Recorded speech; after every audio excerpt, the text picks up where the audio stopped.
Chapter 26. Yi Fan held onto the ancient bronze coffin. His body was like the moon on a still lake. He stood there motionlessly, exuding an otherworldly aura. At this moment, he looked elegant and out of this world, like an immortal who did not eat the food of mortals and could fly away with the wind at any time. However, his inner world was not as calm as his body. The heavenly sound of the great Tao was like an abyss or an ocean, profound and vast. Every word sounded like the sea was collapsing and the abyss was splitting. It was like the chanting of an ancient Buddhist monk, but also like the prayers of a primordial god. It was endless, piercing through the ancient sky and slowly flowed into Yi Fan's heart. His mind was shaken and his thoughts fluctuated. He did not know where he was. In the distance, everyone looked at him motionlessly with puzzled expressions. They did not know what was going on and only felt that he was like an immortal who had not been tainted by a speck of dust. He had an otherworldly temperament. Yi Fan's entire body was frozen there. The heavenly sound was like a bell, distant and vast. It was difficult to understand, and he could not understand its meaning at all. One moment, he felt like he was in the abyss of hell, and the next moment, he felt like he had walked into the pure land of the gods. All kinds of inexplicable feelings floated in his heart, making him alert and confused. This mysterious heavenly sound was not lengthy. On the contrary, it was as if the words were gold. There were only a few hundred words in total, and it had a simple and unadorned feeling of the great Tao being simplified. The heavenly sound rang over and over again.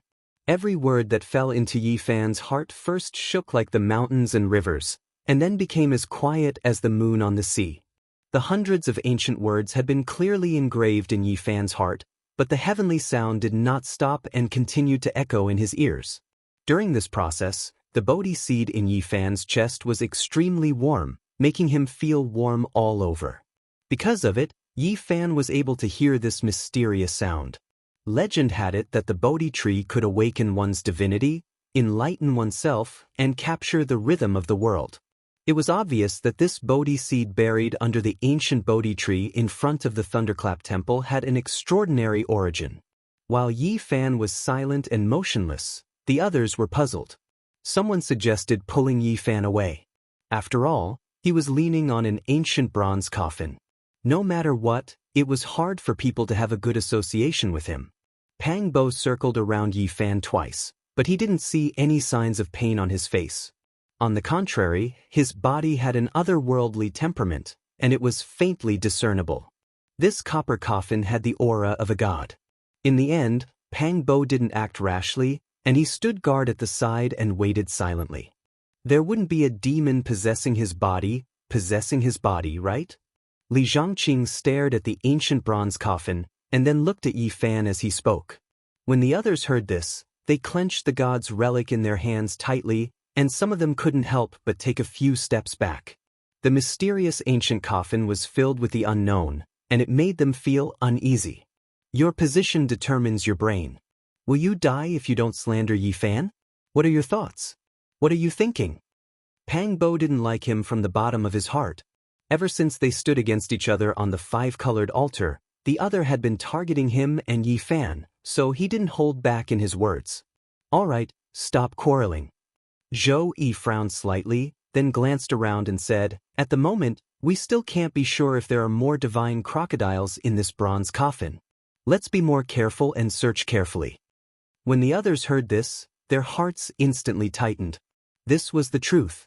Since one divine crocodile had been found, it was hard to guarantee that there wouldn't be a second, third, or even more. This concerned everyone's life and death. 14 people had already lost their lives because of the divine crocodile. This kind of ferocious and terrifying creature made people shudder. The crowd didn't split up too much, and only divided into two groups so that they could look out for each other. They lit up their phones, held the god's relic tightly, and began to search in the darkness.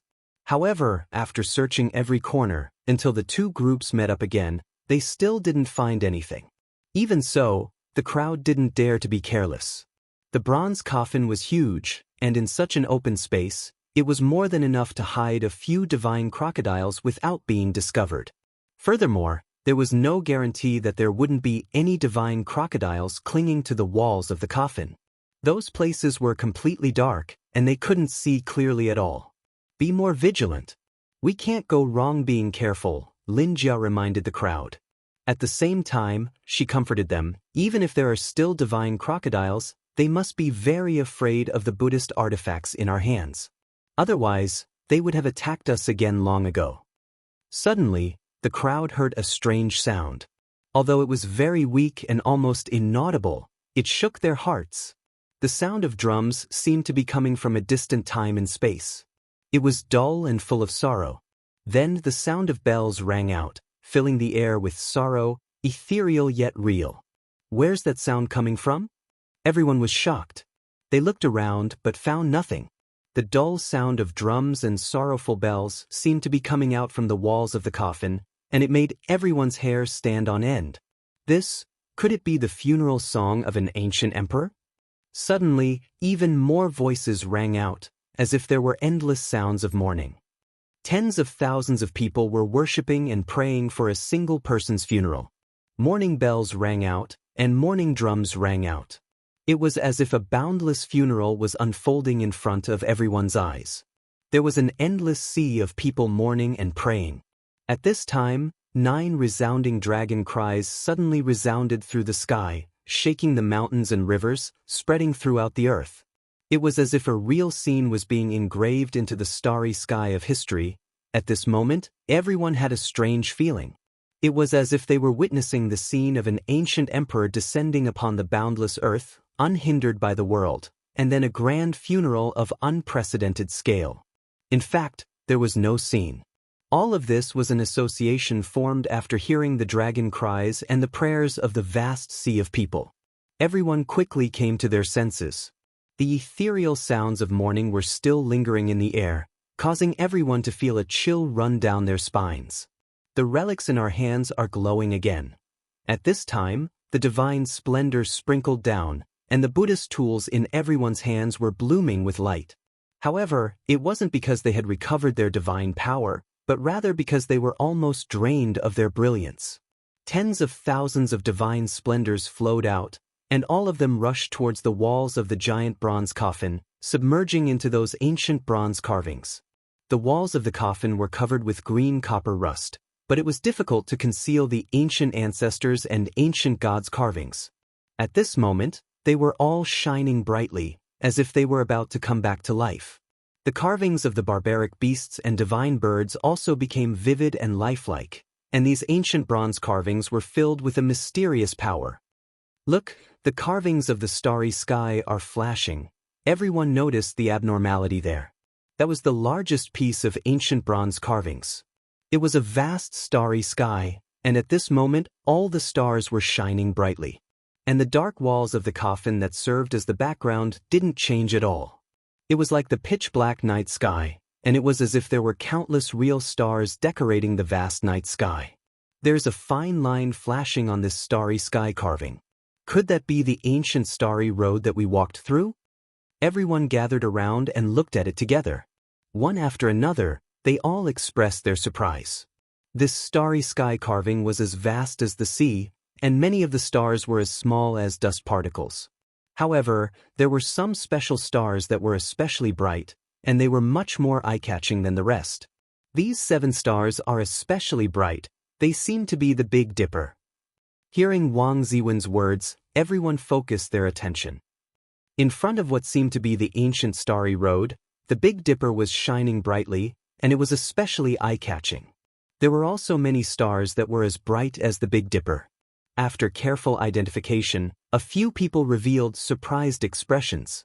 Zhou Yi not only had a scholarly appearance, but he had also read many books. He immediately recognized those especially bright stars, and said, "Those are the ancient constellations of China." In ancient times, China divided the starry sky into several regions, and different star fields had different names. They could use the 3 enclosures, 4 divisions, and 28 mansions to summarize the heavenly cycle star chart.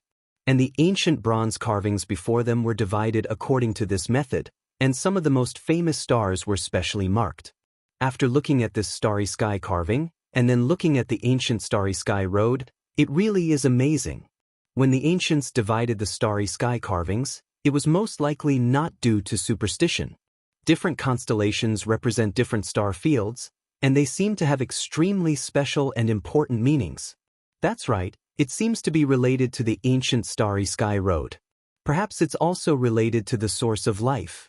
Everyone was shocked, and they were speechless for a long time. Look, the shining line on the starry sky carving is extending. Could it be that it represents the direction we're heading in? Is it the extension and manifestation of the ancient starry sky road? This thin line is infinitely approaching the Big Dipper. Everyone was stunned. They were originally on Earth's Mount Tai, but only a short time had passed, and they were already approaching the Big Dipper. This was like a dream, and it was extremely unreal. With the current technology of mankind, even flying for millions of years would not be able to reach the vicinity of the Big Dipper. It was simply too far away. Everyone was dumbfounded, and their hearts were extremely shaken. There's an even brighter star in front of the Big Dipper, the North Star. Could our destination be a planet in that star field? One has to know that the North Star had a special meaning in ancient times. Someone made this guess because the North Star was indeed very resplendent on the starry sky carving. It was one of the most dazzling stars. It's hard to say. Perhaps we'll be heading to an even more distant star field. At this time, someone cried out in alarm. That shining line is no longer extending. It's fixed there. That's the star field where the Big Dipper is. At the same time, everyone felt the bronze coffin shake violently, as if the heaven and earth were shaking. We seem to have reached the end. Could it be that we've really arrived at the destination of the gods? Could it be the legendary immortal world? Perhaps it's an extremely glorious technological civilization. If there really are immortals and Buddhas, perhaps we'll see legendary characters. Following the ancient starry sky road created by the gods, just what kind of world will it be at the end? Everyone was extremely nervous, but at the same time, they were filled with anticipation. They didn't want to stay in the bronze coffin any longer. Chapter 27. In the vast universe, many scientists speculated that Earth might be the only source of life. In the past few decades, humans had carried out countless speculations and launched many space probes in search of extraterrestrial life. However, the deep starry sky and the unfathomable universe were like a desolate graveyard. It was a place of eternal coldness and darkness. No signs of life could be detected. The universe was just too vast. There was no end to it. With the current level of technology, even if the space probes launched by humans could break free from the gravitational pull of the galaxy and travel for millions or even tens of millions of years, it would still be difficult for them to reach the other side of the starry sky. Perhaps, the history of the exploration of the starry sky could be rewritten today. Some humans had come to the other side of the starry sky, crossing dozens or hundreds of light years and experiencing the extreme journey of human beings. However, none of this could be known by the humans on Earth. No one would believe it, and no one would cheer or celebrate. The 9 huge dragon corpses pulled the bronze coffin to the other side of the starry sky, crossing into the star field where the Big Dipper was located. It was also at this time that Yi Fan woke up. His palm left the green bronze coffin. Hundreds of ancient characters were engraved in his heart. They were difficult to understand and profound, as if they could never be erased. Only at this time did the mysterious divine sound disappear completely. The great Tao was simple. Words were precious like gold. Everything came to an end. It was as if the prosperity had fallen and everything returned to its original state. Yi Fan was lost in thought. He muttered to himself, "The way of the heavens takes away the surpluses and makes up for the deficiencies. Yi Fan, are you all right?" Pang Bo asked with concern. "I'm fine." During this process, the bronze coffin was shaking violently. Everyone felt dizzy. They knew that the 9 dragons pulling the coffin were about to reach the end. At this moment, the desolate bronze carvings on the coffin wall burst out with a divine radiance, forming a hazy light screen. It offset the unimaginable impact, and the coffin finally stabilized. With a final boom, the lid of the bronze coffin deviated from its position and slid to the side. The coffin fell to the ground. Light. I can see the light. It's the familiar world of light. Many people in the bronze coffins couldn't help but scream. The dim and blood-red desolation of the ancient Mars was no longer in front of them. Fresh air blew into his face, and it even carried the smell of the earth and the fragrance of flowers and grass. The smell of nature filled the surroundings, and outside was a bright world full of vitality. Everyone stood up and quickly rushed out of the coffin. What they saw was a magnificent and beautiful scene. At this moment, they were standing on top of a mountain that was neither too tall nor too short, and they could overlook the scenery in front of them. In the distance, there was an undulating chain of beautiful mountain peaks and verdant trees. Near the top of the mountain were grotesquely shaped rocks and vigorous ancient trees. There were also old vines as thick as water buckets coiling around like dragons. There were also green grass and fragrant wildflowers, full of vitality. Compared to the darkness and silence of Mars, this place was undoubtedly a peaceful paradise. This is great. We've finally escaped from the darkness and desolation and come to such a beautiful divine land. Finally, I don't have to be scared anymore. Many people were cheering, and some were even crying tears of joy. After experiencing a series of deaths and tribulations, they had finally come to a lively and natural world. Kissing the sun and telling myself to live well. Even the astute and enchanting Lin Jia was moved to this extent. Pang Bo stood on the mountain peak and shouted into the distance, "I finally see the sun again. Although it's not the same as before, I still want to loudly say that I've obtained a new life." Clang. Suddenly, the bronze coffin behind them let out a metallic sound, and everyone's nerves were immediately affected. They all turned to look. More than half of the 9 huge dragon corpses were hanging at the bottom of the cliff, and the bronze coffin was not far from the cliff. At this moment, the 9 dragon corpses were like a great wall of steel, slowly sliding down the cliff, and the bronze coffin was also slowly sliding forward.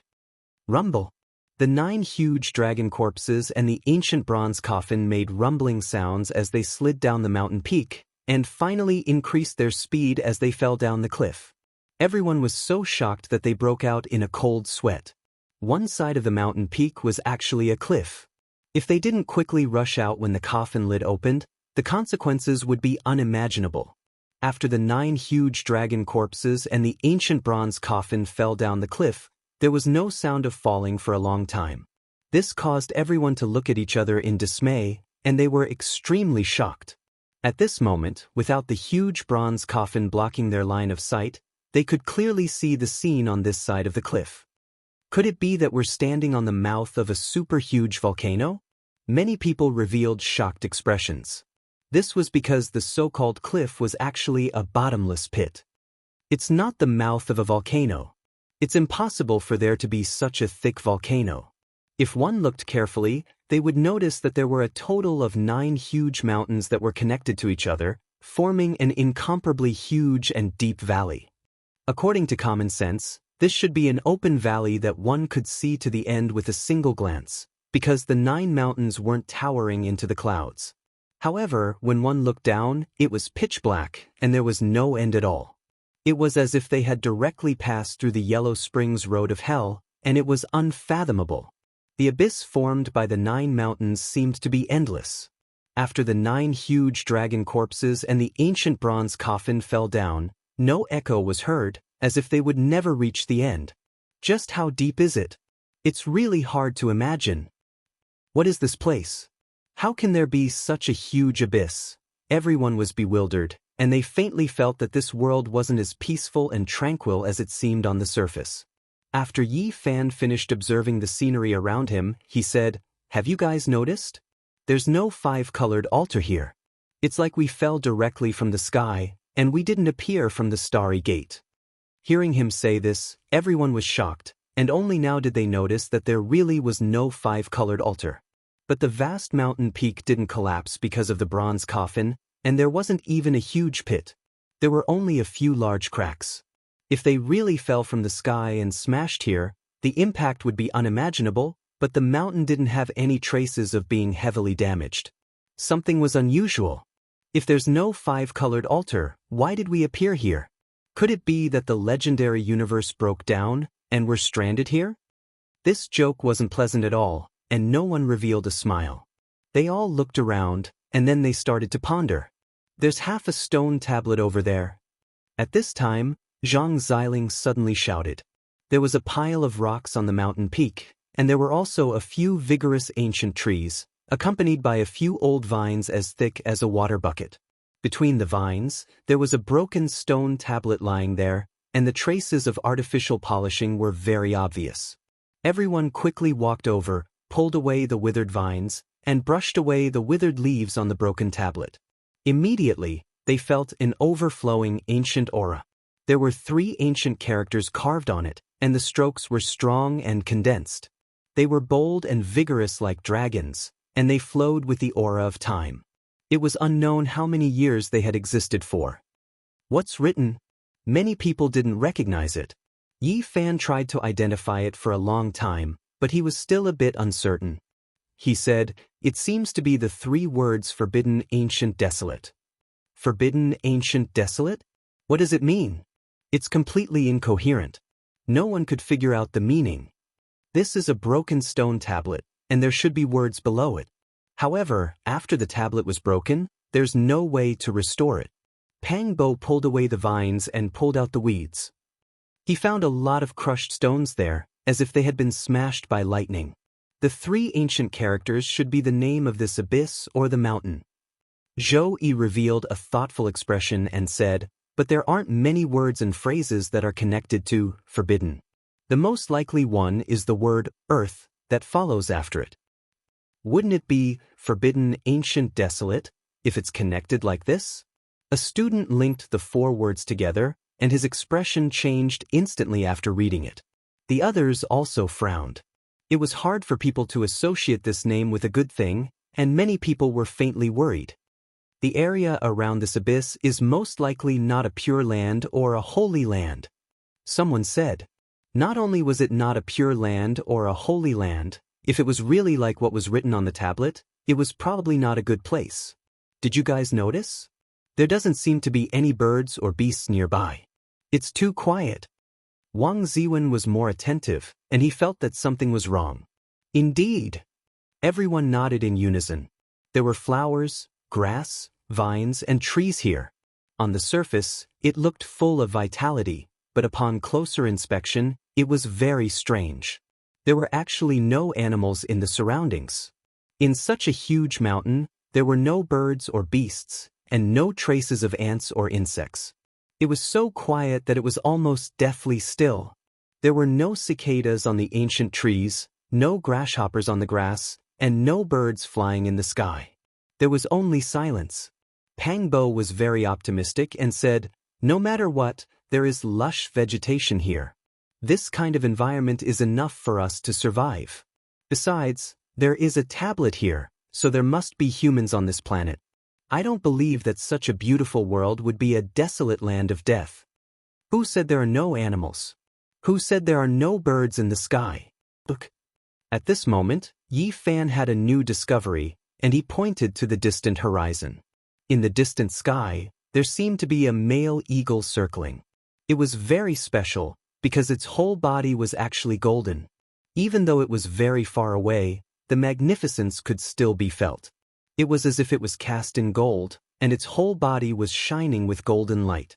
At this moment, the golden eagle flew toward this area for some distance, and it became clearer and clearer.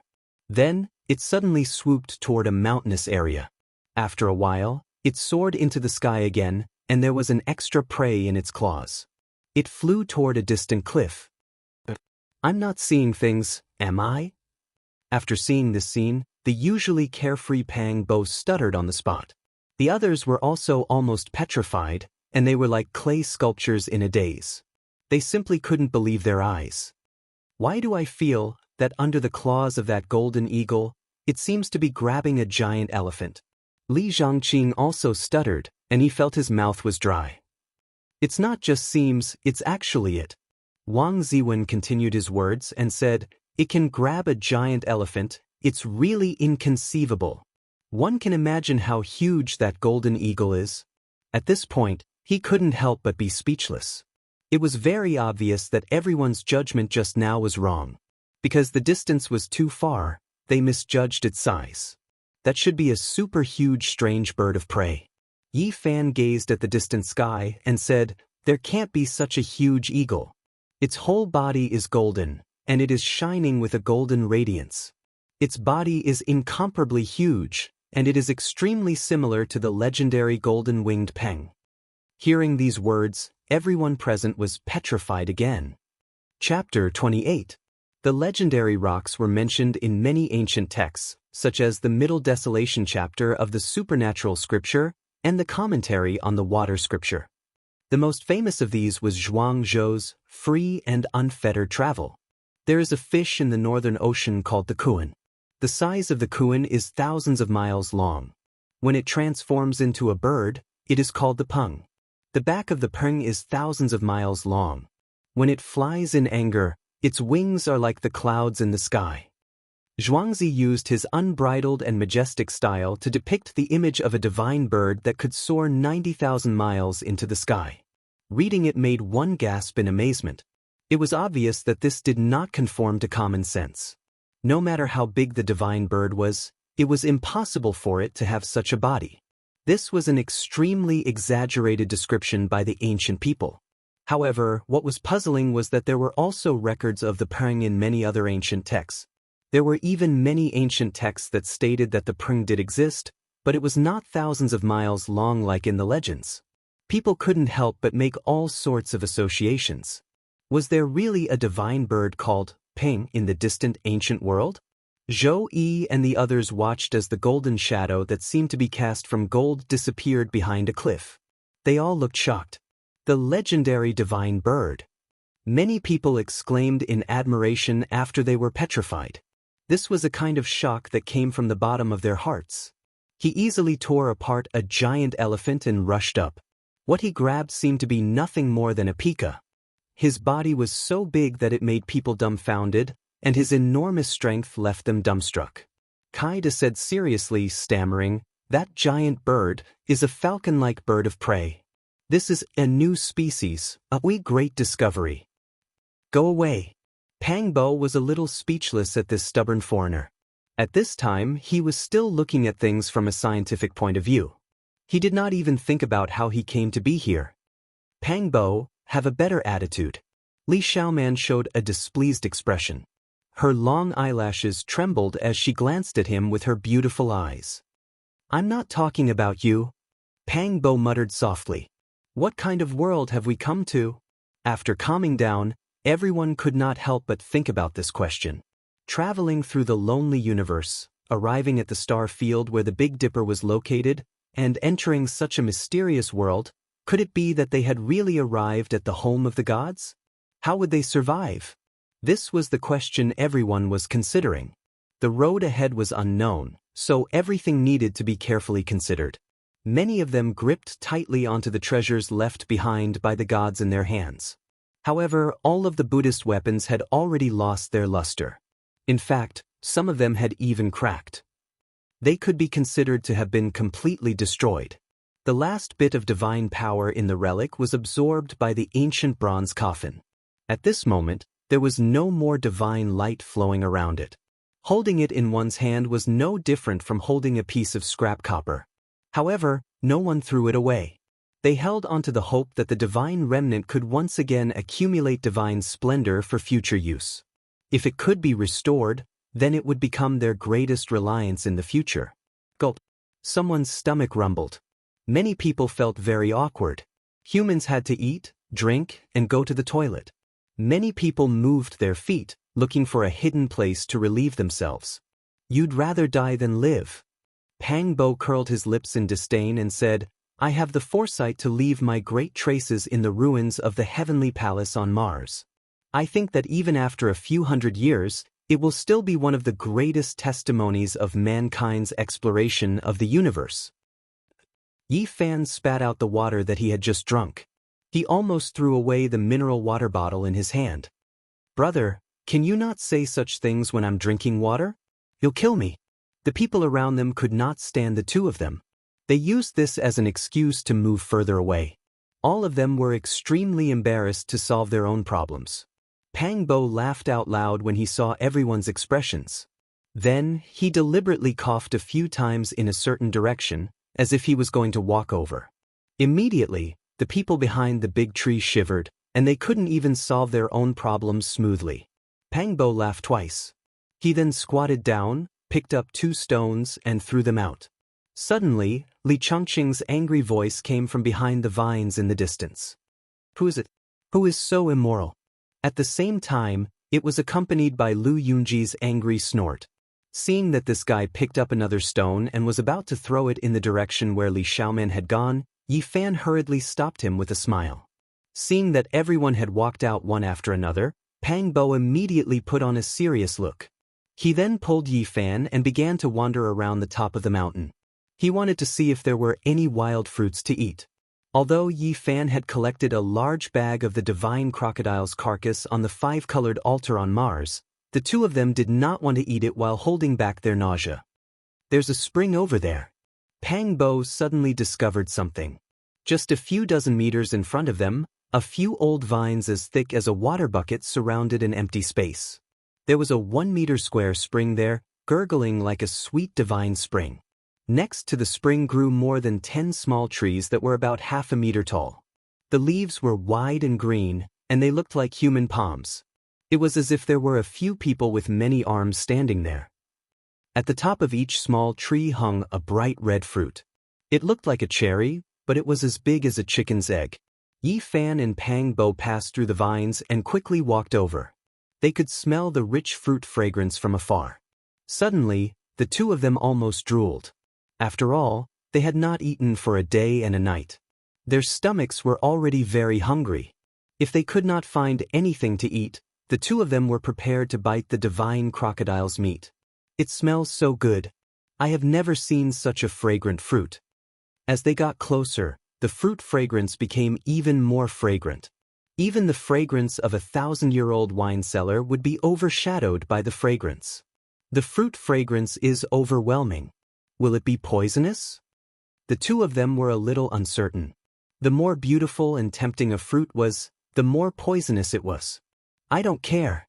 With such a fragrant fruit fragrance, I am willing to try it even if it is poisonous. I don't want to eat those disgusting reptiles that used to crawl in people's brains. Why don't you try it first? You have a strong physique. If it is poisonous, you will definitely be able to withstand it. I think your skin is thick and you are immune to poison. You are the most suitable for testing poison. The 2 of them were very cheerful. Even though they had come to a strange world, they did not frown. Instead, they faced it with an optimistic attitude. Yi Fan plucked a bright red fruit and held it in his hand. It looked very tempting. It was crystal clear and looked like it was carved out of red jade. At this time, Pang Bo also plucked a bright red fruit and said, I can't. This fruit fragrance is too tempting. I can't help it. Let me try it first. Let me try it first. The 2 of them took a bite almost at the same time. The moment the sparkling red skin of the fruit broke open, they immediately felt a fragrant aroma rush into their internal organs and spread around their bodies. Delicious. Pang Bo wanted to swallow his fingers. The juice flowed, bright red, and the aroma lingered. The place was overflowing with fragrance. I have never eaten such delicious fruit. Could it be that I am too hungry? After the 2 of them ate the first fruit, they waited for a while. They only felt that their bodies were a lot more energetic. They did not feel any other discomfort. There is no poison. Then what are we waiting for? Let's continue. The 2 of them sat beside the 1-meter square spring and began to wolf down the fruit. The juice splashed everywhere. When they were hungry to a certain extent, they wanted to swallow their own tongues, let alone such a delicious fruit. However, each of them only ate 4 before stopping. Yi Fan said, Bring a few for Yi and Zhang Xiling. It's only right. They must also be starving. These small trees that were more than half a meter tall were verdant and extremely extraordinary, but each tree only had 1 fruit at the top. There were a total of 13 jade-like small trees growing around the spring, and at this moment, there were only 5 bright red and sparkling fruits left.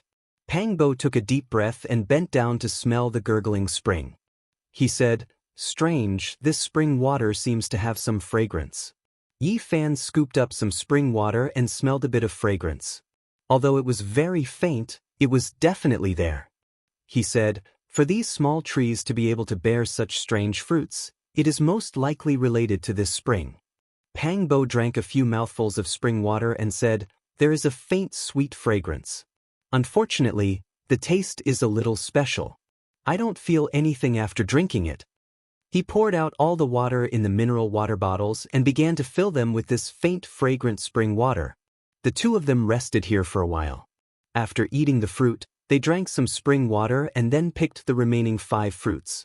As they walked back, Pang Bo said in a low voice, "Do you feel that after eating the fruit, my fatigue seems to be swept away? I feel full of energy now." Yi Fan was also puzzled. He immediately nodded and said, "This red fruit seems to be really unusual."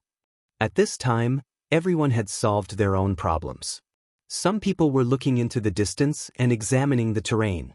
Some people gathered together to discuss where to go. When Yi Fan and Pang Bo walked over, there was a burst of fragrant fruit fragrance. It immediately attracted everyone's attention. Many people involuntarily swallowed their saliva. Many people had long since felt hungry. Eat quickly. Pang Bo stuffed 2 bright red fruits into Louis's hands. They shone brightly under the sunlight. Li Chongqing was standing not far away. Smelling this tempting fruit fragrance, he couldn't help but say, "Pang Bo, where did you guys find these fruits? Quickly share them with everyone. We are all starving." As he spoke, he walked forward, not treating himself as an outsider at all. He seemed to have forgotten that he had maliciously targeted Yi Fan not long ago and almost killed him.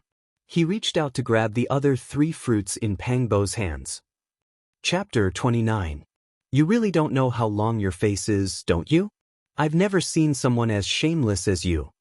Pang Bo pushed his palm away, glanced at him, and put away the 3 fragrant fruits. "How can you speak like that?" Li Zhongqing felt a little embarrassed and said with a sunken face, "We are classmates. We came to a strange world together, so we should help each other. Now everyone is very hungry, so if we find something to eat, we should share it with everyone. Don't tell me you want to eat alone." "Pa, you still have the nerve to say such things?" Pang Bo sneered. "Who was the one who secretly ate chocolate in the bronze coffin?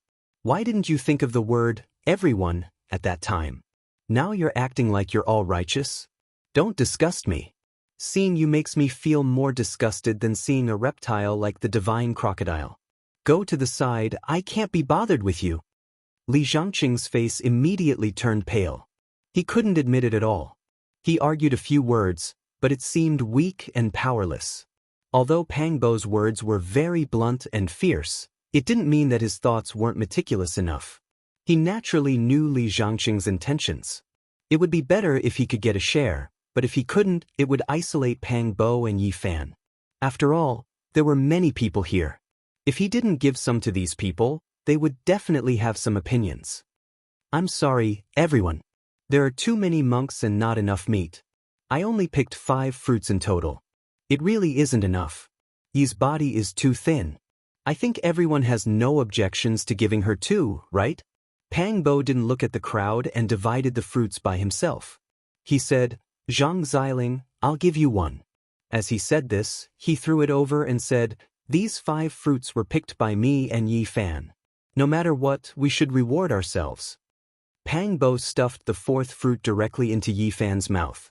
As for the 5th shiny fruit, he bit off most of its flesh. 5 fruits were divided just like that. Louis was a little ill at ease and said, "I can only eat half of it. Let's share it with everyone." She wanted to return the red agate-like fruit, but Yi Fan pushed it back and said, "Don't worry.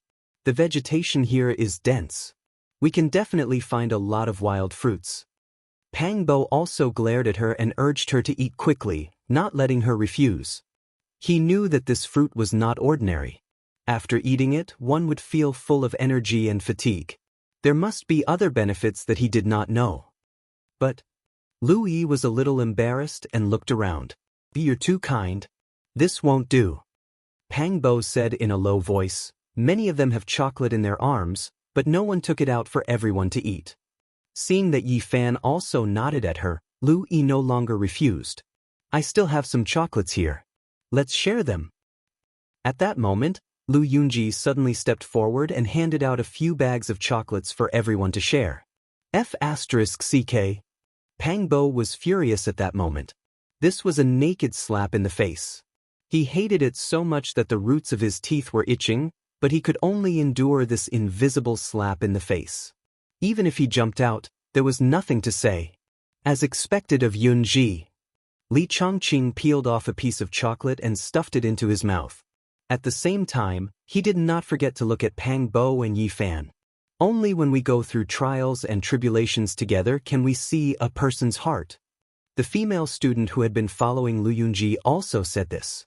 This made Pang Bo's face even more embarrassed. He scolded in a low voice. Why didn't he take it out earlier? Now that the mountain is full of plants, we can definitely find wild fruits. Chocolate is not of much use anymore. Only now did he take it out as a gesture. F***CK him. A long journey tests a horse's stamina, and time reveals a person's heart. In the future, when we go to the outside world, Yunji will follow you. Li Chongqing deliberately made such an expression, then sighed and said, AI. He did not forget to glance at Pang Bo and Yi Fan a few times. Pang Bo was so angry that he wanted to drag Lu Yunji over and give him a good beating. However, under the watchful eyes of the crowd, he could only endure it. Everyone looked at the shape and terrain of the mountain in the distance and determined a direction. They believed that if they followed this direction, they would be able to leave this mountainous area in the shortest time possible and reach a place with human habitation. Without wasting too much time, everyone went down the mountain and entered the mountain forest. They advanced cautiously, each holding a wooden stick in their hand to guard against attacks from wild beasts. After all, the god's relic was almost useless. However, after walking for half a day, they did not even see a mouse or a bird, let alone a large ferocious beast. It really is a forbidden area. Even birds don't poop here. Li Chongqing muttered to himself. Pang Bo ridiculed, you should be glad. If you encountered a large ferocious beast, you would definitely pray to escape to a place where there is not even a feather. The mountainous area was lush and verdant, and everyone picked a lot of wild fruits, temporarily alleviating the problem of food. However, even when the sky turned dark, they still did not walk out of the mountain forest. The endless mountainous area seemed to have no end, and there would be another mountain after climbing over one mountain. Could it be that we are going in the wrong direction? Could it be that we are heading into the depths of the mountain forest? Someone was suspicious, but in the end, everyone still decided to continue forward. The sky had already turned dark, and everyone had no choice but to stop in the mountain forest. They decided to continue the next day. This was an uneasy night. At midnight, everyone heard a hair-raising roar. The sound was mournful and loud, and it was accompanied by the clanking sound of iron chains, causing everyone to feel a chill from head to toe. In this gloomy mountain forest, it was truly frightening. It was like a ferocious ghost struggling with shackles, and that kind of sound made people's hearts palpitate. It seems like the sound is coming from the abyss of the forbidden ancient land. Many people were trembling with fear as they looked in the direction of the huge abyss formed by the 9 mountains in the distance. Late at night, the shadows of the trees danced, and the ancient forest swayed in the wind like the shadows of ghosts. The roar became even louder, and it caused the entire mountain to tremble slightly. The trees in the vicinity also shook unceasingly, and many leaves rustled and fell. An eerie chill spread out from the abyss of the ancient desolate forbidden grounds, causing everyone to be overwhelmed with shock. One must know that they were already very far away from that place, yet they could still feel this terrifying aura. It was truly terrifying. Clang, clang, the loud trembling sound traveled especially far in the dark night, as if there was a huge monster hammering on metal, causing the mountain forest to shake along with it. Everyone's expression changed at the same time, and they couldn't help but think of the same thing. The 9 huge dragon corpses and the ancient bronze coffin fell into the abyss. Could it be? This kind of dull and powerful impact was like the sound of someone hammering on the bronze coffin. It made everyone feel a ghastly chill, and all the hair on their bodies stood up. What is that thing? Many people were shocked to the extreme, and at the same time, they were terrified to the extreme. The bronze coffin was mysterious and unfathomable, and even now, no one understood it. What exactly was it that was hammering it? One had to know that the huge coffin had easily absorbed all the divine power from the relics of the gods in everyone's hands. The forbidden ancient land, does it mean that it has existed since the primordial era? The primordial era. That was such a long time ago. Since then, no one has ever set foot here? Clang, clang.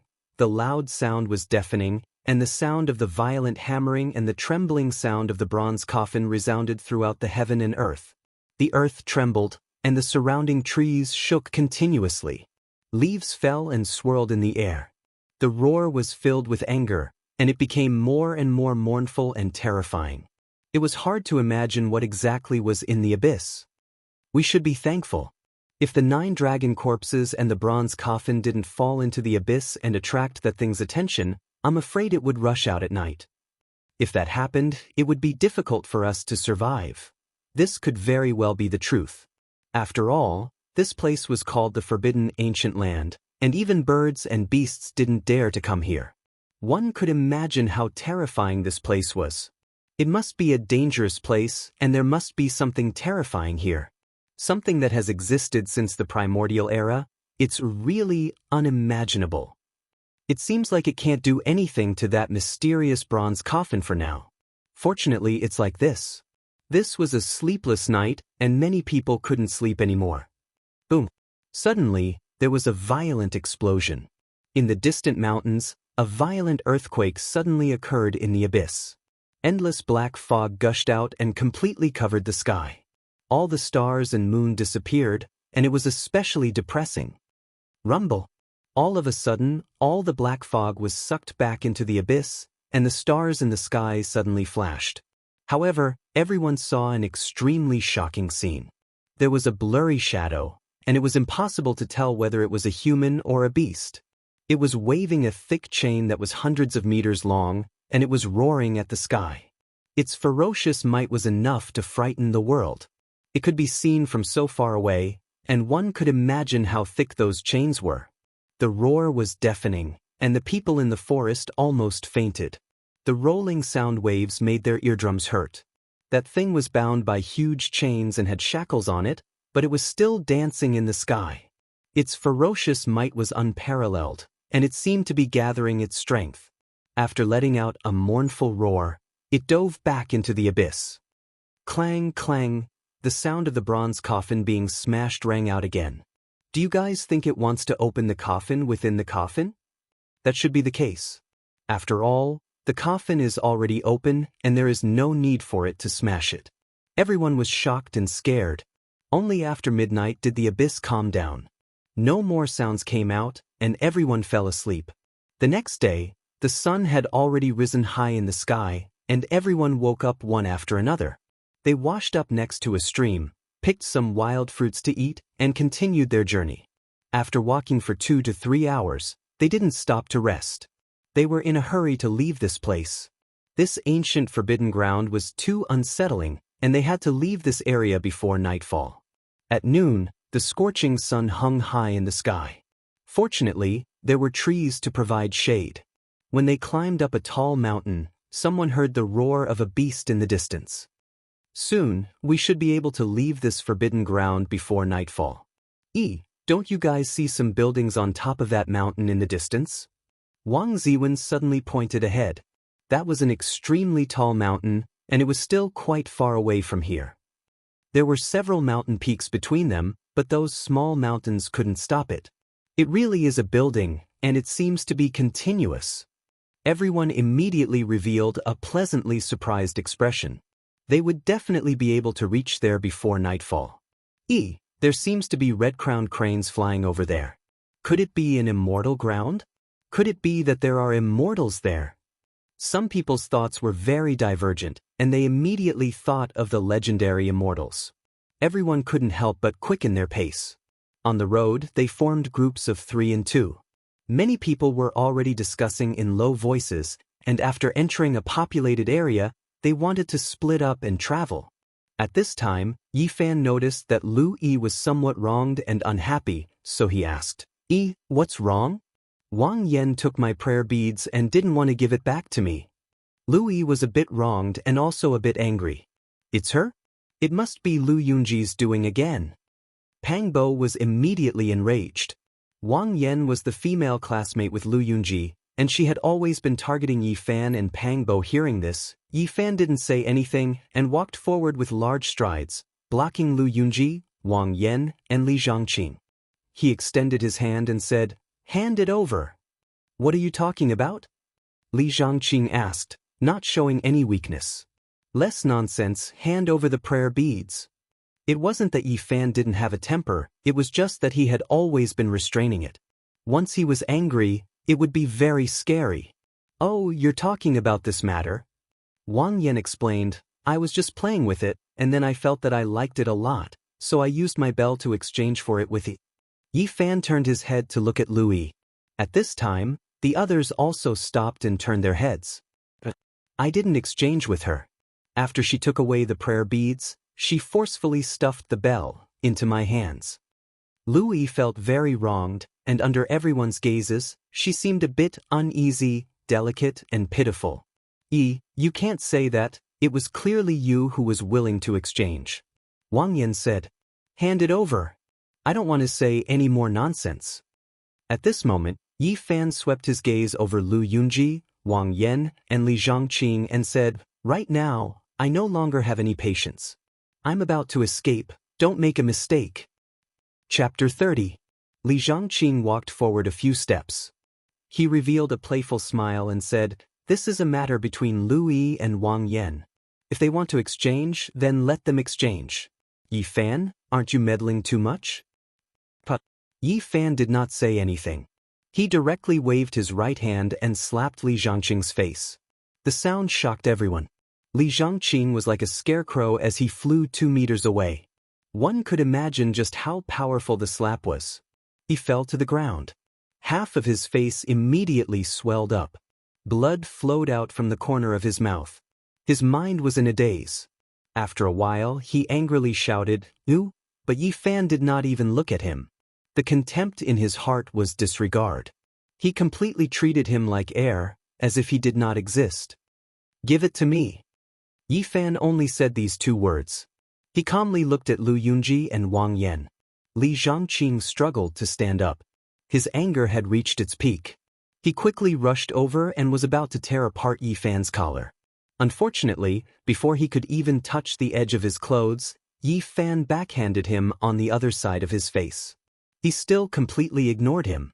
He did not even look at him. He was like a fly being swatted away. It was also a solid slap. The power was strangely great. Li Zhangqing was lying down as he flew out. He crashed into a large tree. He was completely stunned. "Give it to me."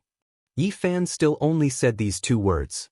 He calmly looked at Wang Yen and Lu Yunji. This time, Wang Yen was completely stunned.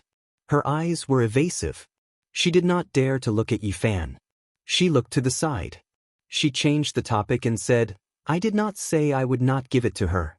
I have always been discussing it with her." Unfortunately, she did not have enough confidence.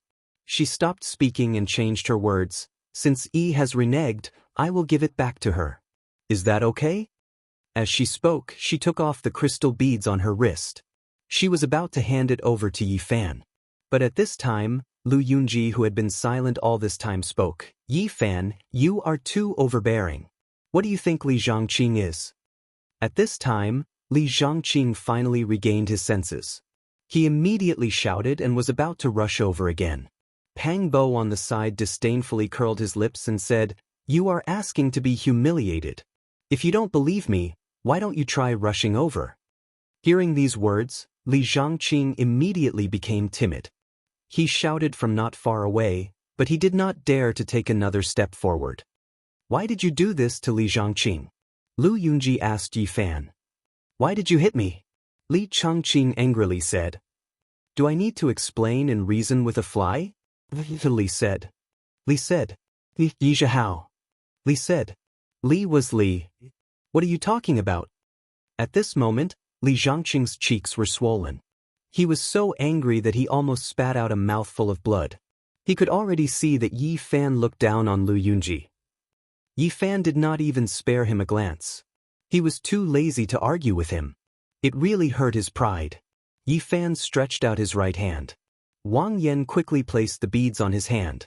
She did not dare to look at him and retreated a few steps.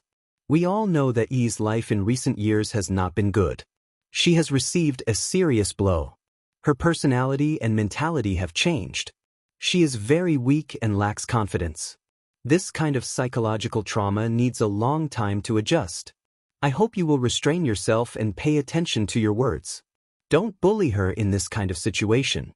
Don't be too shameless. Yi Fan used a very low voice to warn Wang Yan. Hearing him say such heavy words, Wang Yan's face paled. She was ashamed and angry, but she was even more afraid. She retreated a few steps and did not dare to say anything. Yi Fan, you have gone too far. Lu Yunji's face was gloomy. The others watched all of this and did not say anything. Just when everyone thought that Yi Fan was going to turn around and leave, they found that he suddenly waved his fist and heavily punched Lu Yunji's face. In an instant, Lu Yunji's nose and mouth spurted out blood. His face was red as he fell to the ground. He never thought that Yi Fan would also attack him. I did not argue with you, but you always provoke me. Do you really think I have a good temper? Yi Fan lightly swept his eyes over him. His eyes were full of disdain as he turned around and left. Yi Fan. Lu Yunji clenched his teeth. Lying on the ground, he wiped the blood from his nose and mouth and shouted, "Just you wait." Pang Bo heard these words and immediately rushed over. He lifted his leg and kicked, saying, "Who do you want to wait? What do you want? Tell me." Bang bang bang. He continuously kicked Lu Yunji a dozen times, sending him flying far away. In the end, he directly fainted. The others watched all of this from the side. No one said anything to mediate because there were many people who similarly did not like Lu Yunji. In the previous environment, it was fine, but in this new world, there was no need to care about his so-called identity. And even the 2 or 3 people who wanted to speak up for Lu Yunji all chose to remain silent because they knew that once Yi Fan revealed his sharpness, it was best not to provoke him. Everyone saw it. Li Changqing still did not understand the situation. He shouted and shouted at the surrounding people. Other than Pang Bo, no one paid attention to him. At this time, Pang Bo walked over with large strides after kicking Lu Yunji and answered, I saw it all. Bang bang bang. Pang Bo's large foot was like kicking a sandbag. He kicked Li Changqing like a dead pig, causing him to roll out and scream miserably. The crowd did not delay because of this and continued on their way. Wang Yan helped Lu Yunji and Li Changqing up and the 3 of them hung at the back of the group. At this moment, Lu Yunji and Li Changqing clenched their teeth. Just now, they had lost all their face. It was simply too shameful. At the same time, they had a real feeling of wanting to vomit blood. Now it seemed that their previous actions were not taken seriously by Yi Fan at all. He did not take them to heart at all. It was as if he did not care about their actions at all. This kind of nonchalant disdain made them feel as if they were nothing more than a clown. The other party was too lazy to pay attention to them. Only when he was annoyed would he slap them away like a fly. He did not treat them as people of the same level. The biggest blow was none other than this. They were treated as cats and dogs, not even considered as opponents. An hour later, the crowd climbed over another short mountain. They could already clearly see the tall mountain in the distance. At this moment, the roars of the beasts in the surrounding mountains were getting louder and louder. It looked like they were about to leave this desolate, ancient, forbidden area. Let's go forward a bit more and stop to rest for a bit. They had already traveled through the mountains for half a day. Everyone felt very tired. After climbing over another mountain peak, the crowd finally saw birds appear in the surroundings. Very quickly, they entered a lively world. Birds were chirping and beasts were roaring. The plants were flourishing and full of life. It was no longer lifeless. There's a rabbit there. There's also a badger. After seeing the wild animals, many people's saliva almost flowed out. Eating only wild fruits was really too bland. There are words on that stone wall. At this moment, someone discovered a stone wall in front of them. There were a few huge ancient words carved on it. The first 3 ancient words were already seen by everyone. They were desolate, ancient, forbidden area. The 4th word was finally confirmed to be earth. Why are we seeing these 4 words again? Could it be that we did not leave the forbidden area? Wrong, it just proves that we have left. This should be the border of the desolate, ancient, forbidden area. We have finally escaped safely. Let's rest here for a bit. I believe we will see people soon. Among the crowd, 2 or 3 people gathered together and divided into a few small groups. They sat down and began to think about what to do after leaving this place.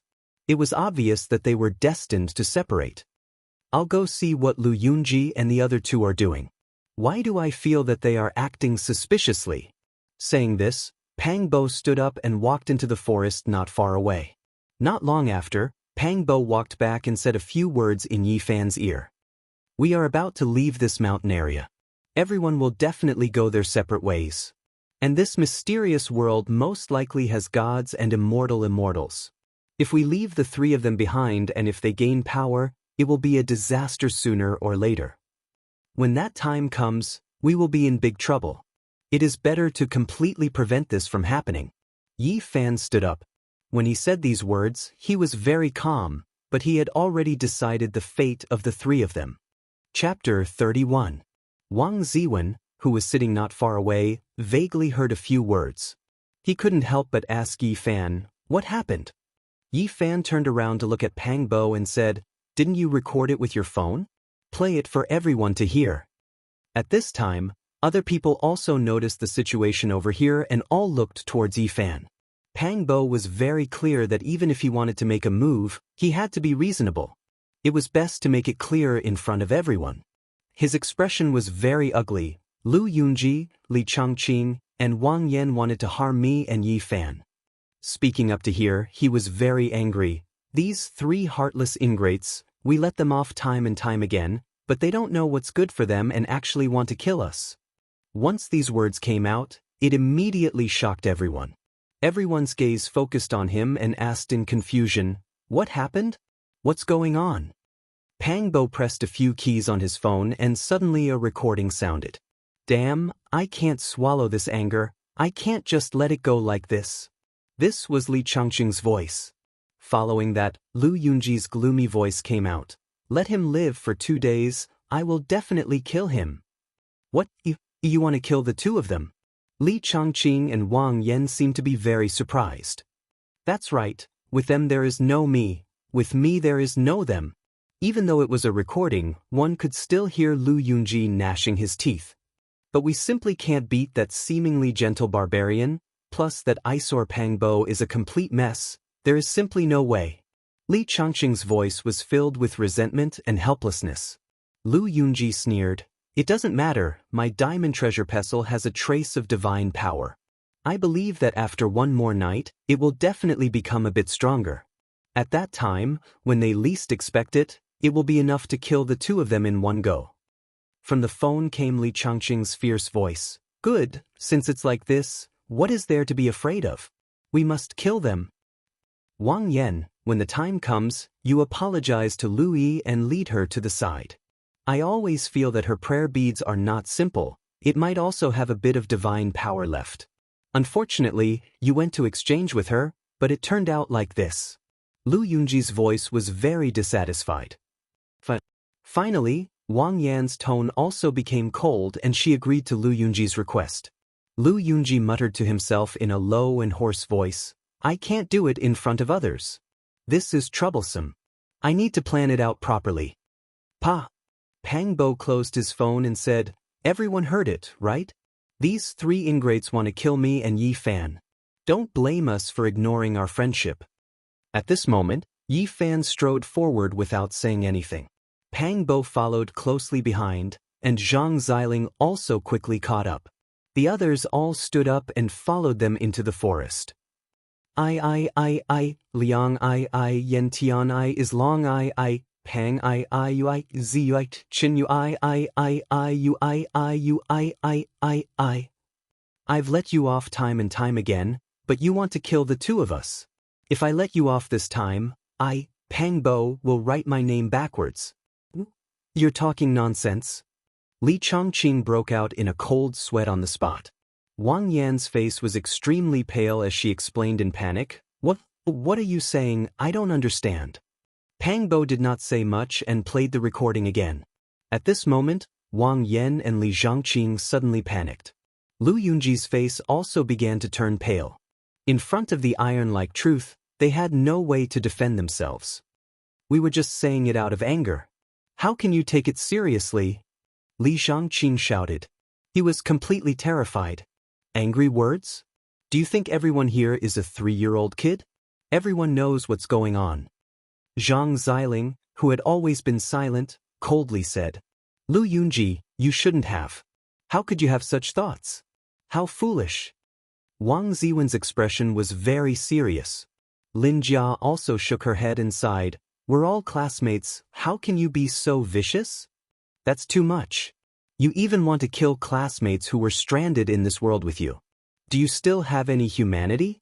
The others also began to speak, all blaming and criticizing the 3 people in front of them. Finally, Zhou Yi frowned and said, Do classmates have to want to kill each other?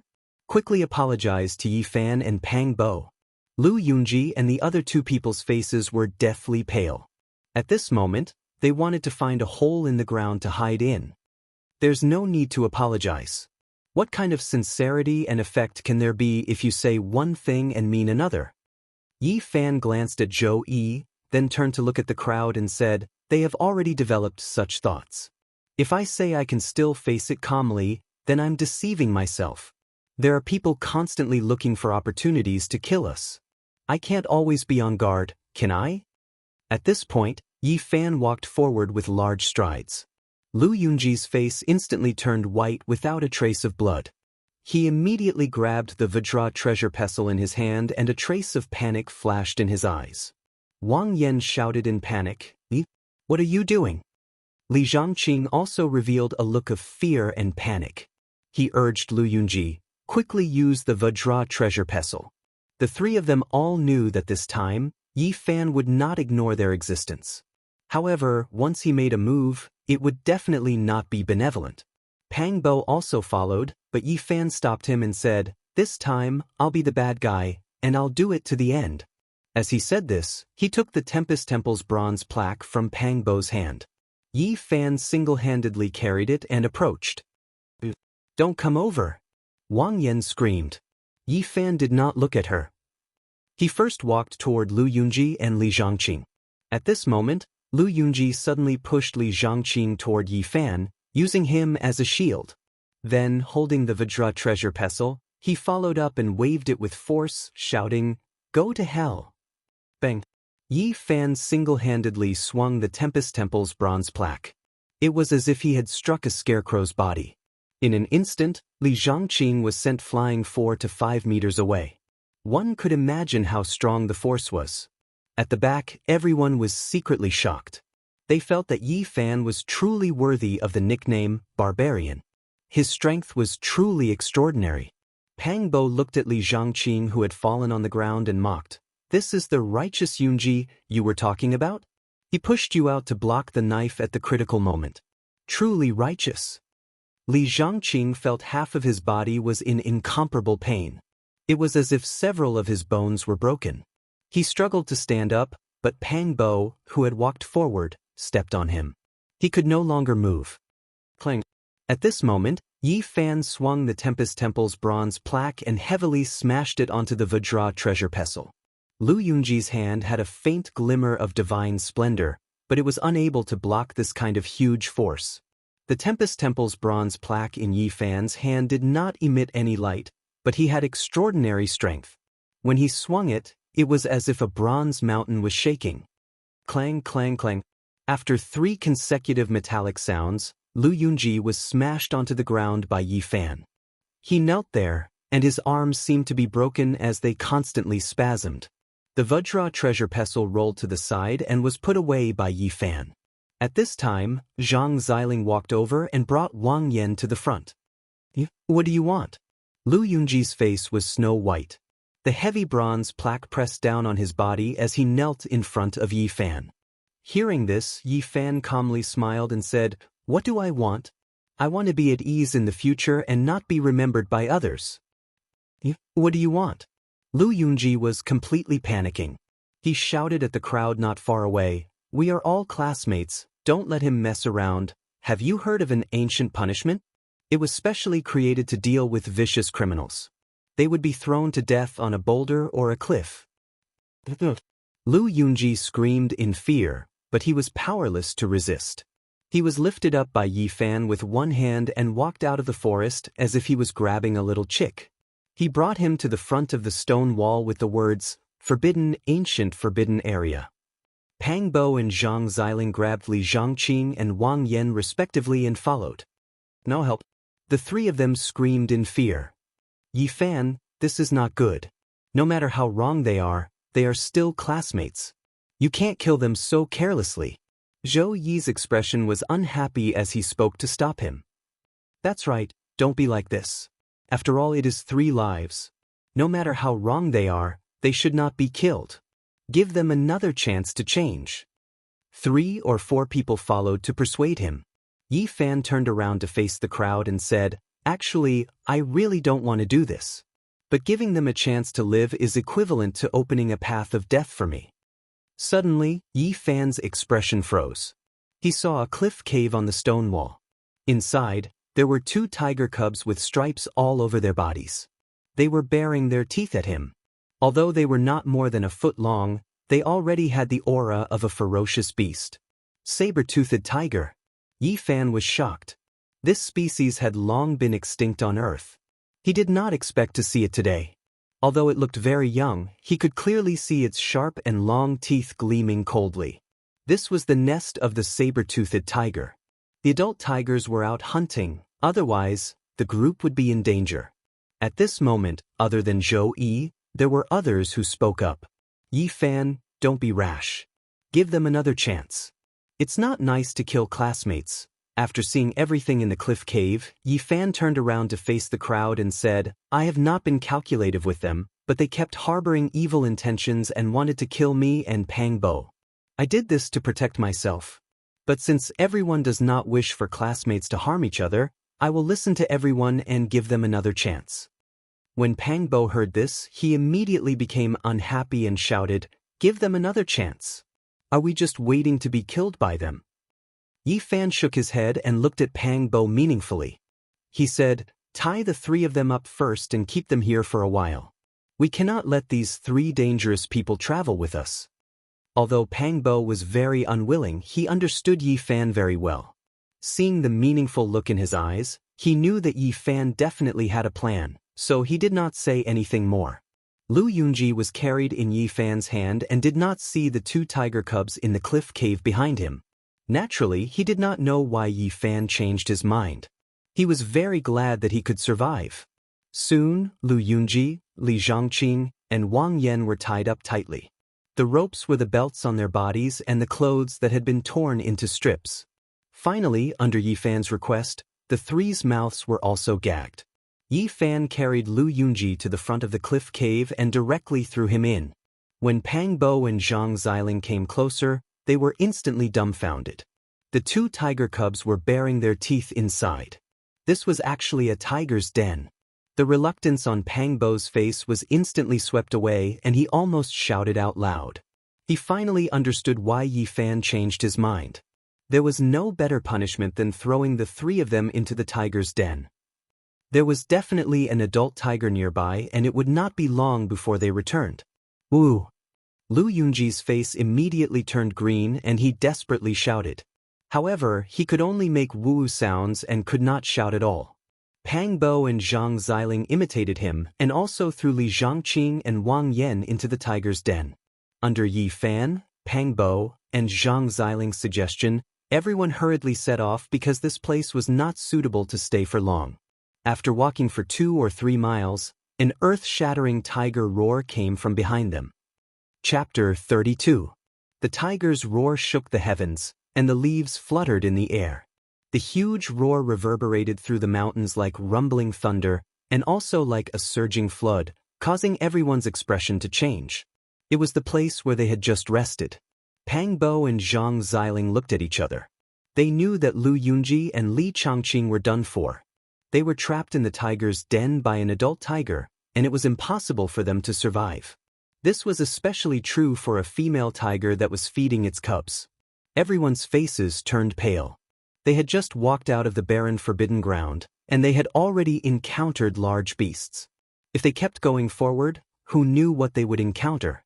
Now that they thought about it, although the dead forbidden ground was scary at night, at least it would not be so dangerous during the day. After avoiding the crocodile ancestor, we went through all kinds of dangers, crossed the lonely universe, and finally came to a world with life. But we lost our lives here. What a pity. Zhou Yi looked at the forest 2 to 3 miles away and said, "The tiger's roar was definitely caused by Lu Yunji, Li Zhangqing, and the others." Thinking of this, everyone felt a chill, and a bloody scene involuntarily appeared in front of their eyes. The fierce tiger tore apart 3 bodies, its sharp claws and white teeth dripping with blood, gnawing on flesh. That kind of terrifying scene made people feel a chill down their spines. Let's go! They could not stay here for long. The tiger was here, and the surroundings were its territory. After running for another 4 to 5 miles, everyone finally let out a sigh of relief. Why is this forest so quiet? Did we go back to the barren forbidden ground again? The ancient trees covered the sky, and the primitive forest was quiet. There were no birds or beasts, and no bees or butterflies. All the animals seemed to have disappeared all of a sudden. The direction was not wrong, but everyone felt something was not right, so they became more cautious. After walking for about 2,000 meters, all kinds of towering ancient trees gradually became sparse. A relatively open area appeared in front of everyone's eyes. It was a very flat and dry mountainous terrain. Stepping on it felt like stepping on solid marble. Not a single blade of grass grew here, only a few huge rocks. Why is there so much darkness in front of us? What is that? It seems to be a huge black lake. This place was littered with huge rocks, blocking everyone's line of sight. Only after passing through a pile of rocks did they see the scenery in front of them clearly. Everyone was shocked. An enormous lake lay in front of them. It was as still as a piece of iron, without the slightest ripple, and the most shocking thing was its color. It was pitch black like ink, black to the point of being terrifying. Now I finally understand that there really are evil waters in this world. No matter how I look at this black lake, it makes me feel uncomfortable. I've never seen such a black lake before. The black lake was lifeless, devoid of any signs of life. Not only that, but the surrounding open mountains had also become a barren land. Not even weeds could grow here. This seemed to be a forbidden zone for life. I think I heard something. A female student's voice was trembling, and her face was pale. At this moment, the others also heard a faint, strange sound. It was very low, as if someone was moaning in pain. Suddenly, there was a cracking sound, as if something hard had broken. There it is. Lu Yi's face was pale, and she pointed at the shore of the black lake. There was a huge rock that was more than 10 meters long lying there. It seemed like something was lying behind the huge rock, and only part of its body was exposed. The thick skin on its body was as hard as black metal, and it had the texture and luster of black gold. What is that thing? Everyone was shocked. Don't worry about it, let's get out of here quickly. A huge black lake, a hard mountain where not even a blade of grass grew. Living in such a place, it was definitely not some kind beast. The cracking sound came again, and that low roar seemed to be even more painful. It seemed to be struggling, and then it actually turned its body to hit the huge rock. The boulder, which was 7 to 8 meters tall and more than 10 meters long, was knocked over in an instant. It rolled into the pitch-black lake water, stirring up a black wave. At this time, everyone finally saw the evil beast clearly. It was less than 3 meters long and less than 1.5 meters tall.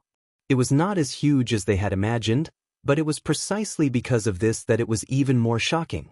A 3-meter-long body could actually knock over a 10 meters long, 7 or 8 meters tall rock into the lake. This kind of huge strength was really shocking. What is this thing? No one had ever seen this kind of beast before.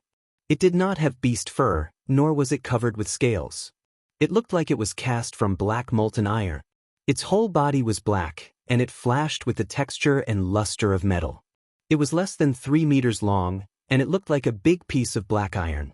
It looked very sturdy, and it had an unparalleled sense of strength. At first glance, it looked like a strong ox, but upon a closer look, it was very different. There were 9 sharp horns on its head, and they were incomparably sharp, and they emitted a dense black light. Moreover, it actually had 5 eyes, and when they opened and closed, a blood light shot out. In its wide mouth, its sharp teeth that were more than half a foot long were exposed like daggers. They shone with a cold light, and it was frightening. It had a bitter and fierce aura. This was a terrifying beast that no one had ever seen before. With a single look, one could tell that it was incomparably fierce. Just looking at it from afar made people's hearts palpitate. "It looks like it's molting." Someone revealed a shocked expression, and said in a low voice. On the back of the black beast, there was a big hole that was slowly opening up, revealing part of the new body inside. It was even darker and glossier, as if it was forged from black gold. "Let's go, while it's molting, we need to quickly leave this place." It was like a cicada shedding its shell. This kind of growth method happening on a vicious beast was really strange, and it seemed very demonic. Fortunately, it was in the midst of transformation. Otherwise, no one dared to imagine the terrible consequences. If they found the fierce tiger that roared like thunder just now, it would probably be as docile as a little kitten in front of this evil beast. It could easily knock a 7 or 8 meter tall, 10 meter long rock into the lake. It was hard to imagine how terrifying this kind of vicious beast was. Everyone was scared but not in danger. They went around the big black lake, and the low and painful roar behind them gradually faded away until it disappeared. Once again, they climbed up a short mountain and looked at the peak in the distance. The buildings there were becoming more and more clear. The scale was very large, and the palaces were continuous. It was like a palace from the heavens had fallen into the human world. "Why do I feel like my body is heating up?" A female student said to another female student beside her with some embarrassment. "I also feel the same." At this time, everyone discovered the abnormality of each other. Their skin was terrifyingly red, as if blood was about to drip out. Everyone felt incomparably hot, as if there was a raging fire burning inside their body. This was not caused by the hot weather, but by the body's condition. Everyone felt more and more pain from their skin and flesh, as if they were being steamed in an oven. "It can't take it, it's so uncomfortable." A female student squatted on the ground in extreme pain and shouted, "It's so painful, my flesh feels like it's going to dry up." She couldn't control herself, and tears flowed down her face. She fell to the ground and kept rolling around. Then, the second and third students couldn't bear it anymore. Their bodies turned red, and traces of blood seeped out from their skin. They fell to the ground and rolled around in pain. "What's going on? What happened?" Everyone realized the seriousness of the matter. At this moment, no one could stand. Almost all of them fell to the ground and let out painful roars. Their flesh felt like it was being peeled off, and their whole body was in pain as if it was being cut by a knife. Finally, someone couldn't bear it anymore. He screamed and rolled around, leaving a trail of blood on the ground. "I don't want to die." Someone shouted in horror. This was a sudden disaster. No one knew why it happened, and they didn't know their own condition at all. They only felt like they were being dismembered slowly. "Let me die. It's so uncomfortable." They struggled, cried, rolled, and shouted. Many people were close to despair. They roared loudly, and the pain made their minds gradually blur. In the end, everyone's body was surrounded by a layer of blood qi, as if there was a blood-colored flame burning. The intense struggle and painful roars made the mountain no longer peaceful. The nearby birds and beasts fled in fright. This was an inhuman torture. It was like being in purgatory, experiencing the most miserable torture in the world. In the end, everyone fainted from the excruciating pain. None of them were able to remain conscious. After an unknown period of time, the mountain gradually calmed down, and the painful roars disappeared. 2 hours later, Yi Fan, who was lying on his back in the weeds, was the first to wake up. The sky was blue, and he was surrounded by the sounds of birds and insects. He quickly sat up. His body was no longer in pain. In fact, he was full of energy and his whole body was comfortable. It was as if he had endless energy. He felt like he could tear a saber-toothed tiger apart alive. However, he soon discovered something strange. The clothes on his body had become too big. They were loose on his body and did not fit him at all. He stretched out his hands from his wide sleeves. The moment he saw them, he, who had always been calm, suddenly cried out in surprise. Were these still his palms? They were several sizes smaller and very smooth. They did not look like the palms of an adult at all. Yi Fan quickly stood up. He felt that everything was so inconceivable. The clothes on his body were loose, like the clothes of an opera singer. However, it was not the clothes that had become bigger. Instead, his body had become smaller. At this moment, his body was like that of an 11 or 12-year-old youth. At this moment, Pang Bo, who was not far away, woke up. He rubbed his sleepy eyes and saw Yi Fan standing not far away. He immediately revealed a surprised expression and said, "Wimpy kid, who are you? Where did you come from? F***CK, why are you wearing Yi Fan's clothes?" At this point, he seemed to feel that something was wrong. He flipped over and sat up, then quickly stood up. Following that, he shouted as if he had seen a ghost. "Why did my clothes become bigger? No, why did my body become smaller?" As he spoke, he looked at Yi Fan in surprise and stammered, "You are Yi Fan?" At this point, he covered his mouth because his voice was becoming more and more like a youth, filled with immaturity. Looking at Pang Bo, who was not far away, Yi Fan was also in a daze. He was completely young and immature. He looked to be 11 or 12 years old, but he could vaguely see the shadow of an adult Pang Bo. "What happened to us?" Pang Bo came to Yi Fan's side and shouted excitedly. He was really stimulated. "I think we might have returned to our youth." Yi Fan was also shocked to the point of not knowing what was going on. He could only make such a judgment. The two of them now looked immature, a world of difference from before. F***CK, how could such a shameful thing happen to us? Pang Bo shouted loudly. He really couldn't understand why such an inconceivable thing had happened. "Hurry up and see how the others are doing." Yi Fan called out to him and they walked up the mountain together. Just now, they had tumbled down the mountain for tens of meters. Fortunately, the terrain here was gentle and there were many trees growing. Otherwise, they would have been in danger. One could imagine how much they had struggled not long ago. Now that they thought about it, that kind of pain was still chilling. When they arrived at the top of the mountain, Yi Fan and Pang Bo were immediately stunned. Pang Bo shouted, "Who are these old men and women who look so lethargic?" Seeing what they saw, the two of them were almost petrified, feeling waves of fear and trepidation. More than 10 bodies were lying on the ground. As far as the eye could see, it was a field of white skulls with wrinkled skin. They were incomparably old. However, these people were all wearing the clothes of familiar people. It wouldn't be an exaggeration to say that they were 70 or 80 years old. They were really old beyond recognition. They can't be Zhou Yi, Wang Ziwen, Lin Jia, Li Xiaoman, and the others, right? In the blink of an eye, beauty had aged. The two of them felt their mouths and tongues go dry as they stood on the mountain top like clay sculptures. Chapter 33. Yi Fan looked at the dozen or so white-haired old men and was speechless for a long time. They were definitely his classmates, but they had all become like this. It was truly frightening. Pang Bo was also dumbfounded. He felt some lingering fear and palpitations.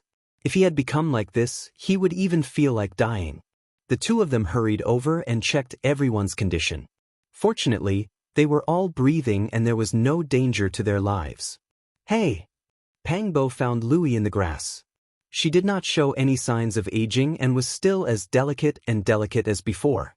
Her eyes were closed and she looked pitiful. This made Yi Fan and Pang Bo overjoyed. They had a good relationship with Louie since they were in school. Now, they were full of sympathy for her and naturally did not want anything bad to happen to her. Yi Fan found Zhang Xiling under an old tree. He looked to be in his 40s. Although he seemed to have lost some time, he was not as old as Zhou Yi and the others. The handsome Xiling has become an uncle. It's better than becoming Uncle Xiling. Yi Fan and Pang Bo whispered to each other. Not long after, Lu Yi woke up. When she saw Yi Fan and Pang Bo, her mouth opened wide in shock. Soon, Zhang Xiling also woke up.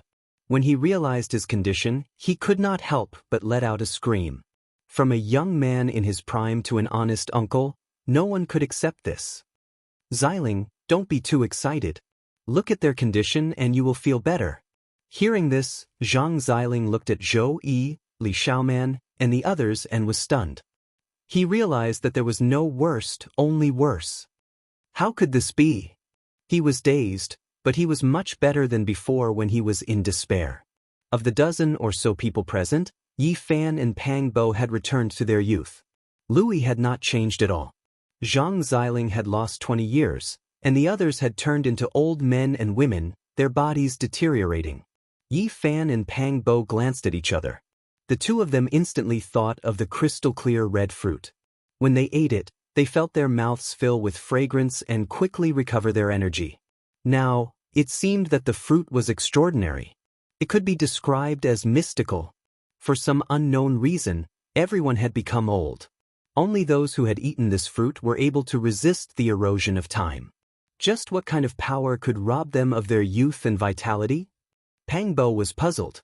I think it's most likely the forbidden ancient land. Yi Fan speculated. Just from the name itself, one could understand its meaning. It was related to the primordial era, or it was a forbidden area that had existed since the primordial era. Even birds, beasts, insects, and ants avoided it, and it was completely silent and lifeless. It was definitely a place of great danger and evil. However, they'd walked out safely without encountering any danger, and it didn't conform to convention. It truly caused the words primordial forbidden area to seem unworthy of its name. Yes, it must be because of the primordial forbidden area. Pang Bo also understood the crux of the matter. Based on their speculation, there was a terrifying power in the primordial forbidden area that robbed everyone of their youth and vitality. But why did it only act up after everyone walked out? They didn't understand. Maybe it's a power similar to a curse. Maybe as long as we enter the primordial forbidden area, no matter if we walk out or not, no matter where we are, once the time for the curse to act up is up, we won't be able to escape. Yi Fan and Pang Bo couldn't help but feel lucky. If they hadn't eaten a few strange fruits, they'd probably be old and feeble by now. After a period of time, everyone woke up one after another. On the mountaintop, shrill screams resounded. The screams made one's hair stand on end. Then, sobs rose and fell. Aging prematurely and having white hair was the most tragic thing in the world.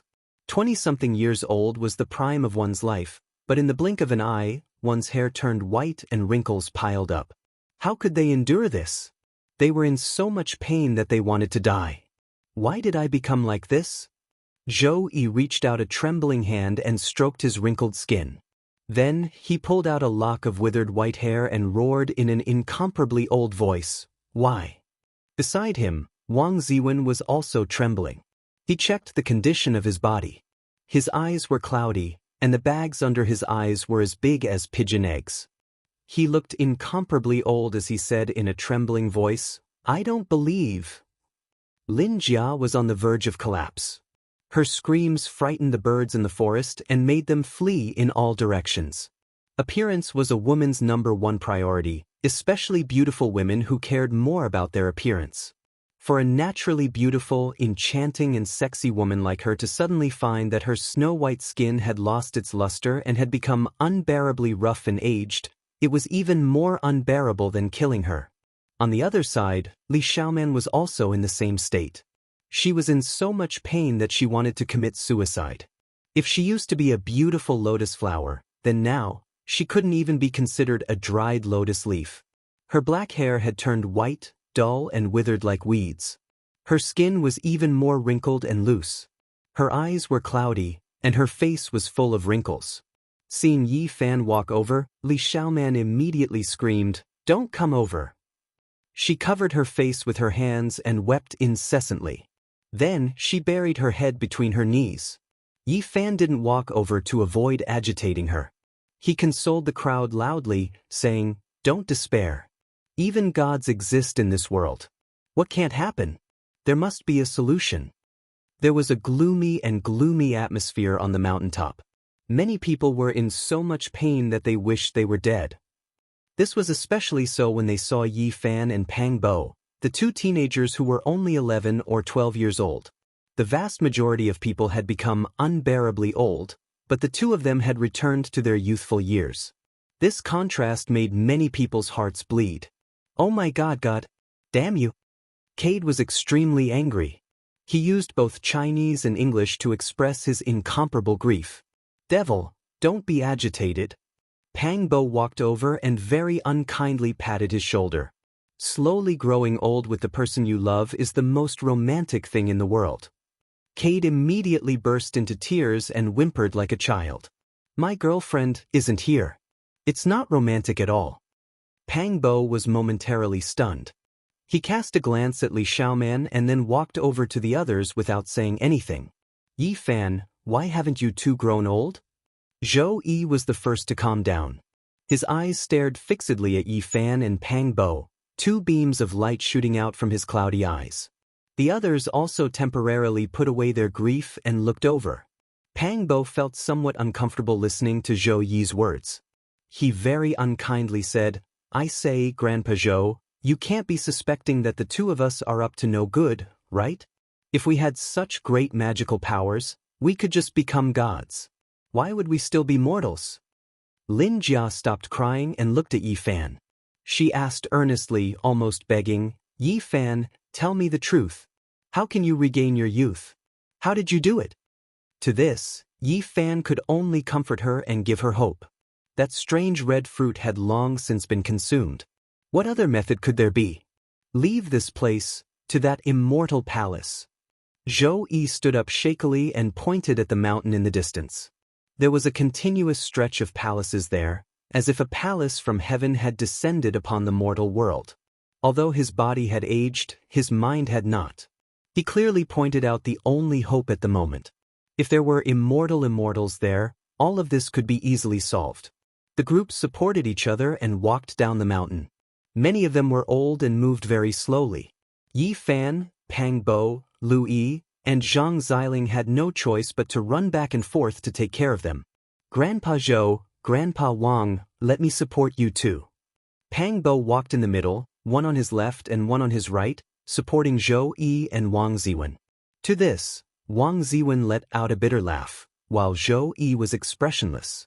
For some reason, Li Xiaoman chose to let Yi Fan support her, but she did not say anything along the way.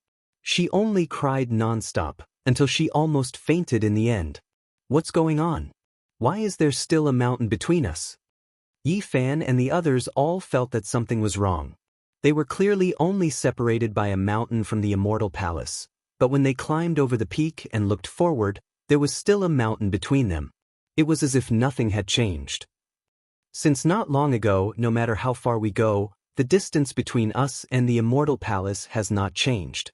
What is going on? They looked into the distance again, moved forward again, and climbed over another mountain. But in the end, it was still the same. At this time, everyone understood that there was no way to get close. It's time to make a choice. Maybe we shouldn't continue in that direction. That place seems to be a labyrinth that we can never reach. Suddenly, a fishy smell assaulted their nostrils.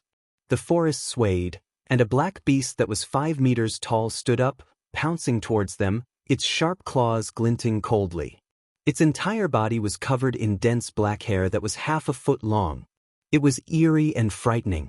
Its body was shaped like an ape, but its head was incomparably strange. It had a beak that was more than a foot long. It looked like a bird demon that had become a spirit. He had never seen this kind of vicious beast before. Most of the people present were immediately terrified, and 2 of them even fell to the ground. If they were caught by such a ferocious giant pouncing towards them, they would definitely be torn apart. "Yi Fan, be careful," Pang Bo shouted.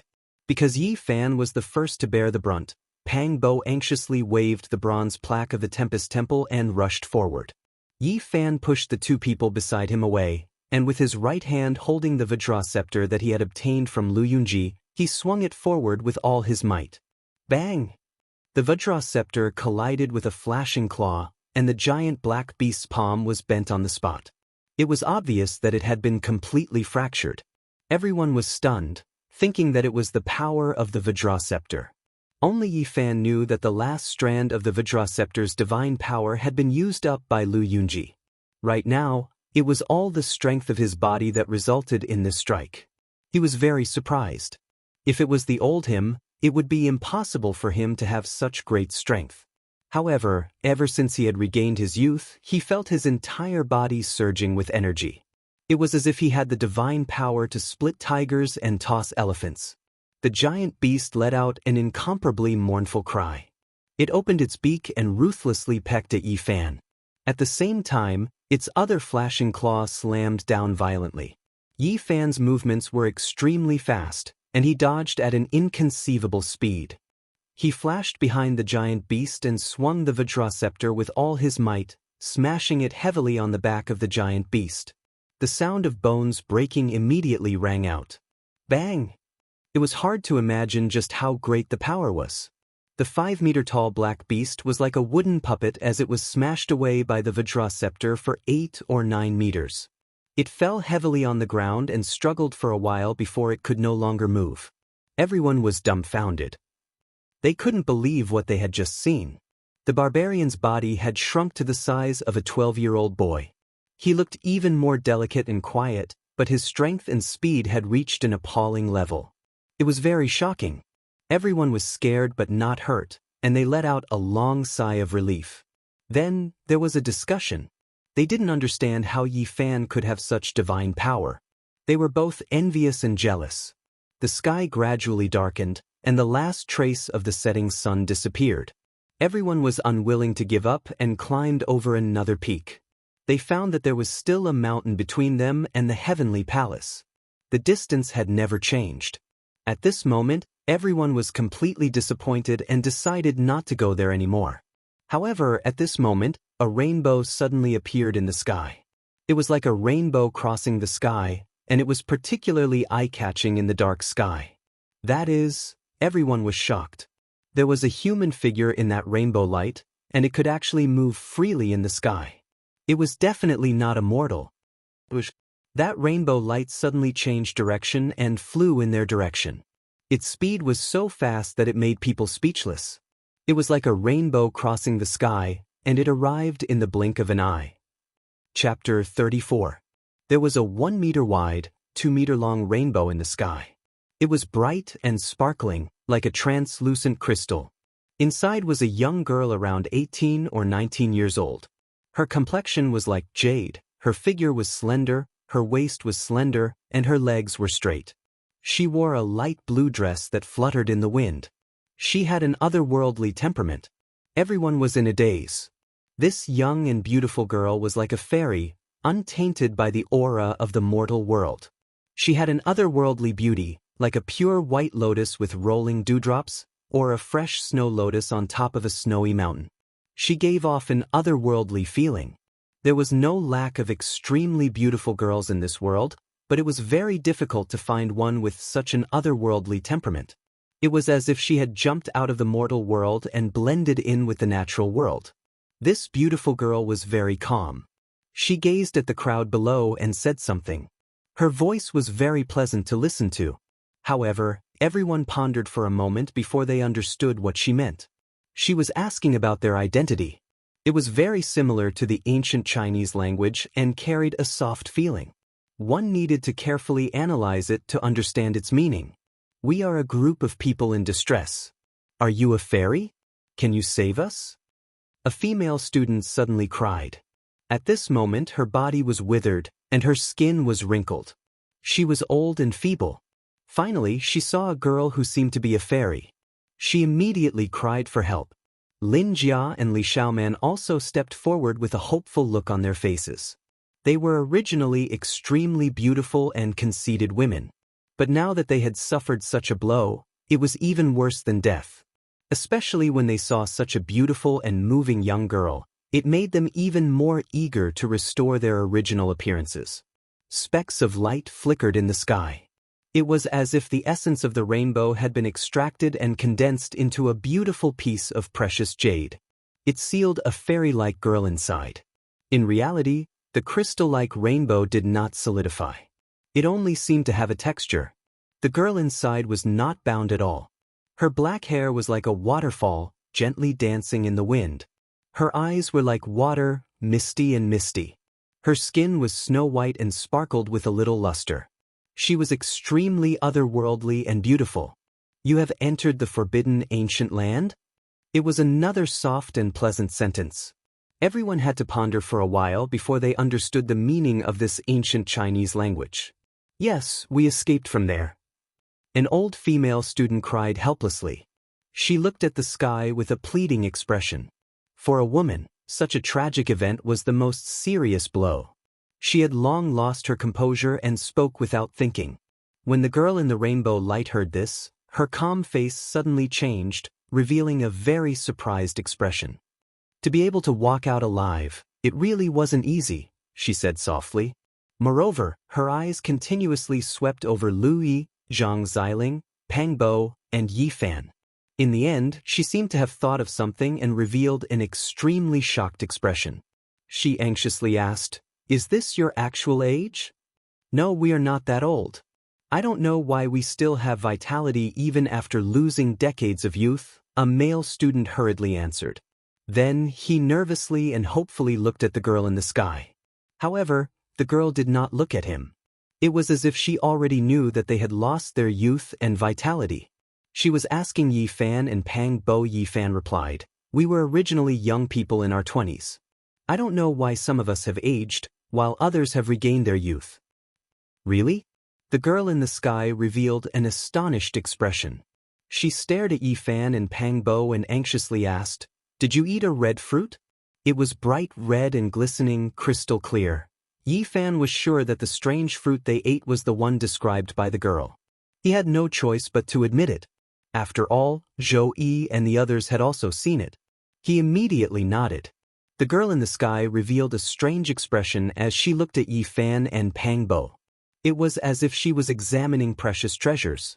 Being stared at by such a pure and beautiful girl made the two of them feel a little uncomfortable. "May I ask, can old people still be saved?" Wang Ziwen found it hard to remain calm in this situation. He really wanted to know if he could regain his youth. "Don't despair. Although it is difficult to recover your appearance, you have also gained a lot from losing your youth. There will be many people fighting over you in the outside world." Seeing the strange expressions on everyone's faces, the girl in the sky continued, "Don't worry. Fighting over you is not a bad thing. In fact, it is a kind of opportunity for you. I just want to recover my appearance." A female student wept. She had aged to this extent. She had simply lost the motivation to continue living. "All right, I will bring you out of this desolate ancient forest." The mysterious girl lightly raised her hand. Instantly, a rainbow light sprinkled down and enveloped everyone in the mountain. She slowly brought them into the sky and brought them to stand side by side with her. This was indeed a mysterious world.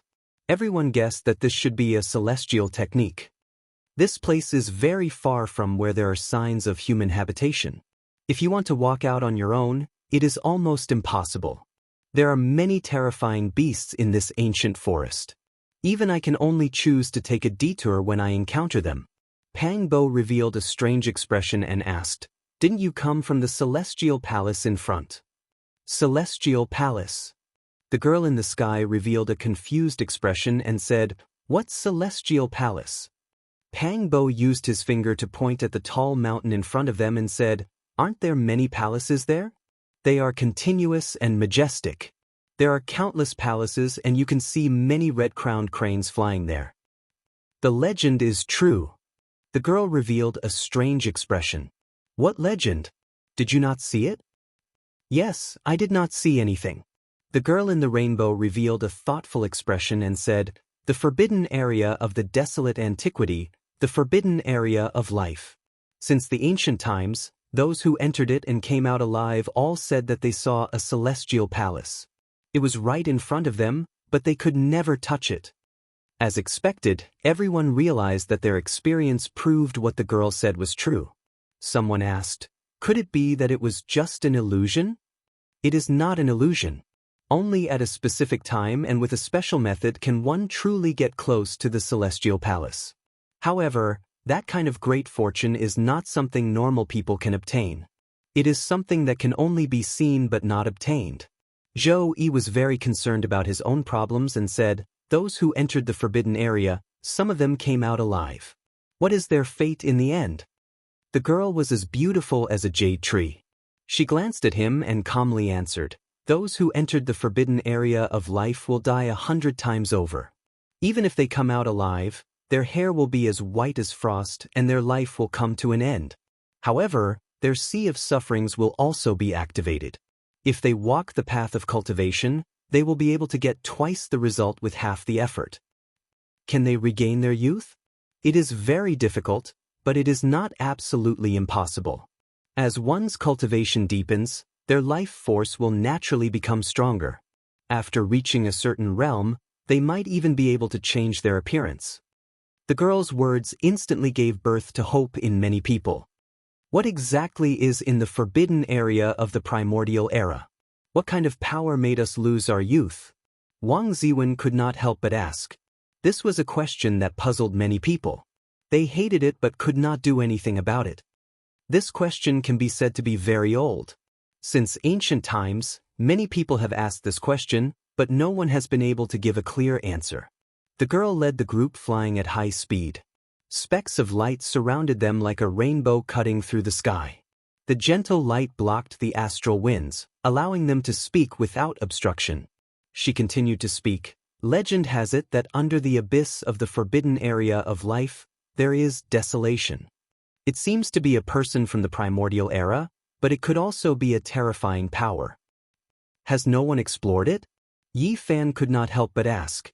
Since the primordial era, countless people have explored it, but without any accidents, almost all of them have died.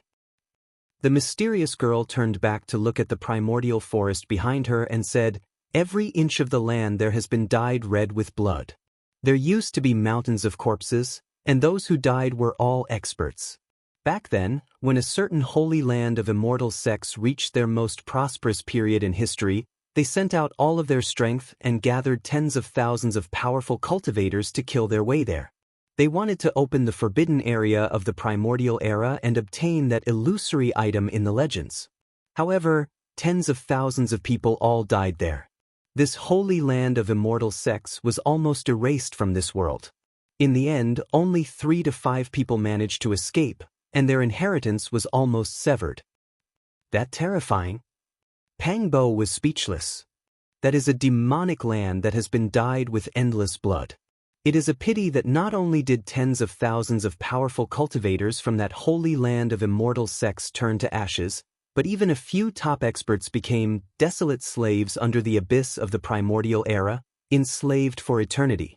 When everyone heard this, they couldn't help but think of the terrifying shadow that was swinging the giant iron chains that were hundreds of meters long. It was most likely the so-called desolate slaves. The multicolored rainbow was extremely fast as lightning. The endless primordial forest below quickly receded, but even so, it still took them a full hour to reach the edge of the forest. By now, the sky was already dark. In the distance, a small town could be seen brightly lit. As soon as they got close, 7 or 8 rainbow lights shot into the sky. They were all different colors, and inside each rainbow stood a silhouette. Wei Wei is back. Did you find anything around the forbidden area of the primordial era? All the nearby grotto heavens have sent their experts here. They seem to be searching for something. I didn't run into them, did I? Since our ancestors sensed the forbidden area of the primordial era, the experts in the grotto heavens naturally couldn't have not sensed it. There were a few elders inside the rainbow lights. They seemed to be the elders of the girl named Wei Wei. These people are... Did they accidentally enter the forbidden area of the primordial era and come out alive? After hearing the affirmative answer from the girl named Vivian, The elders burst into laughter. That's not bad. The sea of bitterness in their bodies has been activated. They are good seedlings for cultivation. They quickly landed in the town and walked into a brightly lit hall. How can they be so young? When they saw Yi Fan and Pang Bo, the elders were shocked and found it hard to believe. Could it be that they ate the legendary fruit? This is impossible. One of the elders was in disbelief. He said in surprise, "The 9 holy mountains form the abyss of the primordial era. Legend has it that there is a holy spring and a strange holy fruit on each holy mountain. There are 9 holy springs and 9 kinds of holy fruits in total. If you get one, you will be reborn. However, how can these mortals get close to that place?" Chapter 35. In the brightly lit hall, the elders' eyes were as sharp as lightning. They glanced around and observed Yi Fan's group in surprise. "Why are you all dressed so strangely? Why do you have such short hair? You are all mortals. Why did you mistakenly enter the desolate forbidden grounds? Why is your language so strange? Where did you come from? With your strength, how did you get so close to the desolate abyss and pick the legendary divine fruit?" The elders were very careful and meticulous. They kept asking questions in an attempt to figure out their origins. They came from the other side of the galaxy, a distance of hundreds of light years. Even if they flew for millions of years, they still wouldn't be able to reach this side. How could they say such things? Yi Fan's group remained silent. "Why aren't you talking?"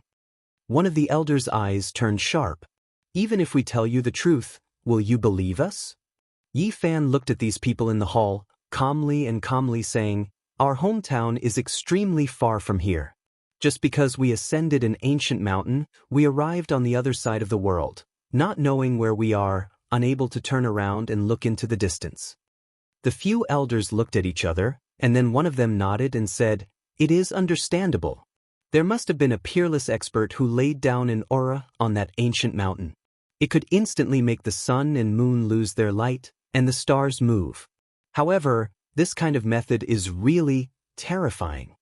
Since the elders didn't ask any more questions, Yi Fan's group didn't mention the coffin pulling by 9 dragons. They also didn't mention that they passed through the lonely universe and arrived at the other side of the galaxy. At this time, the copper lamp, the alms bowl, and the ancient bell in Yi Fan's group's hands caught the elders' attention. One of the elders' expression became serious. He received the copper lamp from Yi Fan's hands and carefully examined it. Only after a long time did he release a long sigh and say, "What a brilliant technique. I suspect that the lamp wick has already developed a spirit, but it is a pity that it is already ruined. There are no meridians to follow inside." Then he carefully inspected the alms bowl, the ancient bell, and the bronze plaque. His face was full of shock and pity as he exclaimed, "These were all good items. How could they all be ruined? All the valuable Dao patterns inside have been destroyed, so it's impossible to pry into this method. How did you get these things?" The few old men seemed to be very distressed. Their faces were full of pity as they constantly sighed. At that moment, Yi Fan did not respond. His words earlier could be said to have been watertight. Even if Zhou Yi and the others were to reveal the truth afterwards, his words would not contradict the truth. However, it was different this time around. However, someone followed his train of thought and gave an answer, saying that these relics of the gods were obtained from the ancient mountain where force was laid. Even when they mysteriously entered the forbidden area of the desolate antiquity, they were not left behind.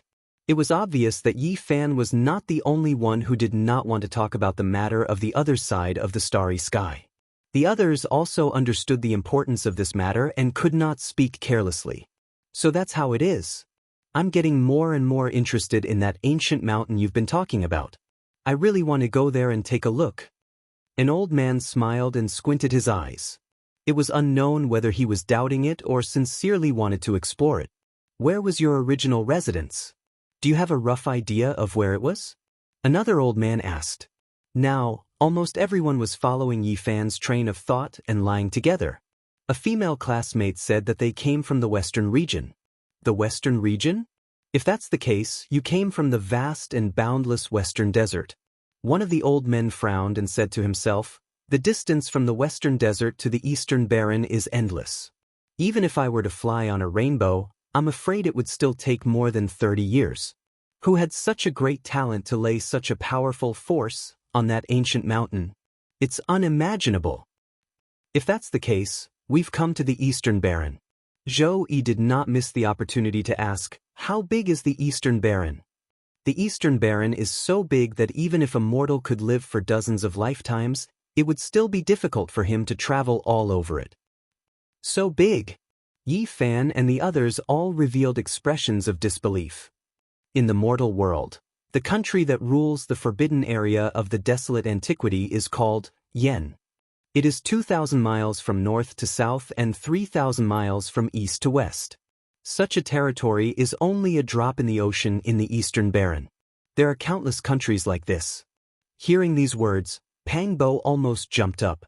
How big was this territory? The land of Un was so vast, but it was nothing in the eastern barren. It was difficult to count all the countries that had the same territory.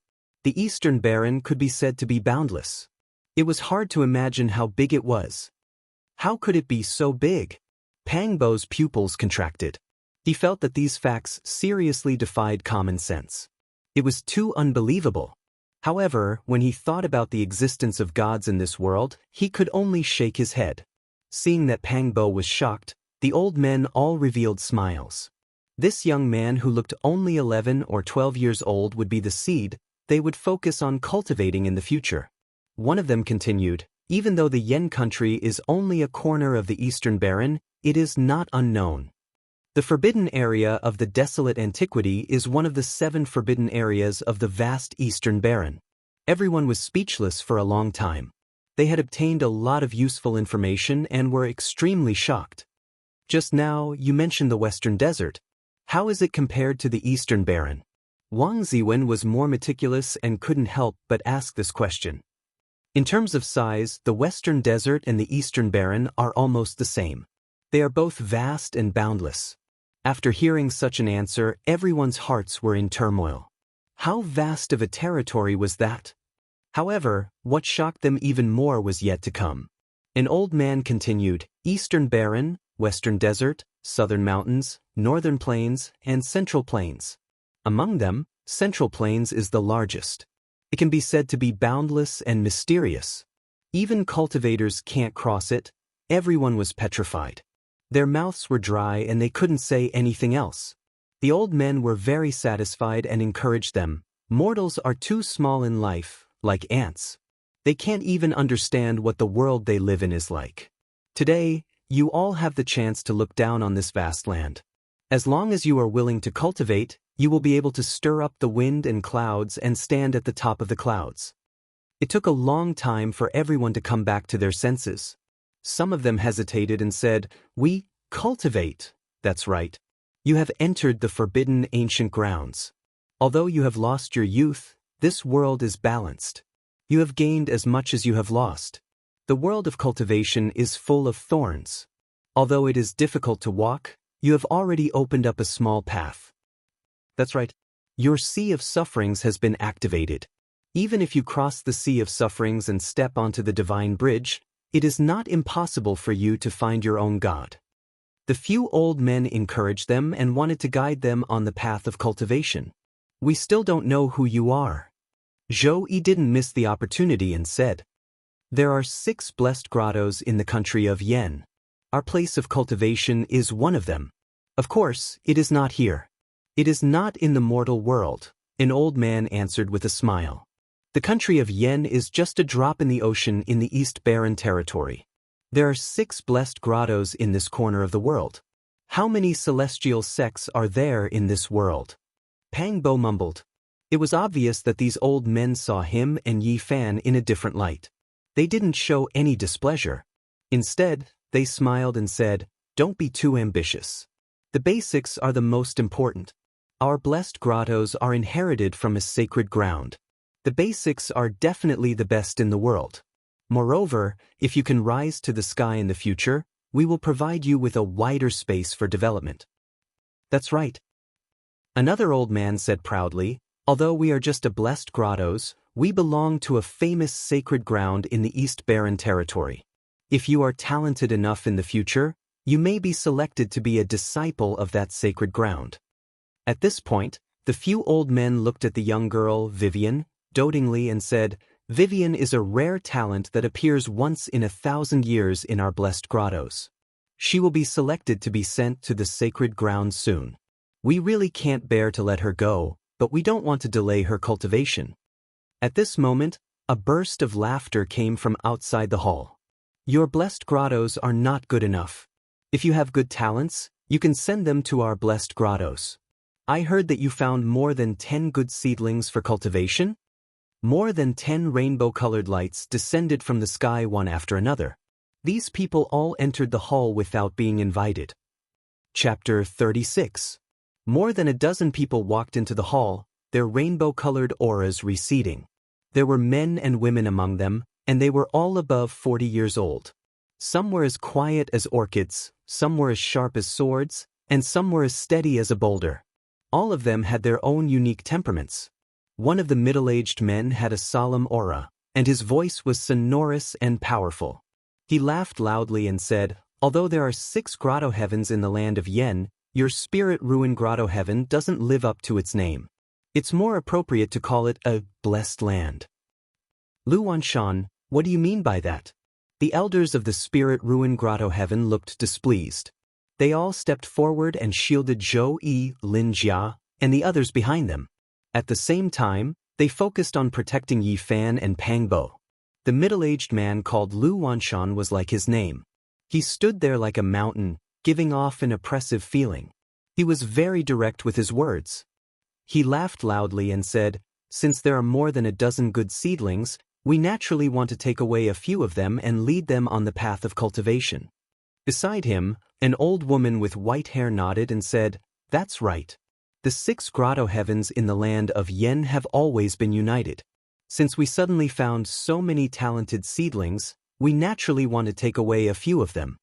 An old man from the spirit ruin grotto heaven frowned and said, "Senior Sister Li Ying, you can't say that.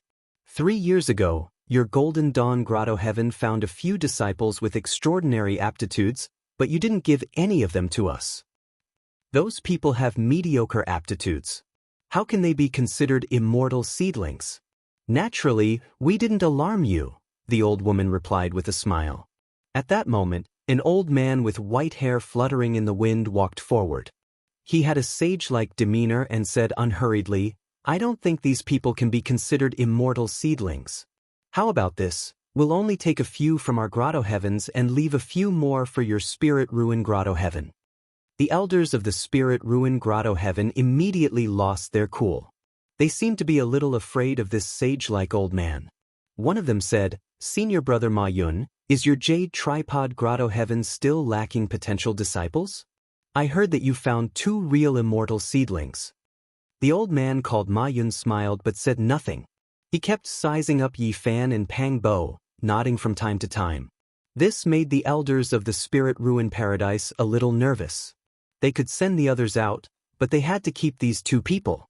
"How about this? I'll represent the Jade Tripod Grotto Heaven and only choose 1 person." The white-haired and white-bearded Ma Yun pointed at Yi Fan and Pang Bo and said, "I'm not asking too much. You can give me either one of them." "No way." The old men from the Spirit Ruin Utopia refused at the same time. At the same time, the other blessed enclaves also began to choose their people. They refused to give in to each other and started arguing on the spot. Yi Fan listened attentively and obtained a lot of information. A heavenly abode was more suitable for cultivation than a blessed land. Moreover, if there was a heavenly abode, it was very likely that a blessed land would be born naturally. At this moment, it was impossible for everyone in the Spirit Ruins Utopia to stay. Since the people from the other 5 blessed paradises had arrived, they could only reluctantly send a portion of them out. However, it was difficult to decide what to do. In the end, the atmosphere was very tense. The people from the 6 blessed enclaves refused to give in. The middle-aged man with a heavy aura and a body like a mountain, Lu Wanshan, took a few steps forward and said, "It seems like we can only fight. That's how it should be. The old woman from the Golden Dawn Paradise, Li Ying, nodded in agreement. In order to avoid hurting the harmony, we should stop when necessary.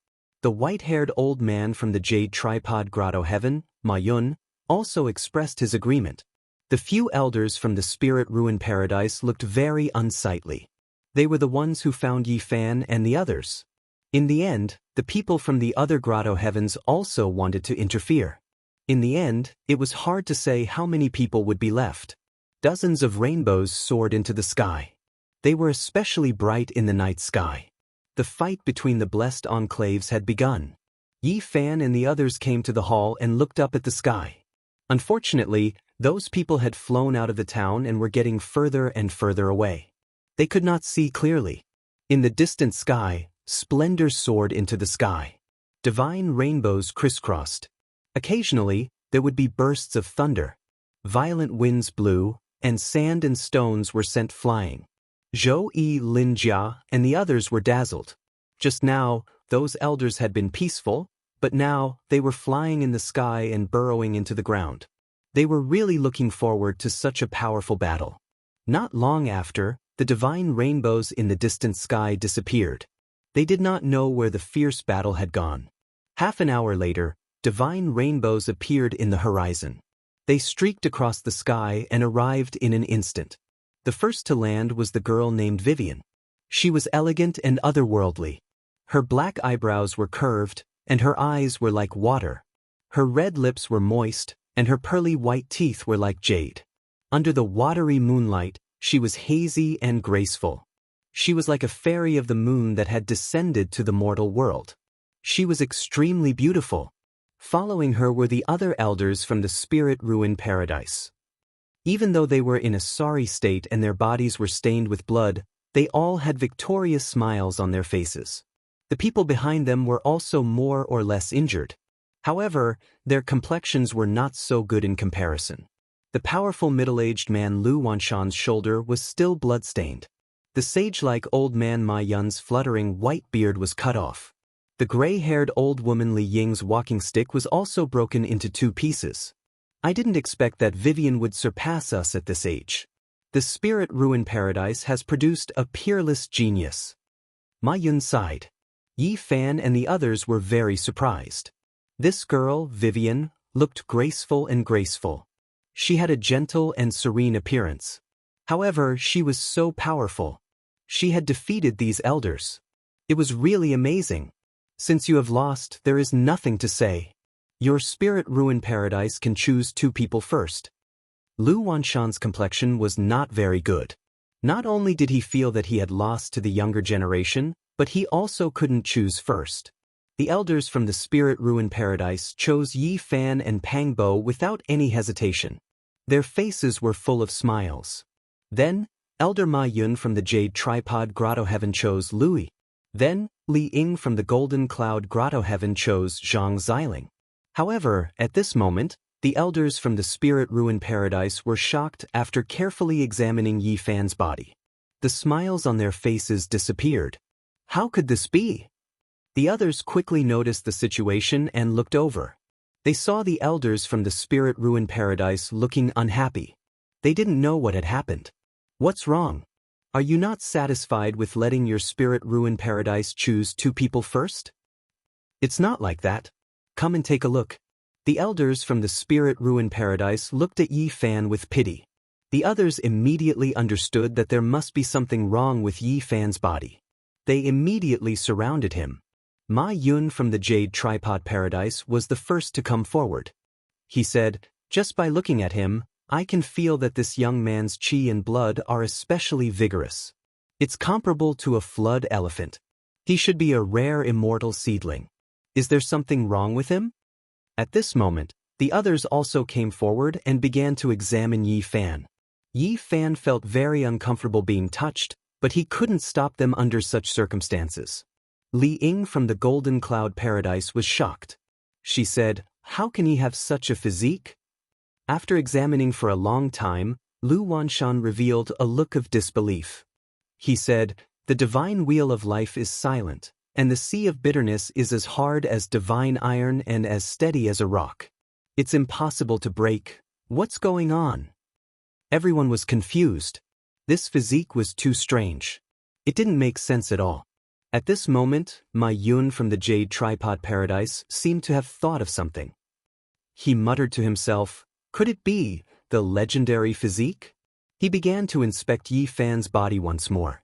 His fingers were sparkling like jade, specks of divine radiance scattering outwards. He continuously touched and pressed about. He was seriously measuring the bones and purifying the soul. After a long time, Ma Yun stopped. He was in a daze. He said, there's actually such a physique in this world. What physique? Everyone had a strange look on their faces. Peerless, unparalleled saint physique, Ma Yun uttered. What? Everyone at the scene was shocked, and they could hardly believe their ears. The elders from the Spirit Ruin Paradise reacted quickly. They pulled Yi Fan behind them and surrounded him to protect him. They were afraid that others would rob or kill him. Lu Wanshan couldn't believe it. He said, the Yen territory is 2,000 miles from north to south and 3,000 miles from east to west. This territory is only a drop in the ocean compared to the boundless eastern wilderness. I'm afraid that even in the past thousands of years, it would be difficult to find someone with an unparalleled saint physique.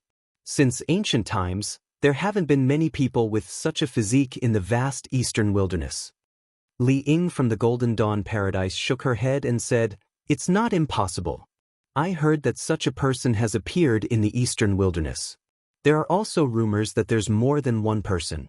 However, because they are still growing, it's not time for them to appear in front of the world. I think they must be hiding in a sacred ground or an ancient family that has been passed down since the primordial era. At this moment, the elders looked at Yi Fan with different gazes. They were all burning with desire. They wanted to capture him and take him in as their disciple. Even Zhou Yi Lin Jia and the others were looking at Yi Fan with strange expressions on their faces. However, at this time, Ma Yun from the Jade Tripod Paradise coughed and said, I think you all misunderstood. Maybe I didn't say it clearly. What's going on? Everyone looked at him in bewilderment. He does have an unparalleled saint physique. There's no mistake. However, there's a time limit. It belongs to the primordial era. What do you mean? Ma Yun explained, everyone should have heard of some primordial era legends, right? At that time, there was an unparalleled physique. During that period, there were 9 generations of people. Each of them was invincible in the heavens and earth. If that kind of physique walked the path of cultivation, it would be impossible to predict the ultimate achievements. It was known as the first saint physique. Yes, of course we've heard of it. Don't tell me you're saying. At this point, everyone looked at Yi Fan. However, they were no longer shocked or enthusiastic. There was only disappointment in their eyes. If I'm not wrong, he has that kind of physique. Unfortunately, after the primordial era, although this kind of physique occasionally appeared in the world, it no longer had power. It could not look down on the heavens like it did before the primordial era. In reality, for some reason, this kind of physique gradually faded into obscurity during the post-primordial era. It was no longer suitable for cultivation, and no one could cultivate it successfully. Now, many immortal sects are spreading rumors that an immortal seedling with an unparalleled saint physique has appeared in the eastern wilderness. Just now, I thought that an earth-shattering figure would also appear in our Yen territory. I didn't expect it to be like this. The unparalleled saint physique from the primordial era, compared to the invincible saint physique of today. Sighed. The elders from the Spirit Ruins Grotto Heaven sighed. They were all extremely disappointed and no longer paid attention to Yi Fan. The people from the other blessed Grotto Heavens also had complicated expressions. They didn't know whether they should rejoice or be disappointed. At this moment, everyone no longer looked at Yi Fan. The difference from the enthusiasm just now to the indifference now was very obvious. Chapter 37. Up until now, there were only 13 people left in Yi Fan's group. The rest were all dead. Apart from Yi Fan, who had a unique constitution, the remaining 12 were evenly distributed, with each Grotto Heaven being able to take 2 people. This was a passive choice, but Zhou Yi Lin Jia and the others did not reject it. It was just as the elders from the Spirit Ruin Grotto had said, this was an opportunity for them. In the end, Yi Fan was in an awkward position. At first, everyone thought highly of him, but now, no one cared about him. If you don't take Yi Fan with you, I won't go with you. At this moment, Pang Bo looked like he was only 11 or 12 years old, but his words were quite unyielding. If worst comes to worst, I'll go with Yi Fan to the mortal world. One of the elders from the Spirit Ruin Grotto explained, there are no mortals in the grotto heavens. It might not be a good thing for him to join them like this. Yi Fan understood. After thinking about it carefully, he thought of all sorts of possible scenarios.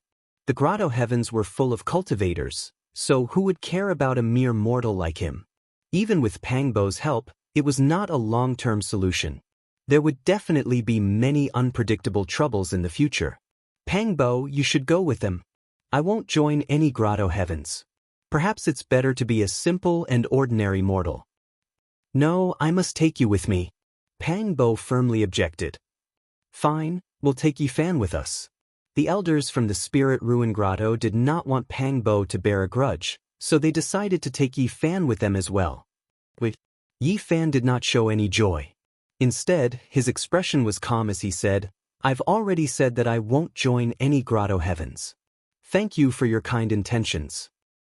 Yi Fan, this is an opportunity. Pang Bo hurriedly tried to persuade him. Yi Fan shook his head and said, you don't need to persuade me. He had thought about it carefully just now and completely understood that once he joined a grotto heaven, he might face all kinds of troubles. Moreover, the elder from the Spirit Ruin Grotto had also hinted at it. If you don't go, I won't go with them. Pang Bo was very loyal.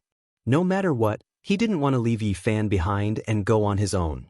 Yi Fan smiled and said, I'm counting on you from now on. You have to cultivate well. In the future, I still need to rely on you to help me, such as heroines, fairies, goddesses, saintesses. Just give me a few, I won't be picky. Pang Bo rolled his eyes. The cultivators from the Blessed Enclave also revealed strange expressions. A few of the female cultivators even glared at him fiercely. Yi Fan, you should come with me, Pang Bo advised again. I really want to go with you, but I just want to be a guest for a while and not join that place. I don't know if the people of the Spirit Ruins Paradise will allow it. Yi Fan suddenly said. He was unwilling to be cut off from the path of immortality and wanted to use this opportunity to enter the Spirit Ruin Paradise. However, he did not want to be bound to a sect. All right, as long as you're willing to go. Pang Bo immediately became happy. As long as Yi Fan was willing to go, he felt that there would be a way to make him stay. He immediately looked at the elders of the Spirit Ruins Paradise. All right. The elders nodded in the end. Yi Fan and the others were about to part ways. The road ahead was unknown, so everyone was confused and expectant at the same time. During their final reunion, everyone wished each other well and agreed to meet again in another year. At this moment, Yi Fan was undoubtedly a little special. There was no hope for his future and he was already in a different world from everyone else. Even if someone suggested a reunion in another year, it was completely conceivable that he would not be able to appear before everyone. When everyone looked at him, they all revealed strange expressions. In the end, everyone bid each other well and went their separate ways. Yi Fan, this is for you. Before leaving, Lu Yi gave the rosary in her hand to Yi Fan. Without waiting for him to refuse, she quickly left. Actually, being an ordinary person is also good. I wish you happiness for the rest of your life. Li Xiaoman walked over. After saying this, she gave him a deep look before turning around and leaving. Yi Fan, I wish you all the best in the future. I believe that with your ability, you will definitely have a colorful life in the mortal world. After saying this, Lin Jia disappeared into the distance. Soon after, Zhou Yi and Wang Ziwen also came to bid farewell. Actually, being an ordinary person is not necessarily a type of blessing. Zhou Yi smiled faintly and lightly patted his shoulder. There's nothing to be depressed about. Yi Fan was unperturbed. He smiled faintly and said, who knows what will happen in the future? A moment later, more than 10 divine rainbows shot into the sky one after another, streaking across the tranquil night sky like dazzling meteors before gradually disappearing into the horizon. Thus, everyone said their goodbyes. After the people from the other paradises left, a few elders from the Spirit Ruins paradise spoke to Pang Bo and Yi Fan. Actually, our paradises are not far from each other. It's easy for you to meet each other if you're willing. The people from the Spirit Ruins paradise continued their journey the next day. They rode on divine rainbows and traveled at lightning speed, causing the mountains and rivers on the ground to constantly pass by. In the end, their group stopped before a misty immortal mountain. This place was peaceful, verdant, and decorated with pavilions and buildings, flowing springs, waterfalls, and red-crowned cranes. It was a lively and natural scene, and it was truly a beautiful place. Is this the Spirit Ruins paradise? Pang Bo couldn't help but ask. However, his next words were a bit of a wet blanket. He muttered to himself, "These cranes are very fat. Can I catch one or two and roast them?" An old man next to him glared at him and said, "Those are cranes that have gained intelligence. Don't get any ideas. With your current skills, you won't be able to get close to them." This place wasn't the interior of the Spirit Ruins paradise. It was only the entrance to the mountain. Inside, there was a hazy immortal mist, and there were strange flowers and plants everywhere. When they reached the depths of the clouds, they saw a large blue stone before them with two ancient words engraved on it, Spirit Ruins. Pang Bo naturally didn't recognize these two ancient words. Only after an old man beside him told him did he understand that they had just arrived at the Spirit Ruins paradise. It was said that this place used to be a ruin countless years ago. After some cleaning, it became a paradise. It could be said that the Spirit Ruins paradise had a long history. If one traced it back to the primordial era, this ancient land could be traced back to the primordial era. Later generations had excavated and cleaned this place on a large scale, hoping to find a few divine items in the ruins. However, they ended up empty-handed. The experts who cultivated in this paradise had always felt that this place wasn't as simple as it seemed, but it was a pity that they didn't make any major discoveries. After passing by the blue stone and walking into the immortal mist, the scenery suddenly changed. It was an incomparably beautiful world, as if they had suddenly arrived in another world. This is the Spirit Ruins paradise? It's like a world of its own. The old men were very satisfied with Yi Fan and Pang Bo's reactions. The vegetation here seemed to be favored by the essence of the sun and moon. Even the ordinary plants were exceptionally green, as if they were carved from jade. Ancient trees towered into the sky, the fragrance of herbs filled the air, spiritual birds danced in the air, rare beasts roamed, and divine springs flowed. At this moment, Yi Fan was in a trance. Suddenly, an ancient scripture rang in his heart like a divine bell. It was the ancient scripture that he obtained from the ancient bronze coffin. Chapter 38. Only after taking 100 steps into the Spirit Ruin Wonderland did Yi Fan's heart stop echoing. There were dozens of ancient bluestone steps at the entrance. That place was extraordinary, but Yi Fan didn't stop, nor did he allow him to stop. In front of him was a beautiful mountain peak with an oppressive spiritual energy.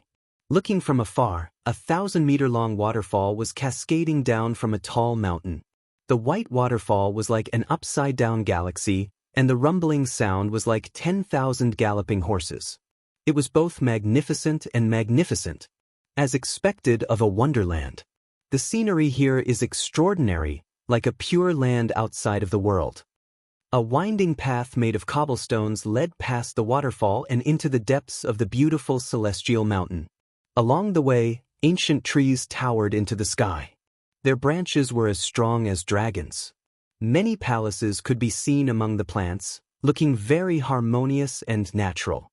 On both sides of the ancient road, there were artificially opened medicinal fields with ginseng as thick as a child's arm and reishi mushrooms with 9 leaves.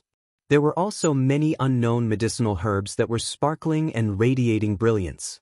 The fragrance of the herbs filled the air, refreshing the mind. Most of the people they met along the way had to pay their respects to the elders, and their attitude towards Vivian was also very friendly. One could imagine the status of this peerless genius in the spirit ruin wonderland. Vivian returned their greetings one by one. She didn't seem arrogant at all. In this peaceful paradise, she was as elegant and otherworldly as a fairy. In the end, she left like a gentle breeze and disappeared into the depths of the picturesque paradise. Yi Fan and Pang Bo were brought to a short mountain. There were 3 to 5 thatched cottages, 2 to 3 bamboo forests, and a medicinal field in front of the house. Several old trees were closely connected to each other. Although there were no jade pavilions or palaces, and everything looked ordinary and simple, it was tranquil and natural, like a pure land outside of the world. It could cleanse one's soul and cleanse one's worries from the mortal world. You guys can stay here for now. The elders gave a few reminders before leaving. Another student was also brought into the spirit ruin wonderland, but he didn't stay with Yi Fan's group. Instead, he was taken to another place. When it was close to noon, a 12 or 13-year-old youth came with a food box and asked them to eat. The food was simple and light: lotus root slices, sealwort, poria, gastrodia elata, and most of them were medicinal herbs. Is this food edible? There wasn't even any minced meat. For the past 2 days, we've been eating wild fruits and drinking spring water. Now we're still eating these things. Our mouths are so bland that the mountain spring water is almost flowing out. Although there wasn't any oil or water in the food, Yi Fan and Pang Bo still finished it all. Not even a leaf was left. Can you send me a roast chicken? Seeing the two of them like this, the young man who delivered the food was a little dumbfounded. He said, No, the paradise does not provide this. If the two of you are not full yet, I can send more food over. How can there be no meat? Aren't there a lot of red-crowned cranes and white deer? There are also many unknown rare birds and exotic beasts. Wouldn't it be enough to roast 1 or 2? I think those red-crowned cranes are already fat enough. The youth who delivered the food immediately fled as if he had encountered a snake ghost. He was afraid that he could not avoid the two of them. Looks like entering the Immortal sect to cultivate isn't something to be happy about. These days are too hard. We can't even eat meat. How are we going to live in the future? Pang Bo complained. Yi Fan was also very hungry. At that moment he wanted to grab a roast chicken, tear off a pork shoulder, and grab a jug of wine to eat to his heart's content. For the next dozen days, the old men did not appear. Instead, the young man who delivered the food gradually became familiar with the two of them. As they chatted, Yi Fan and Pang Bo gradually adapted to the ancient Chinese language. The young man was very envious of them. It was said that disciples who had just entered the sect would not have their own independent residence. They would only be able to open a cave abode when their cultivation had reached a certain level. 3 to 5 thatched cottages. Does this count as having one's own cave abode? Yi Fan and Pang Bo put on the clothes that the young man had brought. Apart from their short hair, they were no different from the people of the spirit ruin paradise. You can't put it that way. Everything around this short mountain belongs to the two of you. If you have the ability, you can naturally open a cave abode. Since this short mountain belongs to us, no one will care if we kill a deer or roast 2 cranes, right? The young man did not dare to reply after hearing their words. He felt that the two of them were too bold. Their way of thinking was completely different from ordinary people. Don't be afraid, we won't act recklessly. Now, tell us, what is this so-called cultivation all about? This was something that Yi Fan and Pang Bo were very concerned about. They did not understand it at all. They had only heard about the Sea of Bitterness, the Divine Bridge, and the Permitha realm a few times, but they had no idea what it was. The young man shook his head and did not say anything. He had only entered the spirit ruin paradise not long ago and had not truly embarked on the path of immortality. Looks like you guys are a little impatient. At this moment, an old man with white hair and a ruddy complexion appeared in front of the short mountain. His sleeves fluttered in the wind and his feet did not touch the ground. He arrived in front of the thatched cottage as if he was riding the wind. He nodded at the young man who was bowing to him and said, "You may go." "You are?" Yi Fan and Pang Bo did not recognize this ruddy old man with snow-white hair. He looked like an otherworldly old immortal. "I am an elder of the spirit ruin paradise. My name is Wu Qingfeng. I have been teaching all the disciples for the past 3 years. Greetings, old man. No need to be so polite. Old man, can you first improve our meals? If this goes on, we will really become immortals before we can even cultivate. This food is too bland. Even the sight of a grasshopper makes us want to drool. Pang Bo complained again and again. Wu Qingfeng's expression was solemn as he said, "The world is full of greed. When you first enter the blessed paradise, the first thing you have to do is to cut off your splendor and clear your mind. If you can't even get rid of your appetite, I'm afraid it will be very difficult for you to overcome the various temptations on the path of cultivation." Pang Bo did not know what to say after hearing this. As for Yi Fan, since he had not joined the blessed paradise, it was even more inappropriate for him to make any requests.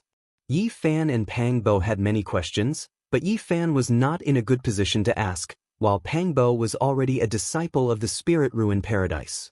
The old man asked Wu Qingfeng to take a seat. He sat on a wooden stool in front of the cottage and began to ask all kinds of questions. They knew nothing about so-called cultivation. Do you think the sky is clean? Yi Fan did not know why the old man asked this, but when he saw the old man looking at him, he answered, "There are no clouds in the sky, and the sky is blue. Of course it is clean." Wrong, there is endless dust. Wu Qingfeng opened his mouth and pointed at his palm. There is endless dust even in the space between my palm and fingers. What do you mean? Pang Bo asked in confusion. Wu Qingfeng was very calm like an otherworldly old immortal. He continued to ask, "What do you think this endless dust is? What else can it be?" Dust, of course. "It is dust, but it is also not dust," the old man said calmly. "I understand if it is dust, but what is it if it is not dust?" Pang Bo asked. "It's a world. It's a vast world." Elder Wu Qingfeng spoke in a very natural and calm manner. "It's a vast world, you're not joking, are you?" Pang Bo was bewildered. "In the future, you will understand that a dust, a blade of grass, and a tree are all worlds. Can you be more straightforward? I feel like I'm listening to a heavenly book. Although the literal meaning is easy to understand, I don't understand the deeper meaning." Wu Qingfeng sat there and smiled. "Let's not talk about this today. What I want to say is that there are endless dust particles in the world, and each particle is a world. Similarly, our bodies are the same. We can't see anything, but they contain endless doors, just like the dust particles in the world. This seemingly small body contains countless doors. Continuously opening these doors and discovering one's true self is cultivation." Elder Wu Qingfeng was as calm as an ancient well when he saw the shock on their faces. He asked, "Now, do you understand what cultivation is?" "I understand a little." "Okay, you will understand it slowly in the future. Now, I will tell you about the sea of bitterness. There are countless techniques in the world, but all of them begin the path to immortality." "Elder, you have to be more detailed this time." Even though they haven't truly embarked on the path of cultivation, Yi Fan and Pang Bo both understood that the initial concept was the most important. Everything in the world grows with age. Some can live forever in the world, and some will die in the morning, and even in the blink of an eye, their lives will pass by quickly. "Elder, what you are saying is too profound. What are you trying to tell us?" The old man didn't blame him for interrupting. He pointed at an old tree not far away and said, "Do you know how old it is?" "Of course. Chop it down and count its growth rings." "That's right. Time is merciless, and it leaves its mark on everything. Trees have growth rings and our bodies have life rings. We humans have these things too?" Yi Fan and Pang Bo both felt this was ridiculous. The cultivation I'm talking about starts from the human body's life ring. Chapter 39. Elder Wu Qingfeng's tone was calm as he slowly explained, "Everything has a place of birth, and we all have such a place in our bodies. It is the foundation of life, and contains all of the essence energy in our bodies. It is called the Wheel of Life Source or the Wheel of Life." "Where is this Wheel of Life?" Pang Bo asked. "Below the navel." Elder Wu Qingfeng pointed at the area below the navel and said, "Its position is the most perfect dividing point between the upper and lower body." Yi Fan was a little surprised and immediately thought of the golden dividing line of the human body.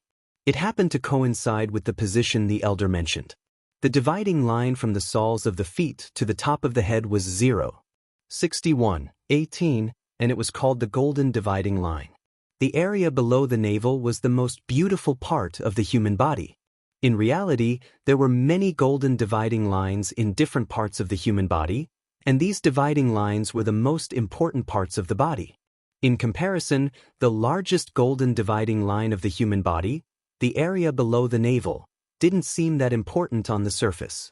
At this moment, hearing Elder Wu Qingfeng say that it was the wheel of life, the place that contained the essence of the human body, made Yi Fan's heart light up. The most important golden dividing line of the human body might really be the place of birth for all things. The wheel of life wasn't a single point, but a region. According to Elder Wu Qingfeng, it formed a circle with the navel as the center.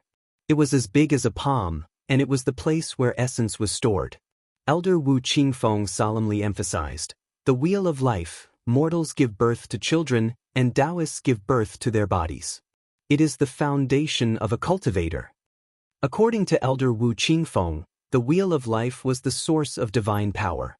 If a cultivator wanted to step on the path of immortality, everything had to start from here.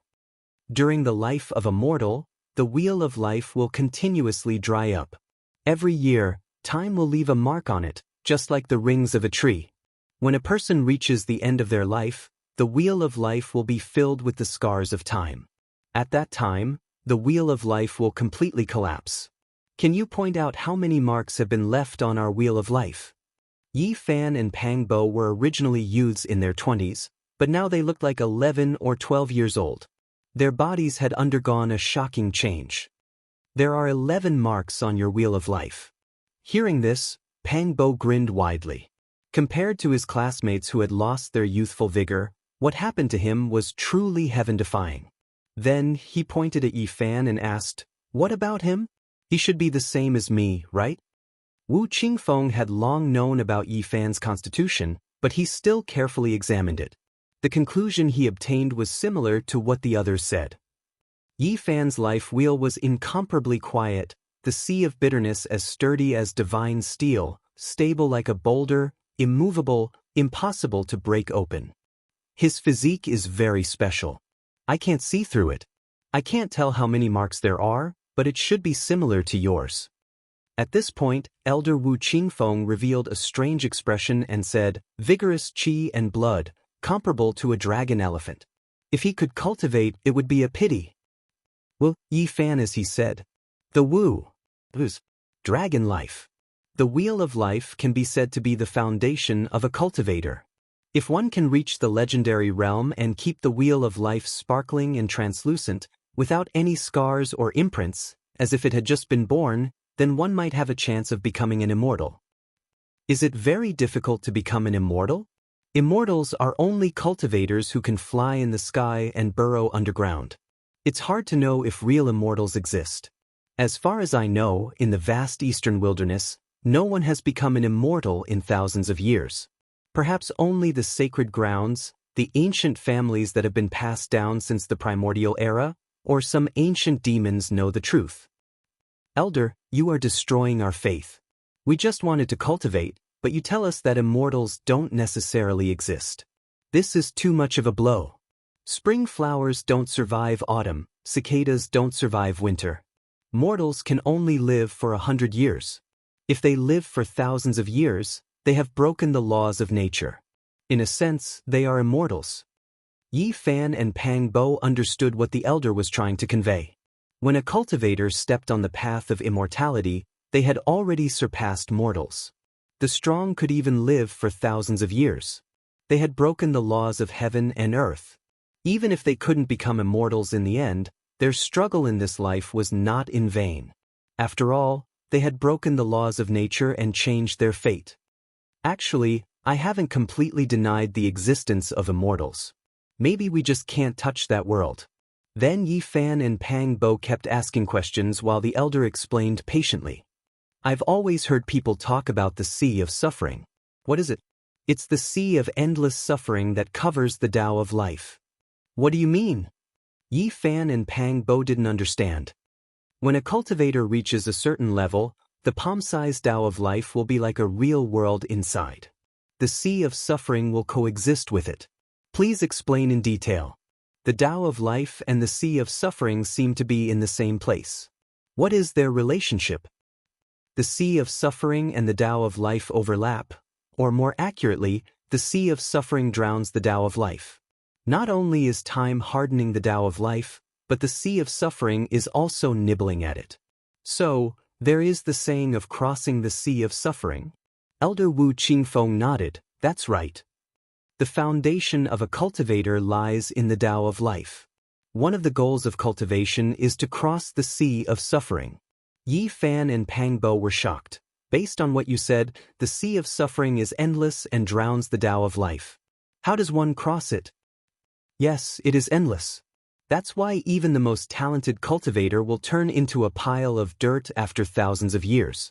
Elder Wu Qingfeng felt bitter, but his expression turned into one of yearning. Legend has it that the real immortals must cross the sea of suffering and turn it into the spring of life. One drop is enough to bring the dead back to life.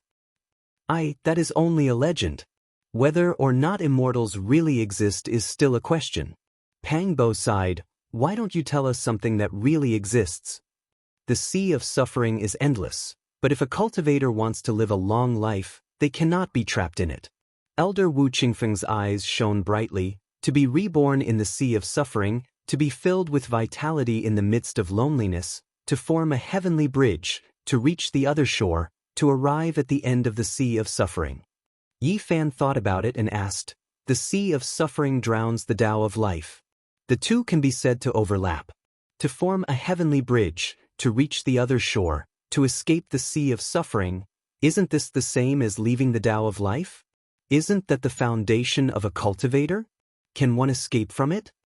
Elder Wu Qingfeng nodded in approval. I have said that the Tao of life is the foundation of a cultivator, the foundation of everything. I didn't say that there is nothing else besides it. Pang Bo's eyes widened. What else is there? To become an immortal, it is not enough to just cultivate the Tao of life. The heavenly bridge is the key to cross the sea of suffering and connect to the other secret realms in the body. Could it be that there is more than one Tao of life, there are others, or in other words, there are many similar Tao of life in the human body? Yi Fan was very surprised. To become a top powerhouse in the world, all you need to do is cultivate the Tao of life to the extreme. But to become an immortal, cultivating the Tao of life alone is far from enough. At this point, Elder Wu Qingfeng shook his head because even he didn't know if immortals really existed. He continued, even if one is an extraordinary genius, it is enough to cultivate a single wheel of life in their entire lives, and it will bring them endless benefits. To form a heavenly bridge, reach the other shore, and obtain a long life is not so easy. Remember, do not bite off more than you can chew. Only building a solid foundation is the most important thing. Chapter 40. Time flew by and 3 months had passed in the blink of an eye. Yi Fan and Pang Bo gradually adapted to the life here. This change was a change in their mindset as they slowly accepted everything. During this time, the two did not engage in so-called cultivation. Instead, they absorbed common knowledge and pondered about their future path. Elder Wu Qingfeng did not rush them. Instead, he took the initiative to instill them with all kinds of cultivation experiences and understandings. This was very important to Yi Fan and Pang Bo. After another month, they finally felt that they had completely understood and could start cultivating. The wheel of life and the sea of bitterness are in harmony. To cultivate the wheel of life, one must cultivate the sea of bitterness. Therefore, in a sense, cultivation starts from the sea of bitterness. Cultivation was a difficult process, especially for those who had just stepped onto the path of immortality. They needed someone to guide them. Otherwise, they would not know where to start and how to break through. In the next 2 months, I will help you step onto the path of immortality and become an official cultivator. After that, I will no longer teach you alone. You will have to go to the Cliff of Spirit Ruins and listen to mysterious techniques with the others. Although Yi Fan did not join the Spirit Ruins Wonderland, Elder Wu Qingfeng did not ask him to leave. He treated him and Pang Bo the same way. The elder knew that even if Yi Fan insisted on cultivating, there would be no results. Before the primordial age, Yi Fan's physique could be called the best in the world. But now, it was just a useless physique. For those who had just stepped onto the path of immortality, building a solid foundation was the most important. Only then could they climb higher in the future. Elder Wu Qingfeng took out the most powerful foundational technique in the world, the Dao scripture. The Dao scripture's name was enough to explain the problem. It was a scripture that recorded the great Dao, a supreme technique. Legend had it that in the vast eastern wilderness, only a few ancient scriptures could be compared to it. No one could surpass it. Of course, it was impossible for the Spirit Ruins Wonderland to have the real Dao scripture. A blessed wonderland did not have that kind of foundation. What they had was only the first chapter of the Dao scripture. Moreover, this first chapter was not the only one in the Yen kingdom. Otherwise, it would definitely lead to the destruction of the sect. Without a doubt, the Spirit Ruin Utopia possessing the first chapter of the Dao scripture was a great blessing for the talented disciples. It could help them build a solid foundation, which would greatly benefit their future cultivation. Although this foundation of essentials was precious, it was no longer a secret manual that only one clan possessed.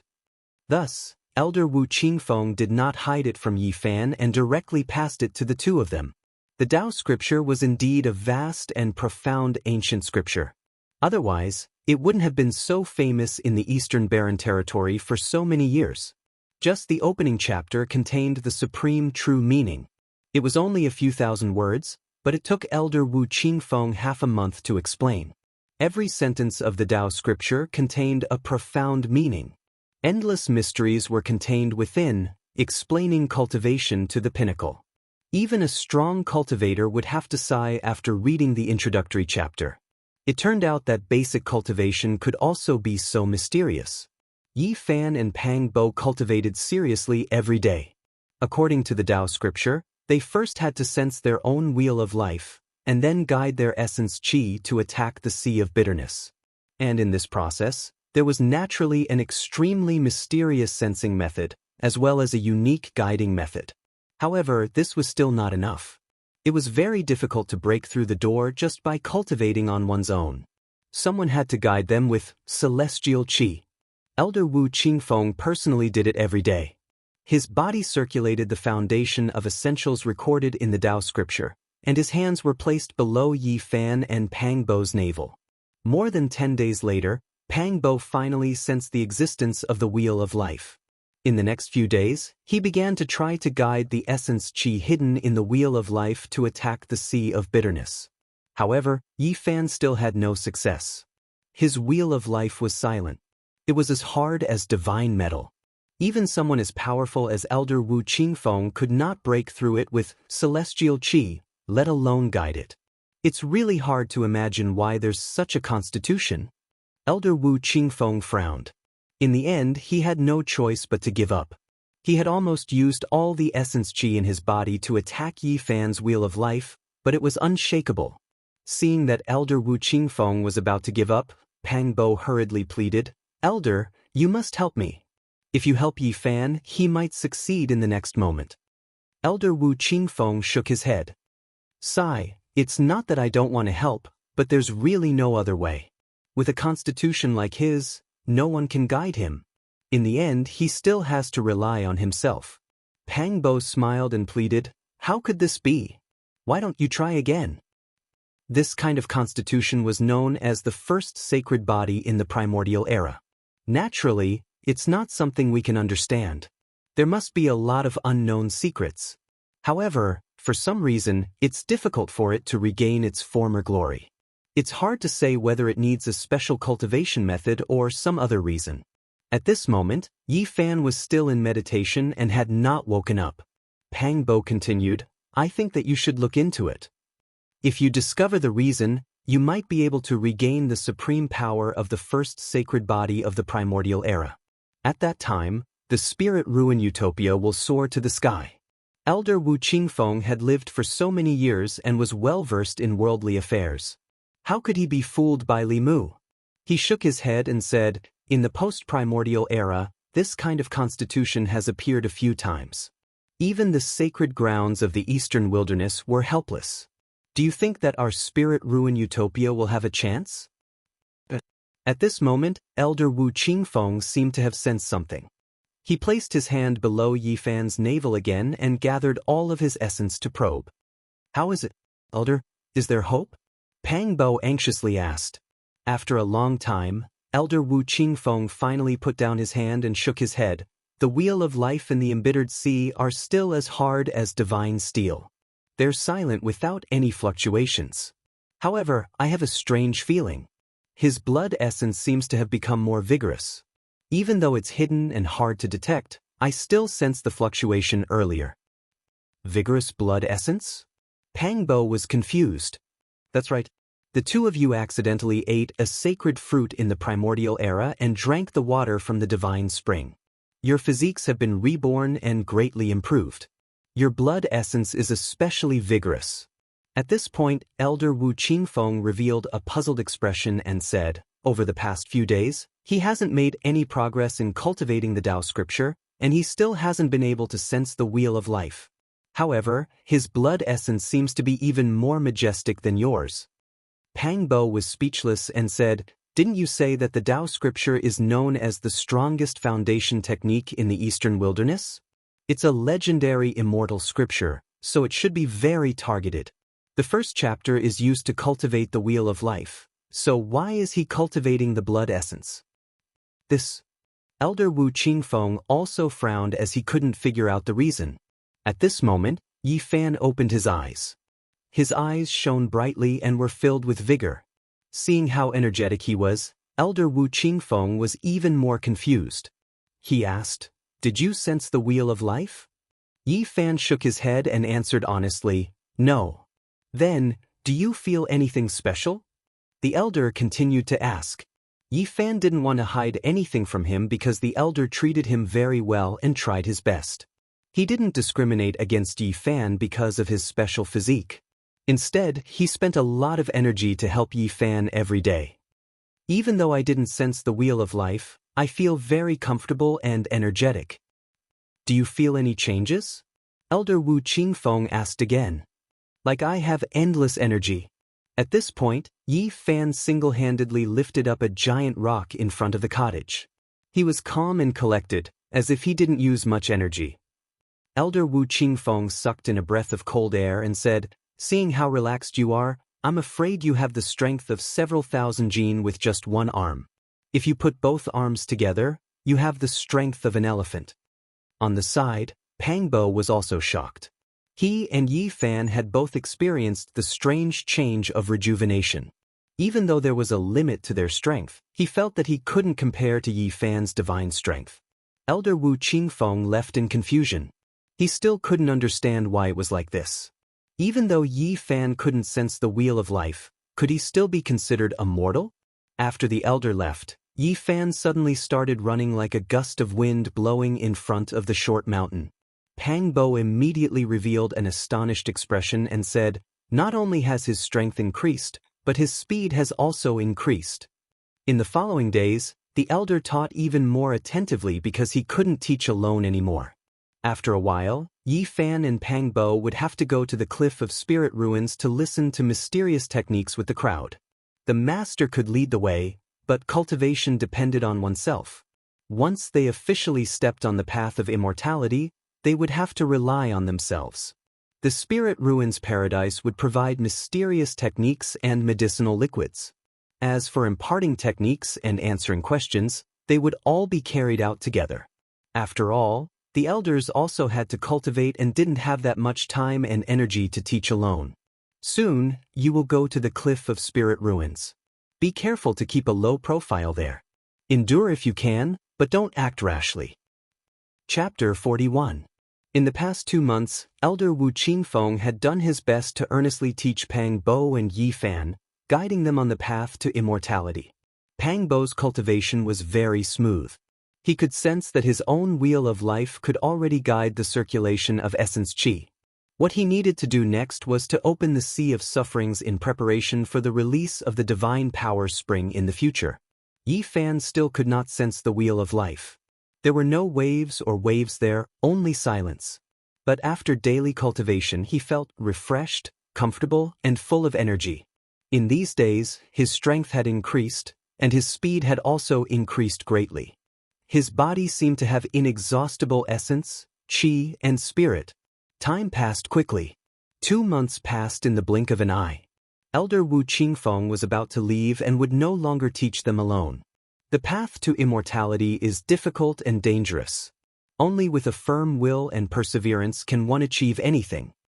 After saying this, the elder floated away. Yi Fan and Pang Bo bowed deeply to Elder Wu Qingfeng's back. This was not a formality, but a sincere bow. In front of the short mountain, there were 3 to 5 thatched cottages and 2 to 3 bamboo forests. It was quiet and natural. Usually, they ate simple tea and food. Yi Fan and Pang Bo gradually got used to this kind of life. Tomorrow, they would go to the cliff of spirit ruins to cultivate. Originally, Yi Fan was very hesitant. He did not join the spirit ruins grotto heaven, so it was really not good for him to learn with Pang Bo. However, Elder Wu Qingfeng gave him a jade token. With this token, even if he was not a disciple of the spirit ruins, he could still cultivate there. The bright moon hung in the sky, its bright moonlight sprinkling down. The moonlight was gentle like the waves of water. The forest near the short mountain was hazy, as if it was covered by a thin layer of gauze.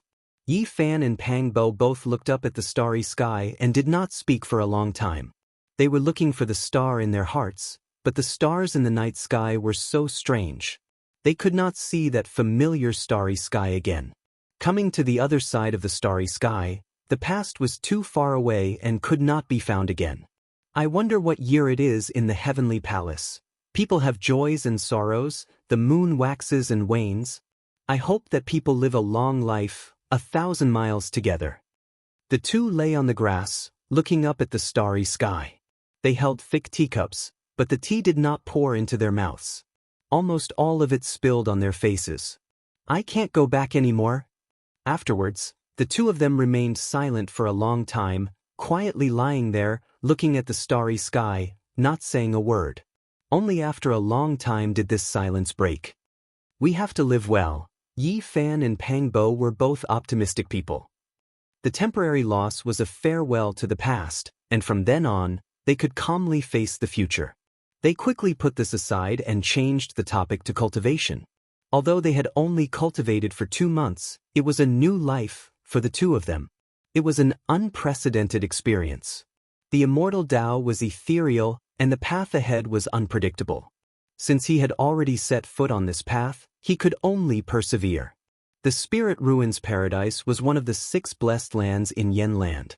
Although it could not be compared to those famous sects, it still had nearly 1,000 cultivators and hundreds of young disciples. As the morning sun rose, the golden light shone on the cliff, dazzling and dazzling. The Spirit Ruins cliff was a precipice formed by a dozen short cliffs. They were not connected to each other, and there was a certain distance between each cliff.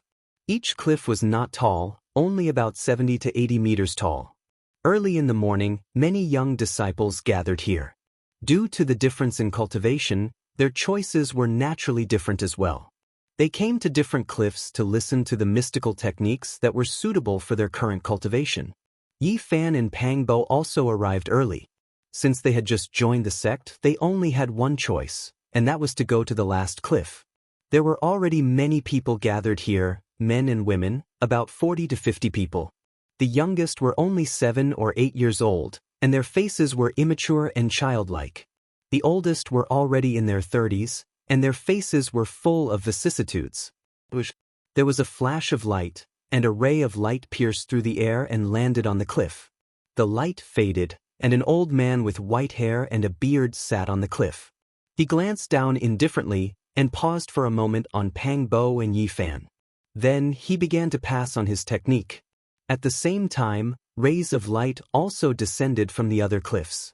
They were all elders of the Spirit Ruins Paradise. The cliffs were separated by a certain distance, so they wouldn't be affected by each other. Facing the morning sun and listening to the cultivation techniques, many people had a new and novel feeling. Many of them had just become disciples of the Spirit Ruins Paradise. The old man on the cliff was as calm as an ancient well. His voice was calm and emotionless, but his explanation was very detailed. He pointed out all the problems that those who had just stepped on the path of cultivation needed to pay attention to. Half an hour later, the teaching ended. The old man looked down expressionlessly and said, "If you have any questions, you can ask them. If not, we will call it a day." A few youths hurried forward and asked questions.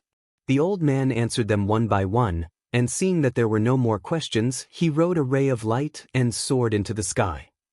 This was the first time they came here to listen to mystical techniques, and it was ordinary without any novelty to speak of. This was what Yi Fan and Pang Bo felt, and they even felt a little bored. In these 2 months, under the guidance of Elder Wu Qingfeng, their foundation was very solid, and they had already understood all the problems they needed to pay attention to. The first chapter of the Tao scripture is enough for us to cultivate for 2 years. These mystical techniques are very boring, and the old man has already given us pointers. Don't bite off more than you can chew. Didn't the old man tell us that we must have a solid foundation? Since he emphasized this, there must be a reason for us to come here to cultivate. In the next half a month, even though the two felt very boring, they persisted until the end. In the end, they slowly discovered the benefits. The imparting elder on the cliff would occasionally talk about his own experiences and insights during the process of cultivation. This was very important. This kind of cultivation process was like a beacon for beginners. Comparing it with their own situation, it was not difficult for them to be inspired and thus speed up their cultivation. On this morning, the imparting elder on the cliff suddenly opened his palm. Immediately, dozens of light rays shot down and landed in the hands of Yi Fan and Pang Bo. Each of them had a small jade bottle that was very clean and bright. After opening it, waves of fragrance immediately assailed their nostrils. This is the medicinal liquid to help you open up the sea of bitterness. The imparting elder's words were still very concise, not willing to waste a single word. The sea of bitterness and the wheel of life merged together. If one wanted to release the huge amount of essence contained in the wheel of life, they had to continuously open up the sea of bitterness. The medicinal liquid in the small jade bottle was very precious. It was only given out once every 3 months, and each person could only receive 4 bottles a year. Pang Bo's sea of bitterness was still slowly changing. In these 3 months, it had already opened up from the size of a date pit to the size of a fingernail. Strands of essence of life surrounded it, and his entire person looked much more agile. Even though Yi Fan also drank a small bottle of medicinal liquid, there was still not the slightest change. The sea of bitterness was incomparably quiet, unable to be opened up, unable to activate even a sesame seed-sized area. There was not even a trace of essence of life circulating. However, these days, his strength and speed were both increasing. The energy in his body was almost boiling, and his qi and blood were exceptionally vigorous, surging violently, comparable to a dragon elephant. I will slowly cultivate like this. Even though I temporarily cannot cultivate the sea of bitterness, nor can I communicate with the wheel of life, but right now my body is becoming stronger and stronger. This is not a bad thing. I feel like you are much stronger than me like this. I cultivate the sea of bitterness every day, but I do not see any increase in strength or speed, and I cannot use any mysterious techniques. I really do not know what the use of cultivating like this is, Pang Bo complained. On the second day, he could not bear it any longer. Under the stone cliff, he asked the imparting elder for guidance. "Elder, may I ask, are we going to continue cultivating like this? When can we control the divine rainbow to travel?" The imparting elder glanced at him indifferently and said, "Rice needs to be eaten bite by bite, a road needs to be walked step by step. If you cannot walk and want to run, you can only fall." Even though the imparting elder was reprimanding him, he still gave an answer in the end. The main reason was to give hope to everyone below, and he explained some of the future cultivation situations. When the sea of bitterness is large enough, then the next step of cultivation can be carried out. That is to open up a channel in the sea of bitterness that leads directly to the wheel of life at the bottom of the sea, forming a spring, and releasing the divine power source of the wheel of life. At that time, you will be considered to have achieved something, and can use the mysterious techniques, which is also the remarkable means that you all hope for. Chapter 42. Time passed by quickly. It had been 4 months since Yi Fan and Pang Bo came to the Spirit Ruin Cliff to study. On this day, the art imparter elder once again bestowed the elixir. The crystal-clear jade bottle was no more than 2 inches tall, and the diameter of the round bottle was no more than 1 inch. The elixir inside was limited. The elixir was dark green in color and had a special herbal fragrance. It had an extraordinary effect on opening the sea of bitterness and could save cultivators a lot of time and energy. It was said that this elixir was extracted from the essence of hundreds of herbs. It was similar to the essence of a person's life wheel, so it was called the 100-herb elixir. Swoosh! The art imparter elder on the cliff turned into a ray of light and soared into the sky. In the blink of an eye, he disappeared into the depths of the Spirit Ruin Grotto. Yi Fan and Pang Bo put away the jade bottles and were about to leave when a 15 or 16-year-old youth walked over and blocked their path. He said, "Lend me 2 bottles of the 100-herb elixir." Then he reached out to grab them, not giving them a chance to refuse. "Who are you? Why should I give it to you?" Pang Bo pushed his hand away and glanced at him. Yi Fan saw that the surrounding people all showed a trace of fear and retreated. When he looked at the 5 or 6 bottles of the 100-herb elixir in the youth's hand, he immediately understood that this was an undisguised robbery. The 15 or 16-year-old youth's face sank when Pang Bo pushed his hand away. He said, "You dare to glare at me?" Pang Bo and Yi Fan didn't want to cause trouble. After all, the people here were all cultivators. They had just arrived at the Spirit Ruin Grotto and didn't want to have a conflict with others. They immediately took a few steps back and wanted to leave. "You want to leave quietly? Did I agree?" The youth sneered and grabbed Pang Bo's wrist with one hand while reaching for the 100-herb elixir with the other. Although Pang Bo's strength wasn't as great as Yi Fan's, compared to cultivators who hadn't cultivated any mysterious divine abilities, he could be considered a god. With a shake of his hand, he threw the youth away, causing him to stagger and almost fall to the ground. The 15 or 16-year-old boy flew into a rage out of humiliation and shouted, "How dare you attack me? I'll make sure you won't be able to get out of bed for 3 months." At this moment, a few more 15 or 16-year-old youths squeezed into the crowd. The surrounding people immediately revealed expressions of fear and quickly retreated, as if they knew these people. Each of them had 6 or 7 bottles of the 100 herbs potion in their hands. It was obvious that they had stolen them from others. The few of them quickly surrounded Yi Fan and Pang Bo. The youth who had just been rebuked by Pang Bo sneered and said, "Teach them a lesson. Make them unable to get out of bed for 3 months. As expected, wherever there are people, there will be grudges. Even cultivators are no exception." After Yi Fan said this, he didn't say anything else and directly walked forward. A youth had just jumped in front of him when he was kicked away by him. Pang Bo also sneered, "You even want to rob the sect? How audacious!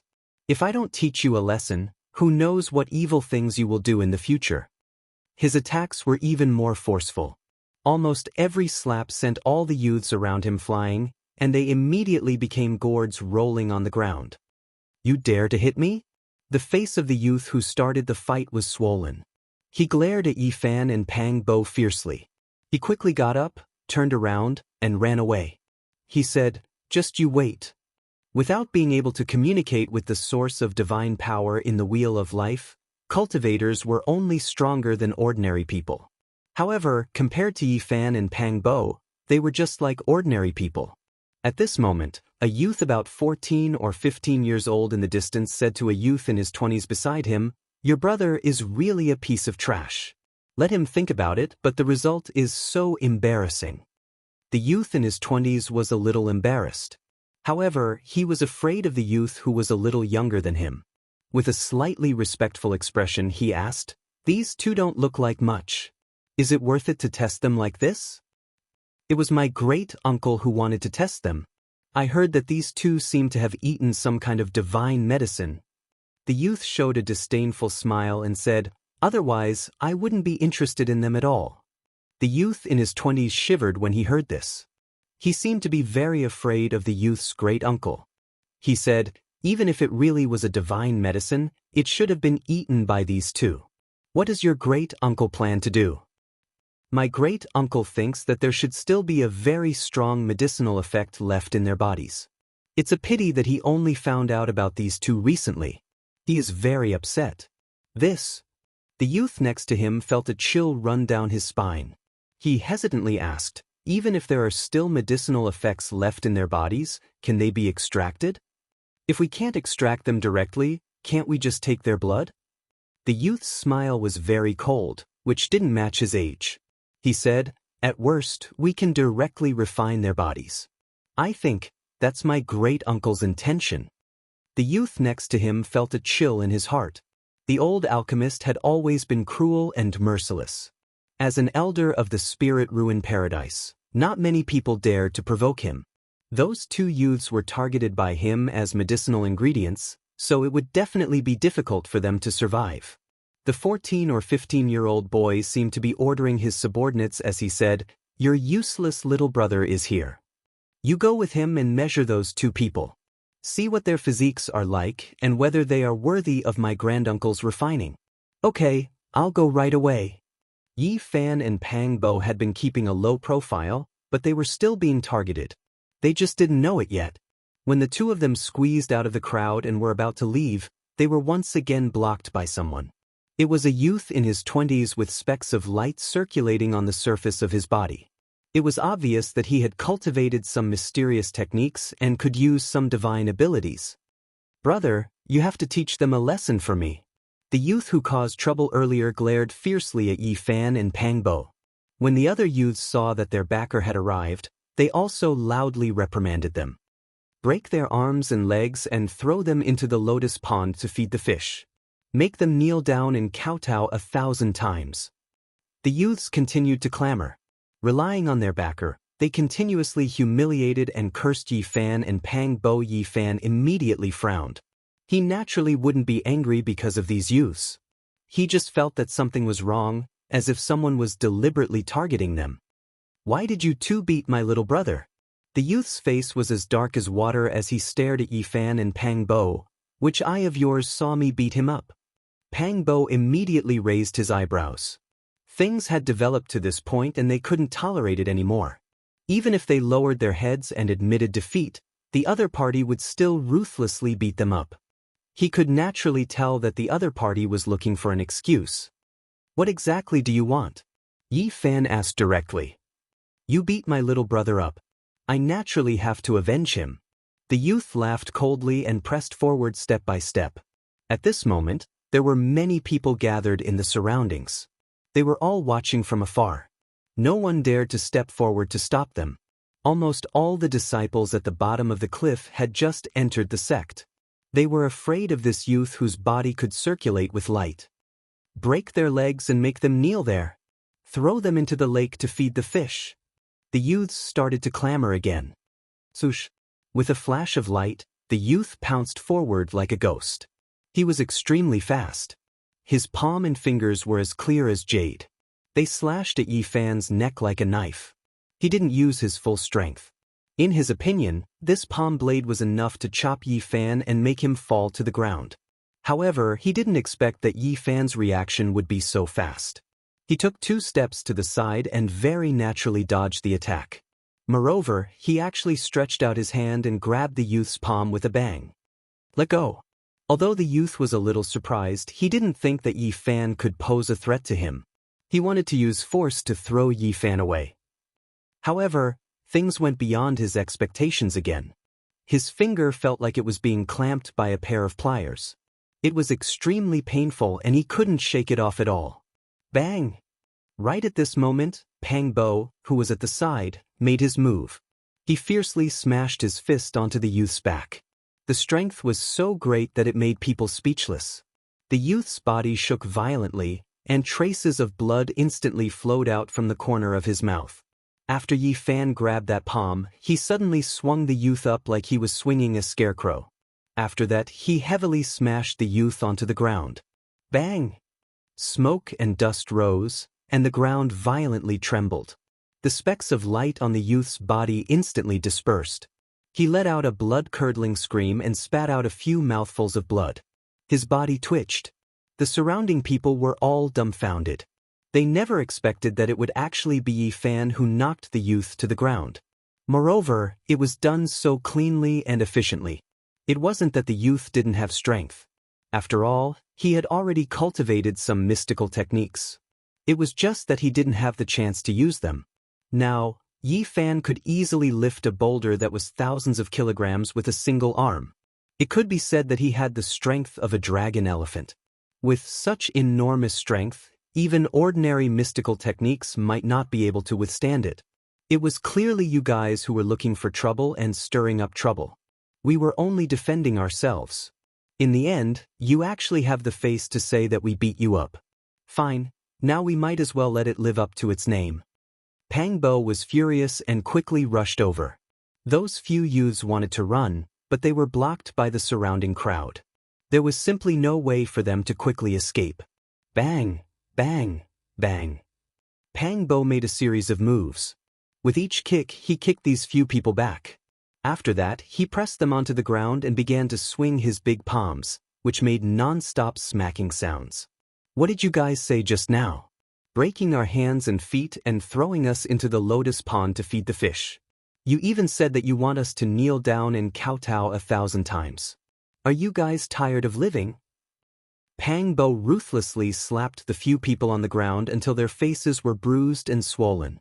They looked like pig heads as they screamed in pain. You guys haven't even cultivated a feather mystical technique, yet you want to bully others? You guys really don't know the immensity of heaven and earth. If I don't teach you guys a lesson today, you guys will really think that you guys are immortals. Pang Bo stood up and kicked wildly with both feet. The few people on the ground kept screaming in pain, but Pang Bo felt refreshed. The more he beat them, the more comfortable he felt. Speak, why are you targeting the two of us? On the other side, Yi Fan was not idle either. He kicked fiercely, and the youth rolled on the ground again and again. His whole body spasmed, and blood flowed from the corner of his mouth. If you don't speak, I'll throw you into the pond in front and make you fall upside down. Yi Fan forcefully kicked again. His strength was so great that he immediately kicked the youth 8 or 9 meters away. Hearing this, Pang Bo's face instantly lit up. He said, "Good idea." After saying that, he squatted down and used his great strength to lift 5 or 6 youths at the same time. He walked towards the lotus pond in front of him. "No, put us down. Help, someone's killing me. I beg you, please put us down." Pang Bo ignored them. He lifted them up one by one and threw them into the lotus pond. There was a lot of mud inside. Under Pang Bo's great strength, these people were all stuck upside down in the mud. "Don't kill them," Yi Fan reminded. "It's okay. These pieces of trash have already set foot on the path of immortality. Although they have not cultivated mystical abilities, their physiques are much stronger than ordinary people. At least they can hold their breath for an hour. Are you going to speak or not? Do you want to fall upside down too?" Yi Fan kicked the youth on the ground again. Pang Bo strode over and said, "Just fall upside down. Don't talk nonsense with him. Let's see if he will speak in the end." Seeing that the other party was still unwilling to speak, Yi Fan did not say anything else. He lifted him up and threw him forward. The surrounding people were dumbfounded. How great was this divine strength? When he was still 40 to 50 meters away from the lotus pond, Yi Fan threw a living person out like he was throwing a spear. In fact, this youth was really like a spear. He was stuck straight into the mud. More than half of his body was in, leaving a pair of legs that were still struggling and kicking outside. What a freak! Where did this monster come from? He looks so delicate and quiet. He's only 11 or 12 years old. How can he have such great strength? The surrounding people were dumbfounded. Then, they began to discuss among themselves. However, they all felt that their anger had been vented. Those arrogant people just now deserved to be taught a lesson. Suddenly, the crowd in the distance quickly parted to make way for a few strangers. A 14 or 15-year-old youth slowly walked over with a gloomy expression. Beside him were several youths in their 20s. Their bodies were all glowing. "This is Elder Han's youngest grandson. His name is Han Feiyu. His granduncle is also an elder. I heard that he's an expert in medicine refinement. Be quiet. Don't talk about him. Be careful of your words. The 14 or 15-year-old youth, Han Feiyu, slowly approached them with a gloomy expression. He said to Yi Fan and Pang Bo, "What do you think the spirit ruin grotto heaven is? Do you really think that you're the law enforcer elder?" Yi Fan and Pang Bo ignored him and turned to look at the lotus pond. Han Feiyu's expression turned even gloomier. He said to the 4 people beside him, "Don't let them be an eyesore." Yi Fan turned around and said, "You talk big. It seems that you've been the one behind this. There's nothing more to say. I'll make you suffer today." Han Feiyu's eyes flickered coldly. He mumbled to himself in a barely audible voice, "Looks like I can only send 2 corpses to granduncle." Chapter 43. Han Feiyu's face was gloomy with a cold glint in his eyes. A sneer hung on the corner of his mouth as he stared at Yi Fan and Pang Bo as if he was looking at dead men without saying a word. When the 4 youths beside him heard the command, they walked forward together with mocking smiles on their faces as they slowly surrounded Yi Fan and Pang Bo. One of them lowered his voice as if he didn't want the people around him to hear, "Ignorant fools. There are some people in the spirit ruins paradise that you can't afford to offend. Just the 2 of you dare to say those words? You're courting death." Another youth took a few steps forward with a sneer on his face and mocked, "How amazing. You've just entered the sect, yet you're already so awe-inspiring. You really don't know how to write the word death. However, I don't think the 2 of you will die because suffering is worse than death. It won't be easy to die without suffering. Actually, there's a way to make the 2 of you suffer less." At this moment, another person spoke up. His tone was very casual, as if the 2 people in front of him were nothing more than grasshoppers that could be easily crushed to death. He mocked, "You can break your own legs, kneel down and beg for mercy, then crawl into the lotus pond and stick your heads into the mud. You can also fall headfirst. If I were the 2 of you, I would just bang my head against the wall to avoid suffering." The 4 of them spoke casually and didn't place Yi Fan and Pang Bo in their eyes. They stood in 4 different directions and didn't give the 2 of them a chance to escape. Yi Fan and Pang Bo were never people who would swallow insults. However, the 4 of them had gone too far. They didn't get angry and calmly replied to each other. "What are those 4 idiots doing? I guess they got their heads squashed by the door when they came out. Otherwise, why would they look so stupid and keep muttering nonstop?" The 2 of them spoke casually as if they were outsiders. It was as if they were not involved in the matter and were watching the show. From time to time, they would comment casually. This immediately caused the 4 youths to become furious. The 2 youths whom they thought were like grasshoppers were actually not afraid at all. This kind of attitude showed that they did not put them in their eyes at all. Their mouths were vicious, causing their anger to surge. At that moment, their faces sank, and they could no longer maintain their mocking smiles. "Reckless fool," one of them shouted coldly. However, they did not rush forward. They had already noticed that these 2 fellows possessed extraordinary strength. They did not want to fail miserably. Specks of light rippled out from under his navel, and a divine pattern that looked like a wave of water rushed out like an iron chain, quickly wrapping around Yi Fan and Pang Bo, a divine pattern that charged out from the sea of bitterness. The imparting elder said that only when one has achieved a small success in cultivation can he use the mysterious technique. This is an expert. The spectators let out cries of surprise. The majority of the people here were disciples who had just entered the sect, and it was very rare to see someone use the mysterious technique. All of them revealed nervous expressions as they watched. Yi Fan and Pang Bo's speed was extremely fast. They each dodged to the side, and the light pattern that was like an iron chain brushed past their bodies. However, it quickly turned back and continued to wrap around the 2 of them. This was the first time they fought against a cultivator who could use the mysterious technique. They did not know the power of the divine pattern that charged out from the sea of bitterness, so they did not dare to rashly touch it.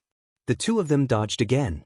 However, this divine pattern followed them like a shadow, and they could not get rid of it at all. It shone brilliantly, and it had the texture of metal. It looked shiny, and it quickly wrapped around them. Bang! Yi Fan suddenly raised a huge rock beside him and welcomed the divine pattern that swooped down. The two collided, and a loud sound immediately rang out.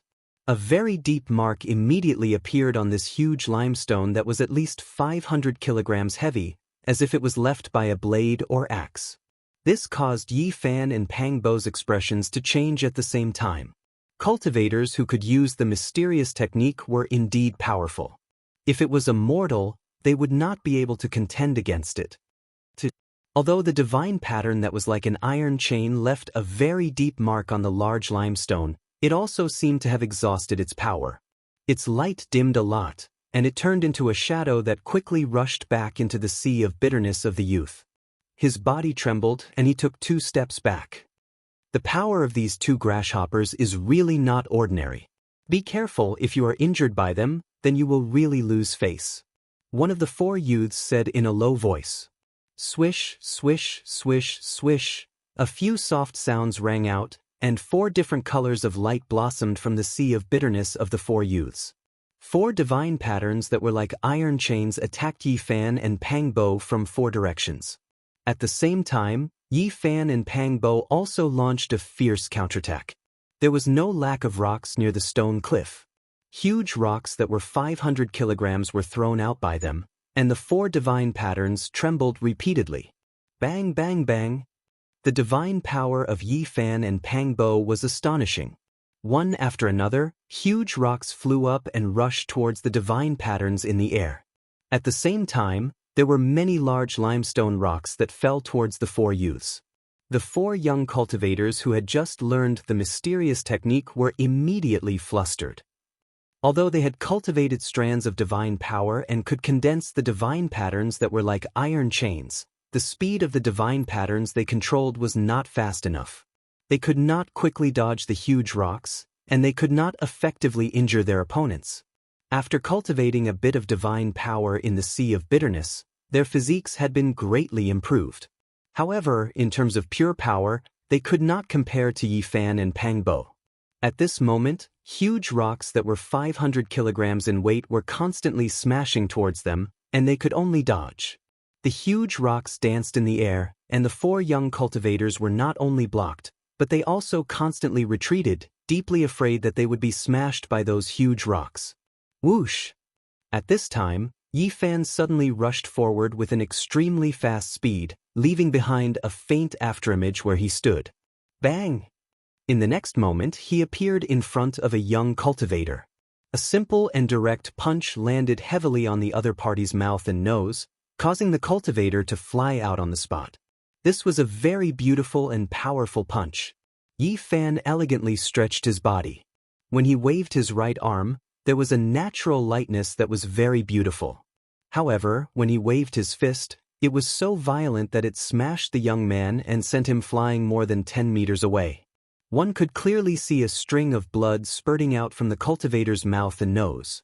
The blood flew several meters in the sky, forming a blood-colored arc. At the same time, 7 or 8 teeth flew out and fell to the ground. On the other side, Pang Bo could not hold back and took the initiative to attack. His speed was extremely fast, and he ruthlessly smashed a huge rock on the body of another cultivator. On the spot, there was the sound of bones breaking. That person flew out in a crooked manner and fell to the ground. Bang! Bang! Another 2 heavy blows sounded, and the remaining 2 people were also knocked to the ground by Yi Fan and Pang Bo. At this moment, they performed an aesthetic of violence. Their fists were like iron hammers, smashing the 2 people until they spat out large mouthfuls of blood. At this moment, the brilliance of the 4 divine inscriptions dimmed and quickly disappeared into the sea of suffering of the 4 people. Yi Fan and Pang Bo placed the 4 paralyzed cultivators on the ground side by side, and then stood there looking down at them. What did the few of you say just now? You said that the 2 of us don't know the immensity of heaven and earth, and that we don't know the difference between life and death. Now I want to ask, do you know? At this point, Pang Bo went up and kicked the 4 people 4 times, making them roll on the ground like rubber balls. Do you think the 2 of us are grasshoppers that you can pinch to death as you please? You also said that we should break our own legs, kneel down and beg for mercy, and then crawl into the lotus pond and stick ourselves upside down in the mud. You want us to live a life worse than death, and suffer all kinds of torture until we die? What shameless boasting! Bang, bang, bang. Yi Fan and Pang Bo were extremely displeased with the four people.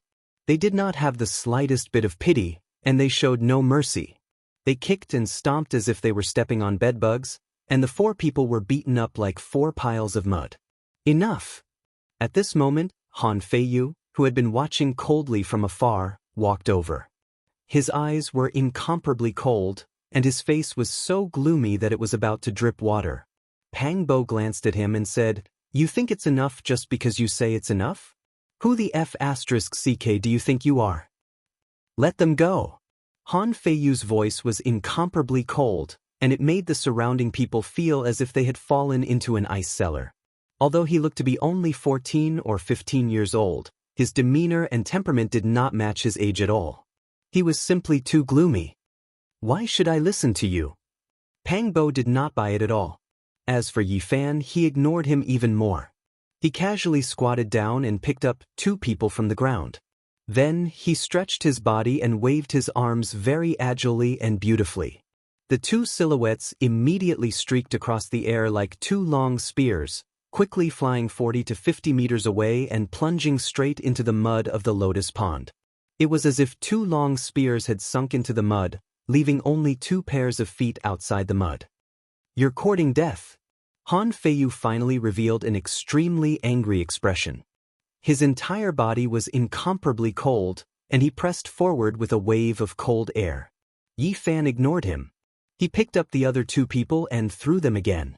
With 2 soft piu-piu sounds, another 2 people fell down and plunged straight into the mud in the distance. The surrounding people were flabbergasted. This result was really shocking and speechless. Han Feiyu's sea of bitterness blossomed, and it was very dazzling and dazzling. A square wooden seal that was less than an inch long rushed out. It circulated with a dark green brilliance, and it quickly enlarged, pressing towards Yi Fan and Pang Bo. The surrounding people immediately let out a burst of exclamations. This was a real greenwood seal, and it was not formed by the threads of divine power in the sea of bitterness. It was not something that the 4 divine patterns could compare to. After the greenwood seal rushed out of the sea of bitterness, it circulated with traces of green energy and emitted a heavy pressure. Chapter 44. Yi Fan and Pang Bo didn't even have the time to dodge. This azure wood seal was much faster than the divine runes. In an instant, it arrived and directly enveloped their heads. The square-shaped greenwood seal wasn't even an inch long when it first appeared, but in the blink of an eye, it had already expanded to the size of a house. Surrounding it was a green mist that surged like clouds. Under the enormous pressure, Yi Fan and Pang Bo felt as if a huge mountain was descending upon them. They tried their best to resist. Bang! The 2 of them used their hands to forcefully push upwards, wanting to knock away the descending greenwood seal. However, they didn't expect that the ground would instantly crack and their feet would sink into the ground. One could only imagine how much pressure they were under. Bang! The greenwood seal trembled, and endless green mist pervaded the air. It expanded once again, becoming as tall as a palace as it continued to descend. Even a 10,000 gene boulder would have been blown away. What the hell is this thing? How can it be so heavy? Yi Fan and Pang Bo felt their arms becoming heavier and heavier. Following that, their feet sank even further.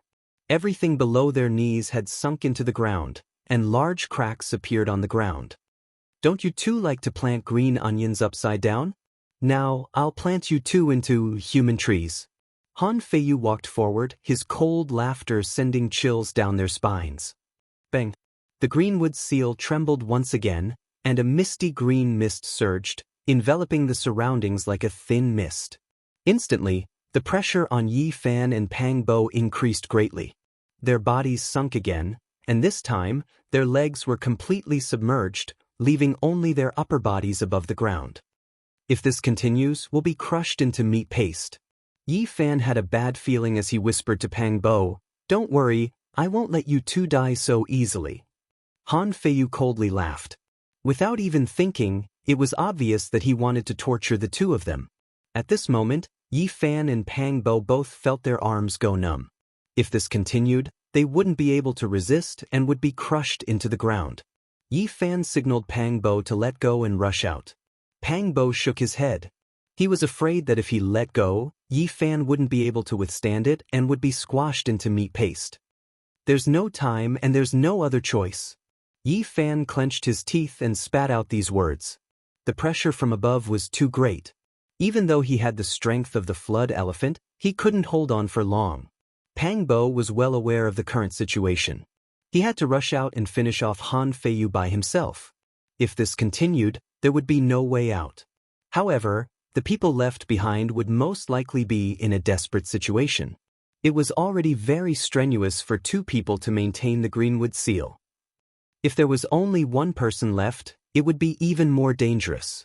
There was no other choice. He had to leave one person behind to support the Greenwood seal. Pang Bo wasn't an indecisive person, so he didn't delay any longer. He loosened his hands and forcefully pressed the ground, pulling out the lower half of his body. Bang! The Greenwood seal vibrated and circulated a faint green light. The huge pressure caused Yi Fan's arms to tremble. He sank down again, and everything below his chest was submerged into the ground. The Greenwood seal was less than a meter away from the ground.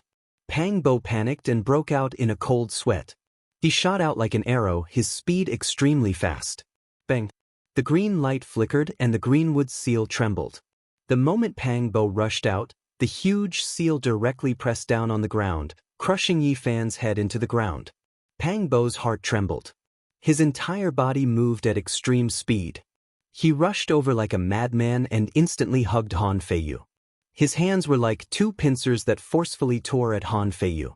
Han Feiyu never imagined that one of the two people he had suppressed to the point where he couldn't move would actually rush out and instantly pounce on him, tearing at his body like a hungry wolf. Bang, bang, bang! Pang Bo rode on Han Feiyu's body like a drum, constantly swinging his fists down. The onlookers were very surprised. They didn't expect Pang Bo to rush out.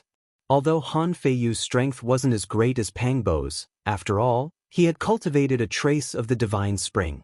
He could mobilize the essence of his entire body, and the surface of his body was immediately enveloped by a layer of divine light. Although Pang Bo's fists smashed down heavily, they didn't cause excessive injury. Only a trace of blood flowed out from the corner of his mouth. But even so, Han Feiyu's eyes were red. He had never suffered such a big loss before. He immediately struggled with all his might. The bitter sea suddenly bloomed with a brilliance, and it sent Pang Bo flying. Then, a few iron chain-like divine glyphs shot out from the bitter sea. They were bright and shiny, and they strangled Pang Bo. Pang Bo hurriedly dodged. He raised a huge rock beside him to block, and then he ruthlessly smashed it. "I'm going to tear you apart." Han Feiyu's expression was frightening. Several divine glyphs circled around his body, and then like a bolt of lightning, they shot towards Pang Bo. Boom! At this moment, the verdant wood seal that was pressing down on the ground suddenly uprooted. Yi Fan raised it with both hands and rushed out from the ground. He forcefully smashed it towards Han Feiyu. Green light flashed, and the blue mist was hazy. It was like a small mountain smashing towards Han Feiyu. With Han Feiyu's cultivation, he couldn't do two things at the same time. He couldn't control the verdant wood seal and the divine glyphs at the same time. Just now, when he was fighting with Pang Bo, Yi Fan found the opportunity to escape. Yi Fan's body was like lightning, leaving behind a long afterimage. He closely followed the verdant wood seal. When the verdant wood seal flew back, Han Feiyu's expression changed. He hurriedly stopped attacking Pang Bo and retracted the divine glyphs. He wanted to control the verdant wood seal to kill the two. But Yi Fan's speed was too fast. He arrived at almost the same time as the verdant wood seal. Just as Han Feiyu controlled the verdant wood seal and steadied it, Yi Fan rushed in front of him. His right leg swept out, and he heavily kicked Han Feiyu's face. Blood splattered everywhere. Han Feiyu's nose and mouth were bleeding, and he was sent flying more than 20 meters away. The verdant wood seal lost control and heavily fell to the ground. Yi Fan didn't stop. His body seemed to transform into a beam of light as he directly chased after Han Feiyu. Before Han Feiyu could land on the ground, Yi Fan had already arrived in front of him. Yi Fan stomped heavily on him in the air. Such a heavy stomp caused the surrounding people to tremble. The ground shook violently, and Han Feiyu's body was almost broken into two. Almost at the same time, Pang Bo also rushed in front of him. He lifted his leg and fiercely kicked Han Feiyu's lower abdomen. "Attack his head. Don't let him concentrate," Yi Fan shouted in a low voice. Pang Bo instantly understood that they couldn't let Han Feiyu concentrate on controlling the verdant wood seal. Otherwise, the two of them would be in danger. Bang bang bang, both of them had great strength. Each of their feet could kick a 1,000-pound boulder away. They heavily stepped on Han Feiyu's body, and even the ground trembled. If it weren't for Han Feiyu's sea of bitterness constantly flowing out and protecting his body, he would have been trampled into meat paste by the two of them. The surrounding people were stunned. The two of them were originally suppressed and were on the verge of despair. But in the end, they turned the dangerous situation around and beat Han Feiyu violently. This was really incredible. "You actually want to torture us to death. You are so insidious at this age. Who knows how vicious you will be when you grow up. It's better to trample you to death now." Although that was what they said, the two of them didn't want to kill anyone. If that happened, the matter would be too big. But they didn't want to let Han Feiyu go just like that. They exerted force on their feet, causing the brilliance on the surface of his body to become dimmer and dimmer. Han Feiyu wanted to control the verdant wood seal, but he failed every time. The verdant wood seal flew up several times and fell heavily on the ground several times. He was about to be trampled into a daze. It was hard for him to concentrate. In the end, Han Feiyu had no strength left. The sea of bitterness could no longer flow with divine brilliance. He was trampled by two people with divine power, rolling and screaming. "You think you are a master after opening the sea of bitterness and cultivating a trace of divine power source.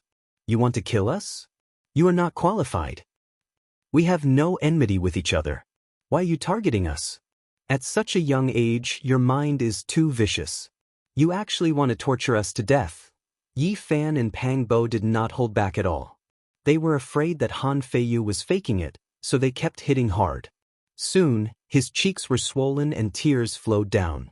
His mouth and nose were bleeding, and his head was swollen like a pig's head. Although Han Feiyu couldn't bear the pain and kept screaming, his eyes still looked at the two of them viciously and viciously. "This brat seems to be a ruthless character. I think it's necessary to get rid of him. Targeting us like this and holding a grudge, it will be troublesome if we don't get rid of him." Hearing the two's discussion, Han Feiyu was finally afraid. He shouted, "Don't kill me." His voice was extremely loud, as if he wanted everyone to hear him. Then he said in a low voice, "Don't kill me.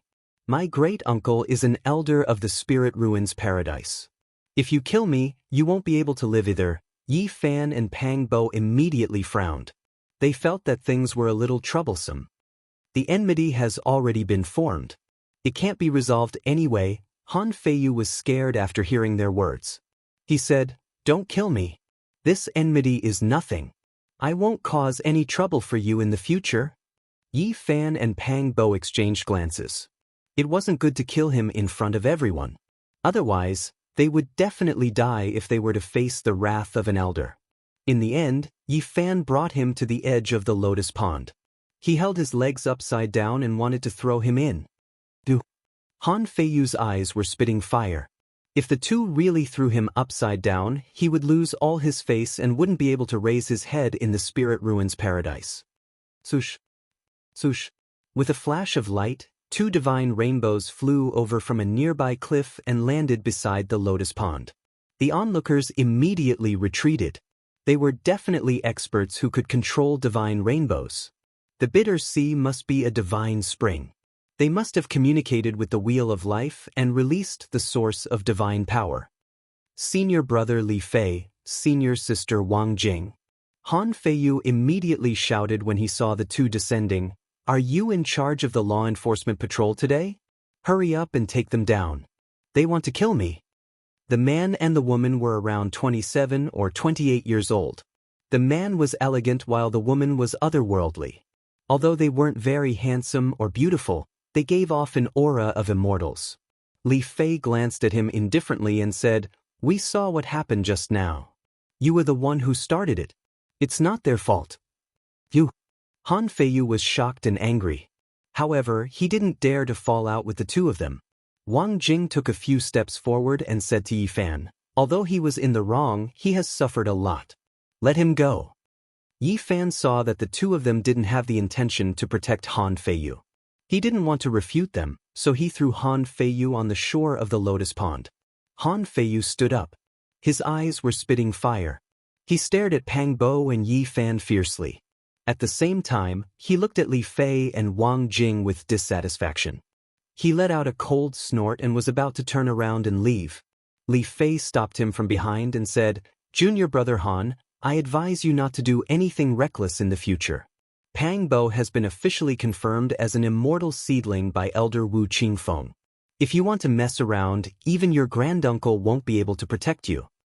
"What?" Han Feiyu immediately turned around. His face was full of shock as he said, He's an immortal seedling?" "That's right, an immortal seedling." Ordinary disciples didn't know what an immortal seedling represented, but as the grandson of an elder, how could Han Feiyu not understand? Any grotto heavens and blessed lands would treat immortal seedlings as treasures because they were the foundation of their future strength. Normally, it would be difficult to find even one immortal seedling after spending 8 to 10 years searching. It was easy to imagine how rare this kind of physique suitable for cultivation was. Once one was found, they would be nurtured as the sect's successor. Currently, the number of immortal seedlings in the Spirit Ruin Grotto Heaven did not exceed 5. How is that possible? Han Feiyu's face was full of disbelief. If he's an immortal seedling, why would he come to the Spirit Ruin Cliff to learn? Wang Jing answered, "That's because Elder Wu Qingfeng doesn't want him to feel that he's special and superior to others. In fact, Elder Wu Qingfeng had already personally taught him a few months ago and passed down the Dao scripture." Wang Jing answered his question. Han Feiyu's face turned pale when he heard that Elder Wu Qingfeng personally passed down the Dao scripture. He knew for sure that Pang Bo was an immortal seedling. Li Fei continued, "Elder Wu Qingfeng has been paying close attention to them and happened to see what happened just now, so he felt the need to announce the fact that Pang Bo is an immortal seedling. I hope that you won't act recklessly in the future." Han Feiyu's expression was extremely ugly. He flung his sleeve and turned to leave. Pang Bo was in a daze and only came back to his senses when Han Feiyu was about to leave. With a strange expression, he asked Li Fei and Wang Jing, "So, I don't have to worry about him in the future?" Wang Jing thought that he was worried and afraid, so she comforted him, "Don't worry. Not to mention that he's an elder's grandson, even the sect master's grandson won't dare to do anything to you, then I can rest assured." Pang Bo then chased after Pang Bo with large strides. There was no fear or worry. He clearly wanted to beat the other party up. This left Li Fei and Wang Jing dumbfounded. They really didn't know what to say. Han Feiyu's expression suddenly changed. He felt terrible, as if he had eaten a dead child. He suppressed his anger and quickly squeezed out of the crowd and disappeared. Chapter 45. Yi Fan and Pang Bo suppressed Han Feiyu, and everyone's jaws dropped to the ground. In everyone's eyes, these two 11 or 12-year-old youths were a mess. They clearly did not cultivate the source of divine power, but they beat up an elder's grandson until he was stunned and almost crippled. Many people watching were dumbfounded. These two are too ferocious. They're only 11 or 12 years old, how can they have such divine power? Fighting with their bare hands, suppressing Han Feiyu, and even knocking away the Greenwood treasure seal that Elder Han gave him. This is unbelievable. The crowd was in a heated discussion.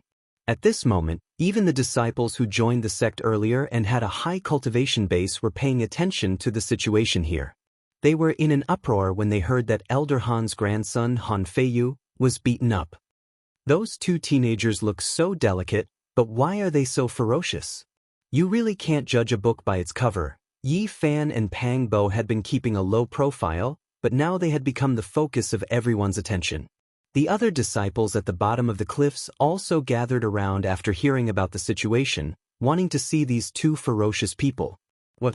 That Pang Bo is an immortal seedling? Everyone was shocked when they heard the news. The disciples who joined the sect earlier all knew what the immortal seedlings meant. They were the future inheritors and hope of the Spirit Ruins Grotto Heaven. They were influential figures who could lead the sect to glory. He's an immortal seedling. No wonder he's so brave and talented. Han Feiyu has kicked an iron plate this time. He won't be able to take revenge even if he wants to in the future. He can only swallow his anger. Now, everyone looked at Pang Bo with complicated expressions. They couldn't tell what they were feeling. Many people quickly made up their minds to befriend Pang Bo in the future. At this moment, Yi Fan and Pang Bo did not stay idle. They ignored the gazes of the crowd and picked up the small jade bottles on the ground one by one. There were more than 30 bottles of the 100 Herbs liquid. The few youths who started the fight were stabbed into the mud by Yi Fan and Pang Bo, but the 100 Herbs liquid that they had snatched were all left behind. New disciples could only receive one bottle of the 100 Herbs potion every 3 months. One could imagine how precious it was. Now that the two of them had received more than 30 bottles, the people around them were envious. Those guys who managed to form divine inscriptions should have even better things on them. Yi Fan and Pang Bo weren't satisfied.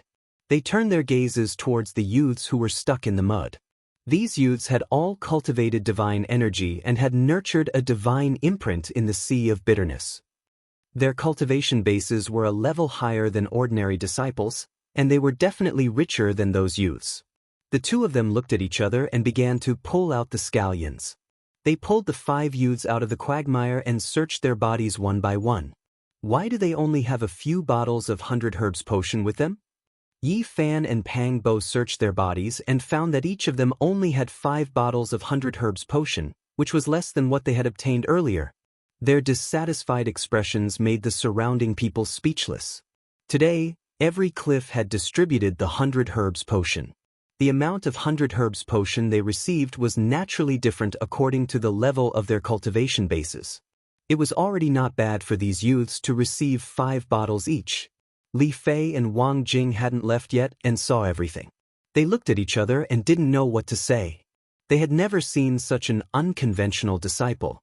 At this moment, the youths were lying on the ground like a pile of mud. They still didn't have the strength to get up. After Yi Fan and Pang Bo finished searching them, they looked at each other and threw them back into the lotus pond again. However, this time they didn't fall headfirst as they were afraid that they might die if they stayed for too long. After that, they also pulled out the youths and threw them into the muddy water. Finally, Yi Fan and Pang Bo came to the front of the greenwood treasure seal and tried to push it. They felt that it was too heavy. Even though they could lift it up, they couldn't use it to fight. After kicking it twice, they left. Everyone was dumbstruck. These two people were simply like locusts. They didn't panic in public, and they actually wanted to take the greenwood seal away after they finished robbing all of them. Senior Li Fei, Senior Wang Jing, thank you so much. Yi Fan and Pang Bo shouted from afar after squeezing out of the crowd. They then quickly left. Han Feiyu's face was ashen. He was furious. He didn't even put away the greenwood treasure seal. He directly walked toward a valley in the depths of the Spirit Ruin Wonderland. The valley was very spacious. There were medicinal fields everywhere.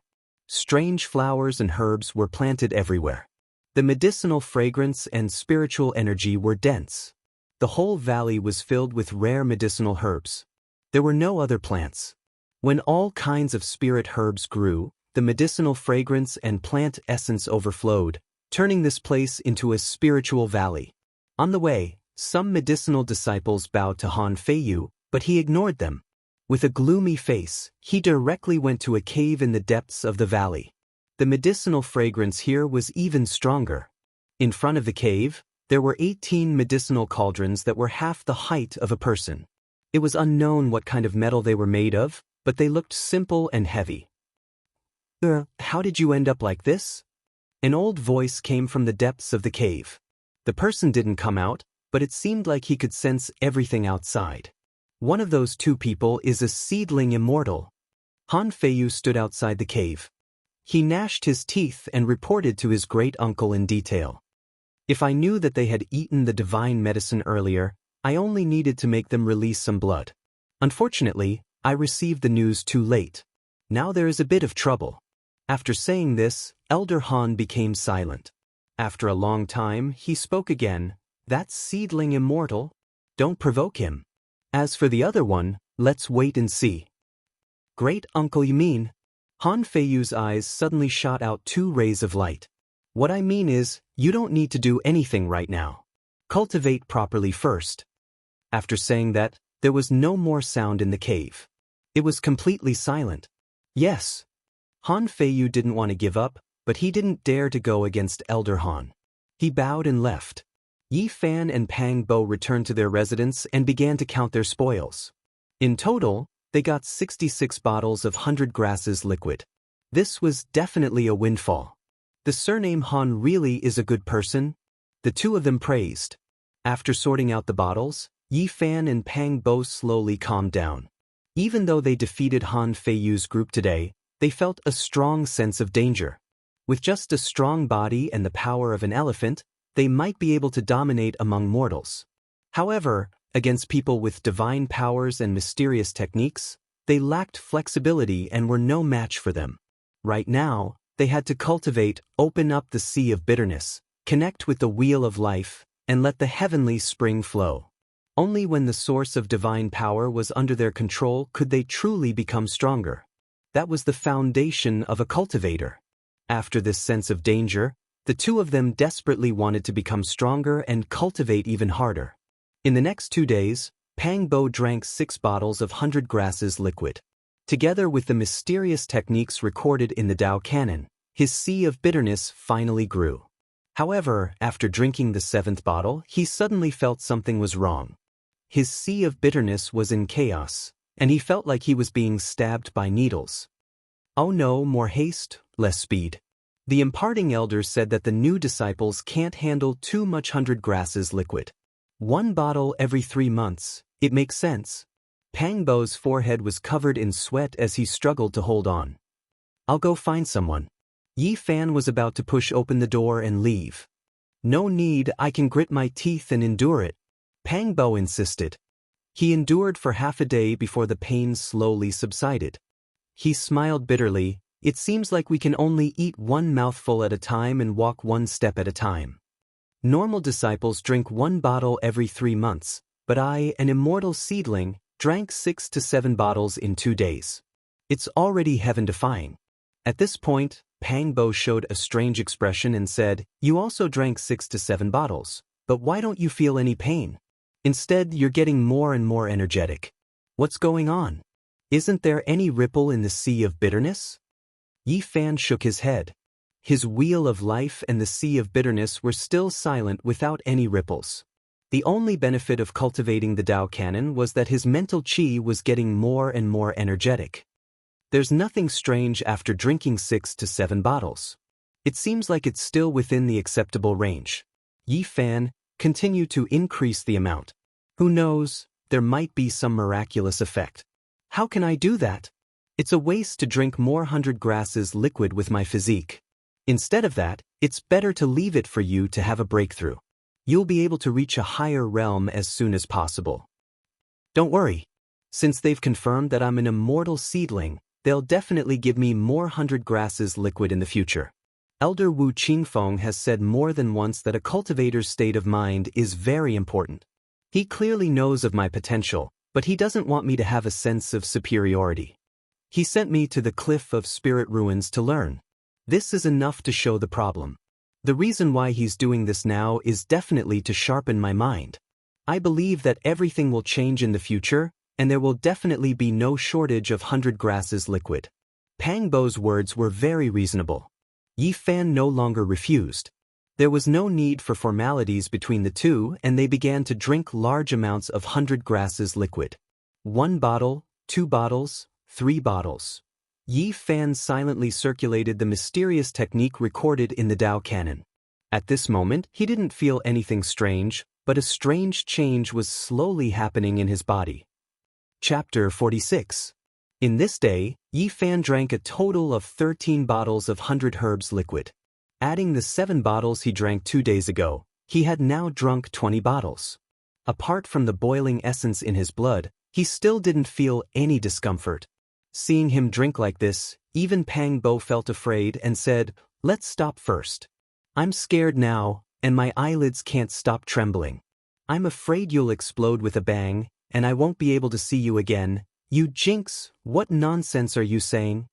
At this point, Yi Fan carefully sensed the condition of the Sea of Misery, and said, "I seem to have a strange feeling." "What? It's effective." Pang Bo instantly revealed a joyful expression and said, "I'll go find Elder Wu Qingfeng to help you guide it." Yi Fan stopped him and said, "Don't go, I'll slowly sense it myself." Elder Wu Qingfeng had once said that Yi Fan's physique could only rely on himself, and outsiders couldn't help guide it at all. He had once said that if an ordinary person's wheel of life was a piece of soil, then Yi Fan's theory of life was a piece of godly metal. After planting a seed in the soil with careful care and cultivation, the seed would definitely germinate and show vitality. And no matter how much godly metal you put in, even if you planted a celestial root, it would be difficult to grow. In this kind of situation, there would only be a glimmer of hope for vitality if the inside of the godly metal transformed.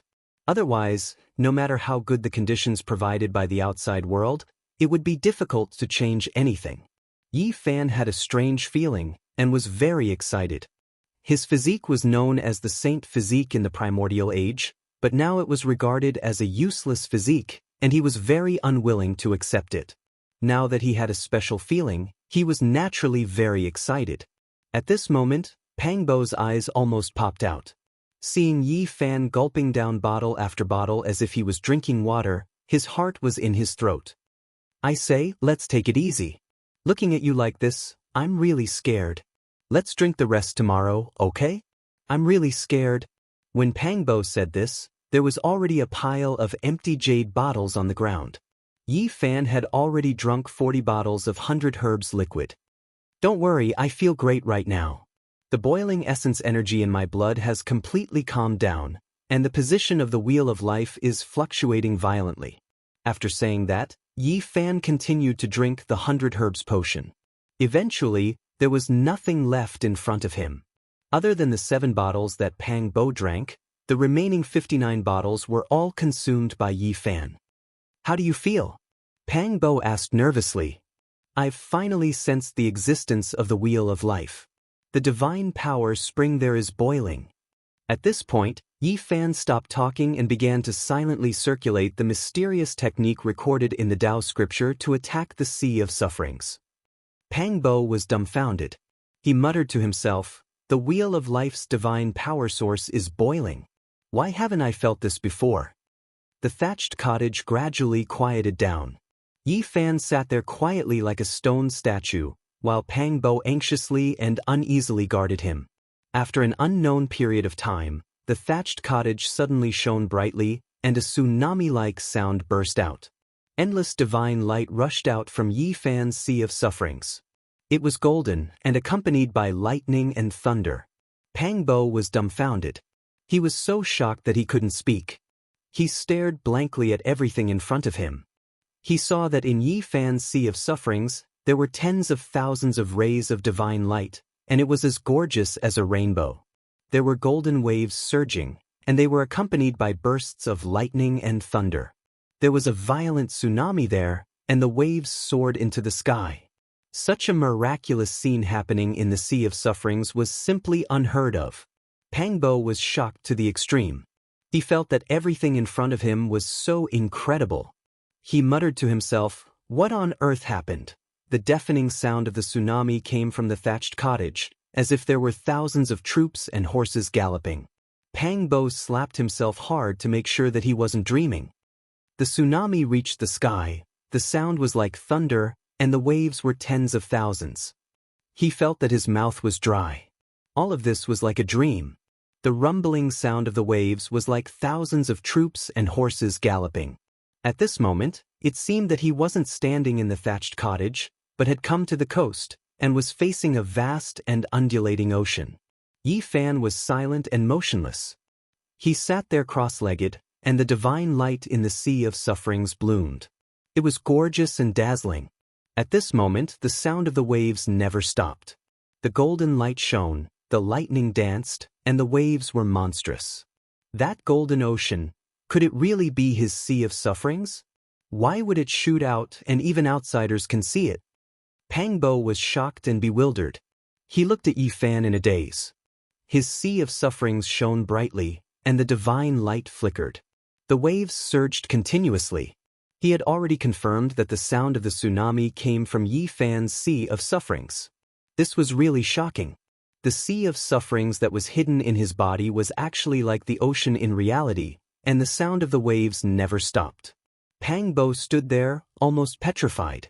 There was a rumbling sound in front of him, and the golden waves seemed like they would rush out at any time, giving people a strong sense of oppression. Why is it golden? After being shocked by the sound of the tsunami, Pang Bo slowly calmed down after a long time. If that golden ocean was Yi Fan's sea of sufferings, it was too unusual. Pang Bo felt that it was inconceivable. He could now look at his own sea of sufferings. It was as dark as ink and looked lifeless. Elder Wu Qingfeng once said that the sea of sufferings that did not communicate with the wheel of life could only linger in the sky above the sea of sufferings. As for the sea of sufferings itself, it was a piece of dead silence. There was no fluctuation of life, and it was either dark green or pitch black. However, Yi Fan's sea of sufferings was so different. It was completely different from what Elder Wu Qingfeng had described. Rumble. In the sky above the surging sea of sufferings, bursts of thunder and lightning erupted from time to time, intertwining with the monstrous tsunami, causing the world to be blazing. The sea and the sky were connected, and there was bright golden light everywhere. It was exceptionally dazzling. Pang Bo watched nervously, fearing that something unexpected would happen. During this process, Yi Fan himself seemed to not feel anything. He remained silent and silently operated the mysterious method recorded in the Tao scripture. After a few hours, the golden light slowly subsided, and the sound of the tsunami gradually became softer. After another hour, the hut finally quieted down. Yi Fan's sea of sufferings returned to calmness. The brilliance was restrained, and the sound of the waves disappeared. Not long after, Yi Fan woke up. His eyes were clear. The moment he stood up, his whole body suddenly became much more agile, and there was an additional breath of immortal Tao. What happened just now? How do you feel now? Pang Bo asked impatiently. Just now, I sensed the wheel of life, and even saw the boiling source of divine power. After that, I rushed into the sea of sufferings and saw a golden ocean. I don't know if it was an illusion. Hearing Yi Fan's description, Pang Bo suddenly opened his mouth in shock, and then nodded repeatedly, saying, "It's not an illusion, because I also saw it." You saw it too? Yi Fan revealed a look of surprise. That's right. You don't know how great the commotion was just now. The tsunami reached the sky, and the divine light shone brightly. The whole hut was shaking. Fortunately, we live in a very remote place. Otherwise, it would definitely cause a huge uproar. After listening to Pang Bo's description carefully, Yi Fan was finally convinced that the golden ocean and tsunami he saw were not an illusion. Pang Bo asked with concern, "How do you feel?" "I saw that the golden sea of sufferings disappeared at the last moment." "Did it not succeed?" "I don't know if it's considered a success." At this point, Yi Fan operated the mysterious method recorded in the Tao scripture. An extremely small golden light spot appeared where the sea of sufferings was. It was only the size of a sesame seed, but it was bright and dazzling. Although the sea of sufferings is a little small, this is not a problem. As long as you continue to cultivate, it will gradually become bigger. Pang Bo looked very excited and said, "I am sure that your sea of sufferings is absolutely extraordinary. It is actually golden, completely different from ordinary people's. The brilliance that it emits can actually penetrate." Although he had only cultivated one sea of sufferings, Yi Fan was very happy. He had finally broken the stalemate and opened up a golden sea of sufferings that belonged to him. "Why do I feel that your sesame seed-sized sea of sufferings is fluctuating with divine power? Could it be that the concentrated essence is?"